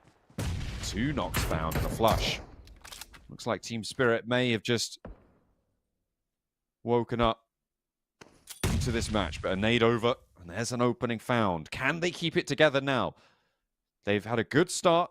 They're being tested. Nomi crawling back. Keep that mental strong. Just get into 16th place. But in comes Freezer with the off angle. Looking to pick up more of the players. Will flush out Nomi. Frustrating experience. Possibly the worst guy to go up against as well in a 1v4. Maybe. Maybe. A knife from Kelsey? That must have been a flush, surely. Kitsune wants the high ground. He wants to operate with height advantage here against Freezer, but someone's taking shots at him. Could be anyone. Nobody knows. This Freezer has disappeared. He's ethereal. IWNRX have managed to maintain a central position, but a lot of other players are making their way on up here. Kitsune knows where Freezer is. The nade is getting cooked here and immediately shuts it down. Finally, Team Spirit close out a fight against Brute Force as well. That has got to be a little bit of relief for them, but unfortunately, they did lose one of their players, and in the position that they hold, it's really important to keep sightlines there to stop teams moving in around them. And as teams start to get more desperate, that's the only choice they're going to have. It's a big old yay moment for Team Spirit. Actually getting something done the first in a while. It's unfortunate Nomi has to pay the price for it, though. 77 comes in from that north side. IWRX still looking to put up more points as Zeus heads over towards their location. Should be sent back, but already losing quite a few teams. Falcons, Brute Force, both out on S2G and Black Esports after their initial fight against one another, down to just the one. Make that none for S2G as he dies out in the blue. Goes out. Come A on. lack of illustriousness there. Brute not connecting on the spray. I think they made it. Actually, they've made it already. 19th. Oh, they have. They've done it. They found a third 61 point. points. Yeah. Look at that. Well done, Vibes. Very impressive. What a game from them. Outstanding performance from Vibes in this last match. Odds on them going down in the next engagement, in the next 5 minutes? I don't want to take those odds. Those are bad odds. I didn't even give you the odds. I already know they're bad odds. Okay, they're bad odds. Like esports next to fall as well. So very unsuccessful drop from both those teams from S2G and Black Esports. Both go out. And we'll push S2G out of the lobby for now until next week. RCB looking to overtake them, as are Enigma Galaxy. 126 points for RCB. Enigma Galaxy on 122. Need to push further up that leaderboard.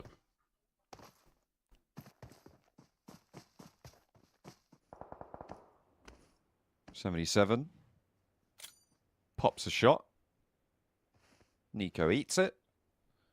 It's not very tasty. Magnum looking to chef up some more as well. Dokuma tries to get out of there. Spray from Magnum doesn't connect. She has another opportunity though. Didn't quite get that reload off. Dokuma sails high over the ridge. Vehicle in flames. Not going to be able to extinguish that. 2 players now down, and Foot Chaos lose Nico, confirming that. They should be able to get the res onto the other, but that's good news for 77. Potential to keep on going on that northwest side. Pro just making it in, actually. They still have one player that needs to regroup with the rest of the squad. But this, like I said, was going to be a long journey. And a long journey it certainly ended up being. They did get into the circle, surprisingly, with no casualties. Tasty. Still IWNRX that I am looking over towards at the moment. A team that can really overtake quite a few, including Fireflux. But Fireflux have the fort on that southeast side, and another circle will give them a good chance at it. They could potentially take power down here and keep all of the east side positions to themselves. The difficulty will come, as it always does around this area, if it shifts across the road. Getting across safely is next to impossible when you've got teams leering out over this valley as much as possible. There's so many sightlines under control, and you can see the height differential that exists. This is Zeus looking down towards Virtus Pro. This is on the south end of this valley. Fireflux actually getting ahead of that. I really like what Ketch has done here, scouting out and giving them a little base of operations on the far side of that road, so potentially assuaging some of that very difficulty I was just talking about. Zeus there. Still looking to send Virtus Pro back. I mean, Virtus Pro make their play for the high ground. 77 spotting out Nick McGalaxy, who are making a very dangerous crossing here. Into the remnants of Football is Chaos too. And it's just one player left alive, and Snowix drops the smoke.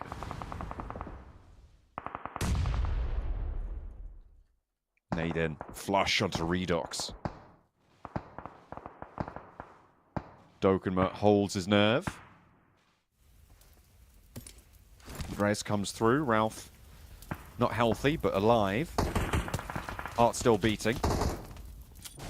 Surround for 77 is pretty brutal. Power spotting Kitsune.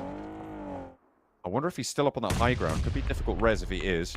Nick McGalaxy trying to stop 77 from moving on in. Virtus Pro clashing with Zeus. Malloy down. Darkin wanting that flush. We'll be able to find it. Might need to get the reload on, though, because two of his teammates have already gone down here. Off-angle shots from, I think that's Ketch, actually, who's pushed all the way up there and spots... Is that... Yeah, that's Koa on the back line. Virtus Pro being defended on this high ground, not only in the position that they hold, but for Fireflux to defend their second position on the tables. Yeah, it's a good shot coming through from Fireflux along the way. Needs this knock desperately. The initial shots on the shotgun were very good. In comes Fireflux, and this is a big engagement for Fireflux. This might just cement their position on the leaderboard as well, because there's no one else really to challenge them on the south side. It's IWNRX, really, if they can get rid of Virtus Pro here. But on the flip side, if 3 players from Virtus Pro manage to handle Fireflux, this could be an interesting little topsy-turvy turn. They haven't managed to get the openings they were looking for, and they've really committed over to this far side. They've given up their position out on the west edge. And the question is for what? Because right now, it's looking a bit sparse. The zone's pushing them along, and they're kind of corralled together. Nades are going to be impactful. Zeus have got the backstop on this fight. Koa knows about it, but doesn't have any nades, only has those smokes to play around with. And a long nade's been sent over the top here. Circle moves further up towards that north side. Will cross the road, but Fireflux already made that decision. It's just Power now left out in the zone. Fireflux moves up, looks to cut off Virtus Pro on the compound. What they don't already know, though, is that Zeus moved up. There's a 5-man team here. Ketch backs it up. Playing cautious. Virtus Pro given a little bit of room to breathe here, but Solus left behind. Bishke and Koa, the only 2 left standing for them. He spotted Maniac, and he knows that Erin's there as well. Koa not going to peek out for it. Bishke might actually look for the crash. Fireflux going to pull the trigger. Koa down to a nade, and that's going to be taken away. Fireflux at that point to the tally. In they go. Zeus now under threat, and there's a spray down. Scarface allows Bishke to do the work on the inside, and now they've only got 1 player to worry about. Bishke with a 1v4 3 points already picked up by Fireflux. Can IWNRX hold out long enough to try and gather the pace that they need to overtake this? They need 20 points on the match to meet up with Fireflux on 193 if they go down here. I mean, to be honest with you, it's a really good play from IWNRX. I'm pretty sure they move forward in the vehicles to bait out the fact that VP thinks they've left and push further out. That's why Virtus.pro, in fact, actually goes to assault over towards Zeus, and that's when Fireflux strikes. So, a cheeky play, a bit of a stealth maneuver, fake out from the entire squad. And it does fool Virtus.pro. Fools them massively.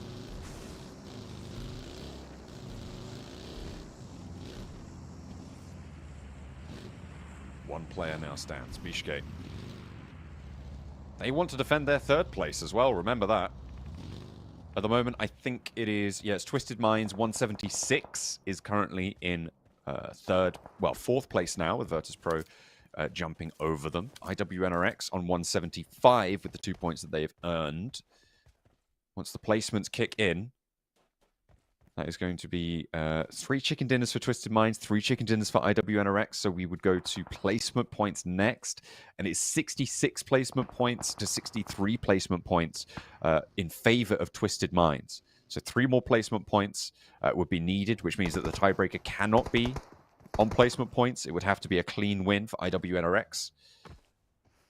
So they need 2 more points to guarantee jumping up into 4th place at least. Then as far as they can go to get over Virtus.pro.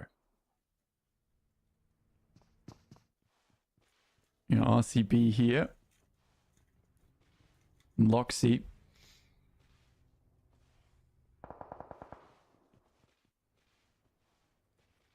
This is Team Spirit. We do have to move forward a little bit as we head into Zone 6. Vibes and Heroic as well as Power all underneath, hoping, praying for an Eastern shift on the circle to keep them safe. We'll see it coming soon. IWNRX, it would be the perfect situation if it stays over towards them, but very central. Doesn't really help anyone out. But for IWNRX, they still have a central position in the circle. Everyone else has to move into them. They need more eliminations, though.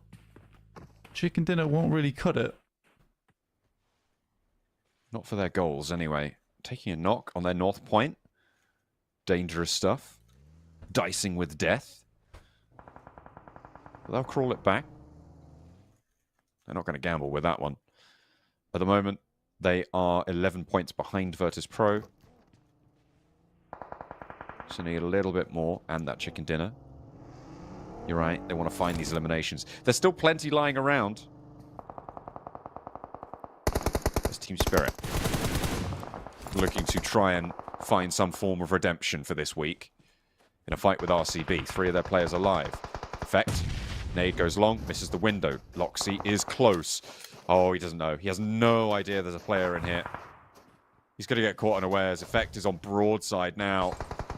Take that back. Molotoved it out. He knows he's there. The DBS finds its mark nonetheless. An Effect. Now, when he gets the Molotov burn onto Loxy, that might just tick him down. One more would do it. But it is not going to go their way. Stop, drop, and roll. Loxy puts that fire out. 2 players now remain for Team Spirit. Didn't check the buildings. They were caught unawares. Didn't even think to follow up on that Molotov. Yeah, not sure why we saw Effect pull out the nade. Like, as soon as he sees movement in the building, like, he'd already mollied it out. Should have been prepared with the weapon instead. It gets caught massively off guard. Now, Matic looking for the vault.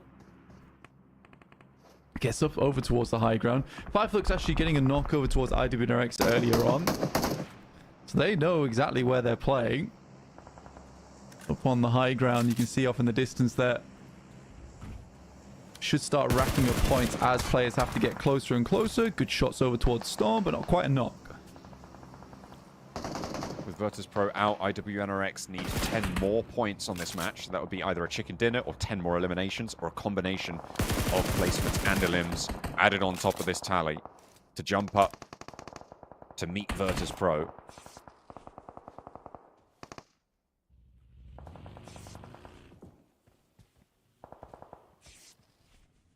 I think actually, sorry, with today's games, IWNRX would potentially already be beating Twisted Minds on placements with their chicken dinner. They've had an extra one today, I've just realized. So it would be a tiebreaker victory with IWNRX, but they're still in 5th place on those tables, so perhaps something is still catching it short. RCB, challenge on Kitsune. That nade looks good. The shots too. That's Team Spirit out. Unhappy week. 3 elims as well, though. At least they're staying on track. Consistently quite terrible this week. Even their chicken dinner was not great. Stage 6, though, it drops off the mountainside into very open area, but does support Fireflux. And with IWNRX taking a knock here, they're big time delayed to the next circle. And another great nade over towards Swain and Kane at the same time from Shifu. I think that might just be GG for IWNRX. In goes the dual roll up. You can't really go in for this refrag on the 2 positions as well, because they're down the cliff. You need to commit all the way down there. You'd give up your position underneath. Fireflux, they have, at this point, done enough to secure 2nd place. With Virtus Pro going down as they did, they've kept them at bay. IWNRX now looking to change the tune.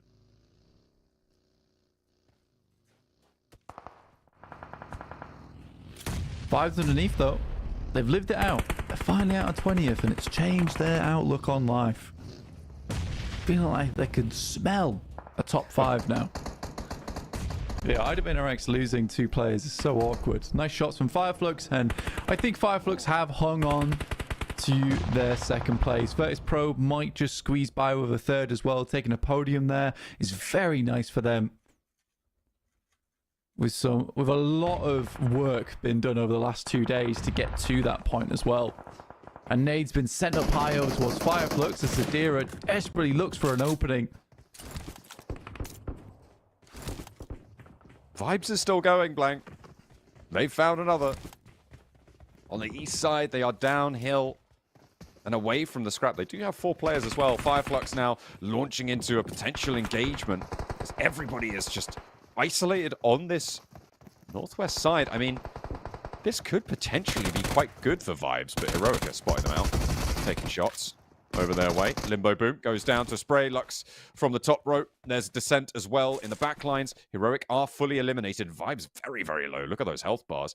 As Fireflux take down 77 on the flip side. Now teams starting to fall across the way. 2 players from IWNRX. They're up to 4th place. And I think with the placements that they earn this match, they will be up to 4th place overall.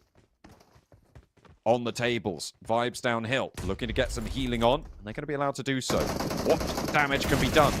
Back and forth with RCB. Fireflux on the North Hill. IWNRX strafing around the door frame, not going to work out for him. Frozen goes down. There he is. Izel managed to find him. The mark gets made. Zed Wolf in the rooftops. Not spotted by Loxy. This is an interesting position. Which I've not been seen used before. But he's going to abuse it as much as he can. Why wouldn't you? I mean, the zone will push you in now, but bide your time. Maybe have an opening. Didn't catch if he had any nades. But Fireflux are looking for it. And Vibes, blank. Look at what Vibes have been doing in the whole of this while that everybody's been scrapping up the top of the mountain. They've established a line across the match. I would love to close this tournament week down with Vibes getting a chicken dinner. I think that would be quite the story. Loxy knows now. Zed Wolf has to move. The blue zone's there. Spray, potentially around the corner, waiting for the DBS shots. Right corner advantage, but Loxy is so quick with it. Silas is down, and RCB should be dethroned here from the top. Dashes across, gets to safety as well. They know exactly where he is, and Vibes are actually putting pressure on this high ground. Ketch is dropping down, but Weiss takes him out. Fireflux trying to move on through as Lux falls next. Vibes are really turning the thumb screws on here. Mazzaro as well on the off angle. Yeah, they were just weighed down. They were weighed down by 20th place. Now they take the ankle weights off and start to pop off in these matches. Nade heads on up high. Baboom. Victor will take down Solus. And there's just one player remaining there from Fireflux in Scarface. Has to take a stand for the rest of the team. Whoa, Vibes, we said you only needed the 3 points, not 7, 8, 9 eliminations. Maybe up to 10, I think, if they can get all 3 of these Fireflux players. But Scarface, he's putting up a fight. Not enough of a fight, though, when they add those points to their tally. Racking up one hell of a record. Vibes close down their week. They ascend from the bottom of the table. They guarantee themselves a 19th. Have they done enough to get themselves up into 18th? I'll have to wait and see for the overalls. Probably not. Team Spirit in 18 was 78 points, so I think they got a few points. That match was 81. But yeah, they're out of 20th though, which is nice to see. So GG's to Vibes. Try and take a second place. They seem happier about it as well. Well done. But it is Fireflux to maintain their position over towards second place. Not quite first, but I think that with the amount of teams that were challenging them, that is a big relief that they maintain second. Yeah, Na'Vi pretty happy as well that they have maintained first over the course of the day. It was fairly unlikely in general that Fireflux were going to be able to get enough points on the day, but it was possible given their averages. They were nearly on track to be able to do just that, but denied. No opportunity now. Second place, though, almost as good. 19 league ranking bonus points coming on in to add to their tally. And they can be pretty happy with that performance. Same can't be said for a couple of our other teams, but I think Fireflux definitely one of the teams that has impressed us over the course of these matches. Yeah, Fireflux have done very well so far. I mean, for Vibes, very well done to them. 1,800 damage, 10 eliminations. I'm feeling potentially an icy MVP, maybe, from Virtus Pro. Okay. Icy or Koa now. Those are the two I'm thinking of. You don't think that late fight for IWNRX added to your Z-Wolf prediction? I don't know. I'm not sure. Again, it's a bit of a toss-up, but if I was thinking about if I would say any other players. There's Zadira, also 891 damage. He was popping off. He was our MVP yesterday. Is he looking for another? Could be. I don't think they get a call-out match, though. So MVP is just an honorific for this final day of the week, of each week, in fact. MVP will still be a thing. But almost 900 damage for Zadira. I mean, 77, they were playing out on their west side. They went down to the fight with Fireflux on the hills. Here are the scores. 10 elim points there, 20 points found for Vibes. Wow.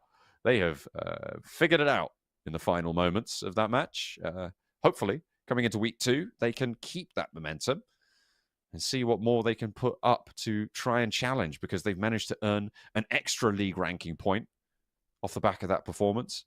And RCB on 10, 77 on 9. IWNRX defending on 7 and trying to jump up on over. I think they have managed to get up into 4th place.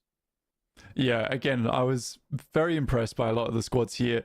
At the end of the day, it's been very, very fun overall watching all these teams play and improve as we've moved through these 5 days. You know, it always does take a little while, especially the beginning of a tournament, where teams have to feel each other out, figure out what rotations are coming through. And again, the gameplay is going to evolve even more going into week 2, where you have those 2 days to relax, maybe one of those days, and then the other day is a lot of cramming in terms of figuring out where those rotations are heading through for other teams, where you might need to improve some of your skill going forward in terms of rotations.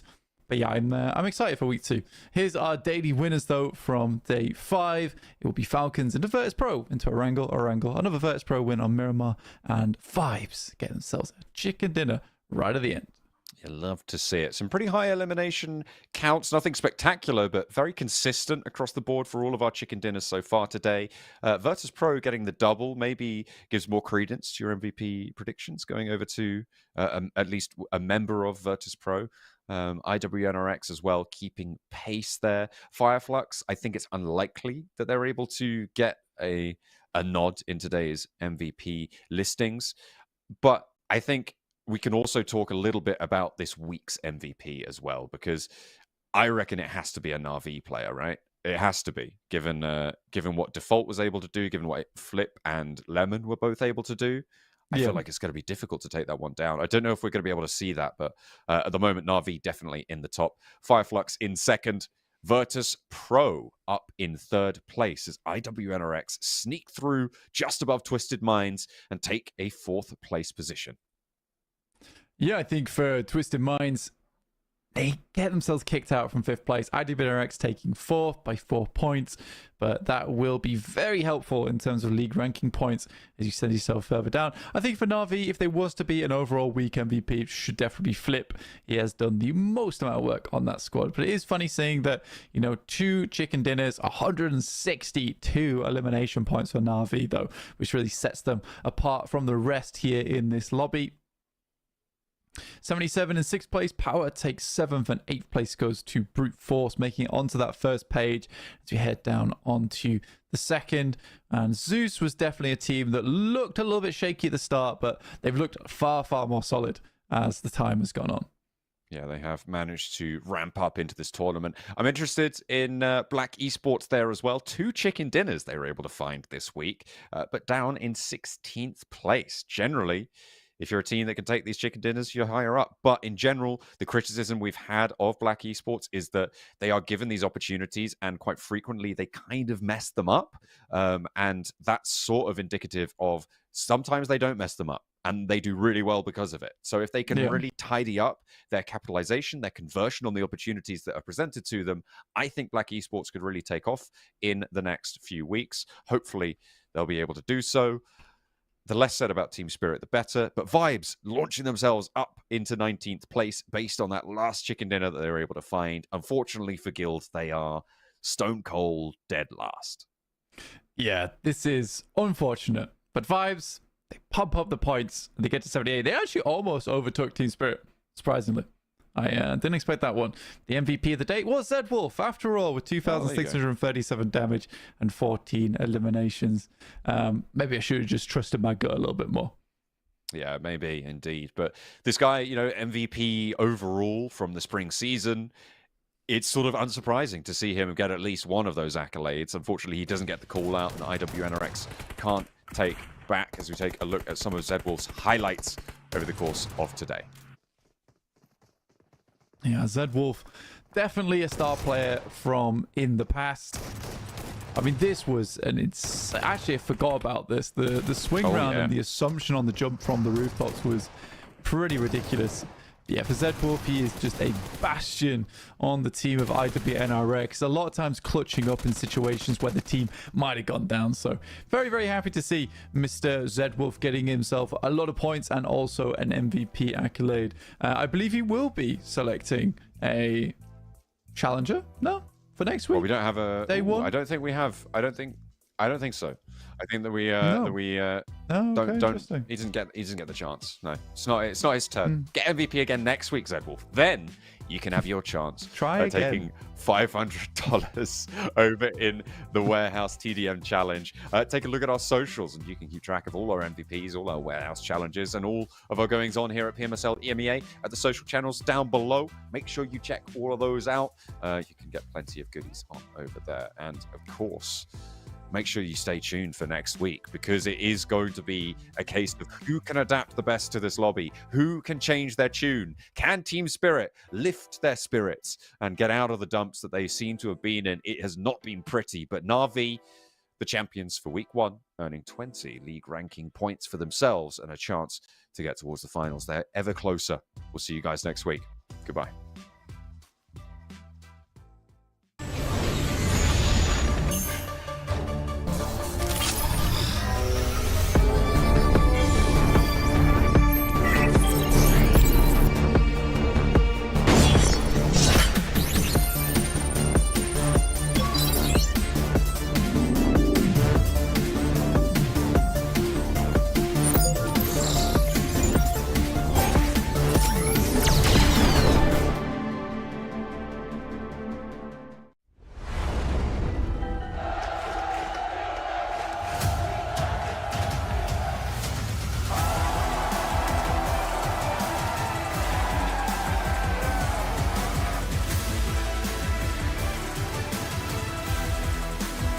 Here, but Ratto Boy goes down. The need through the back line. He finds one, and it's turned.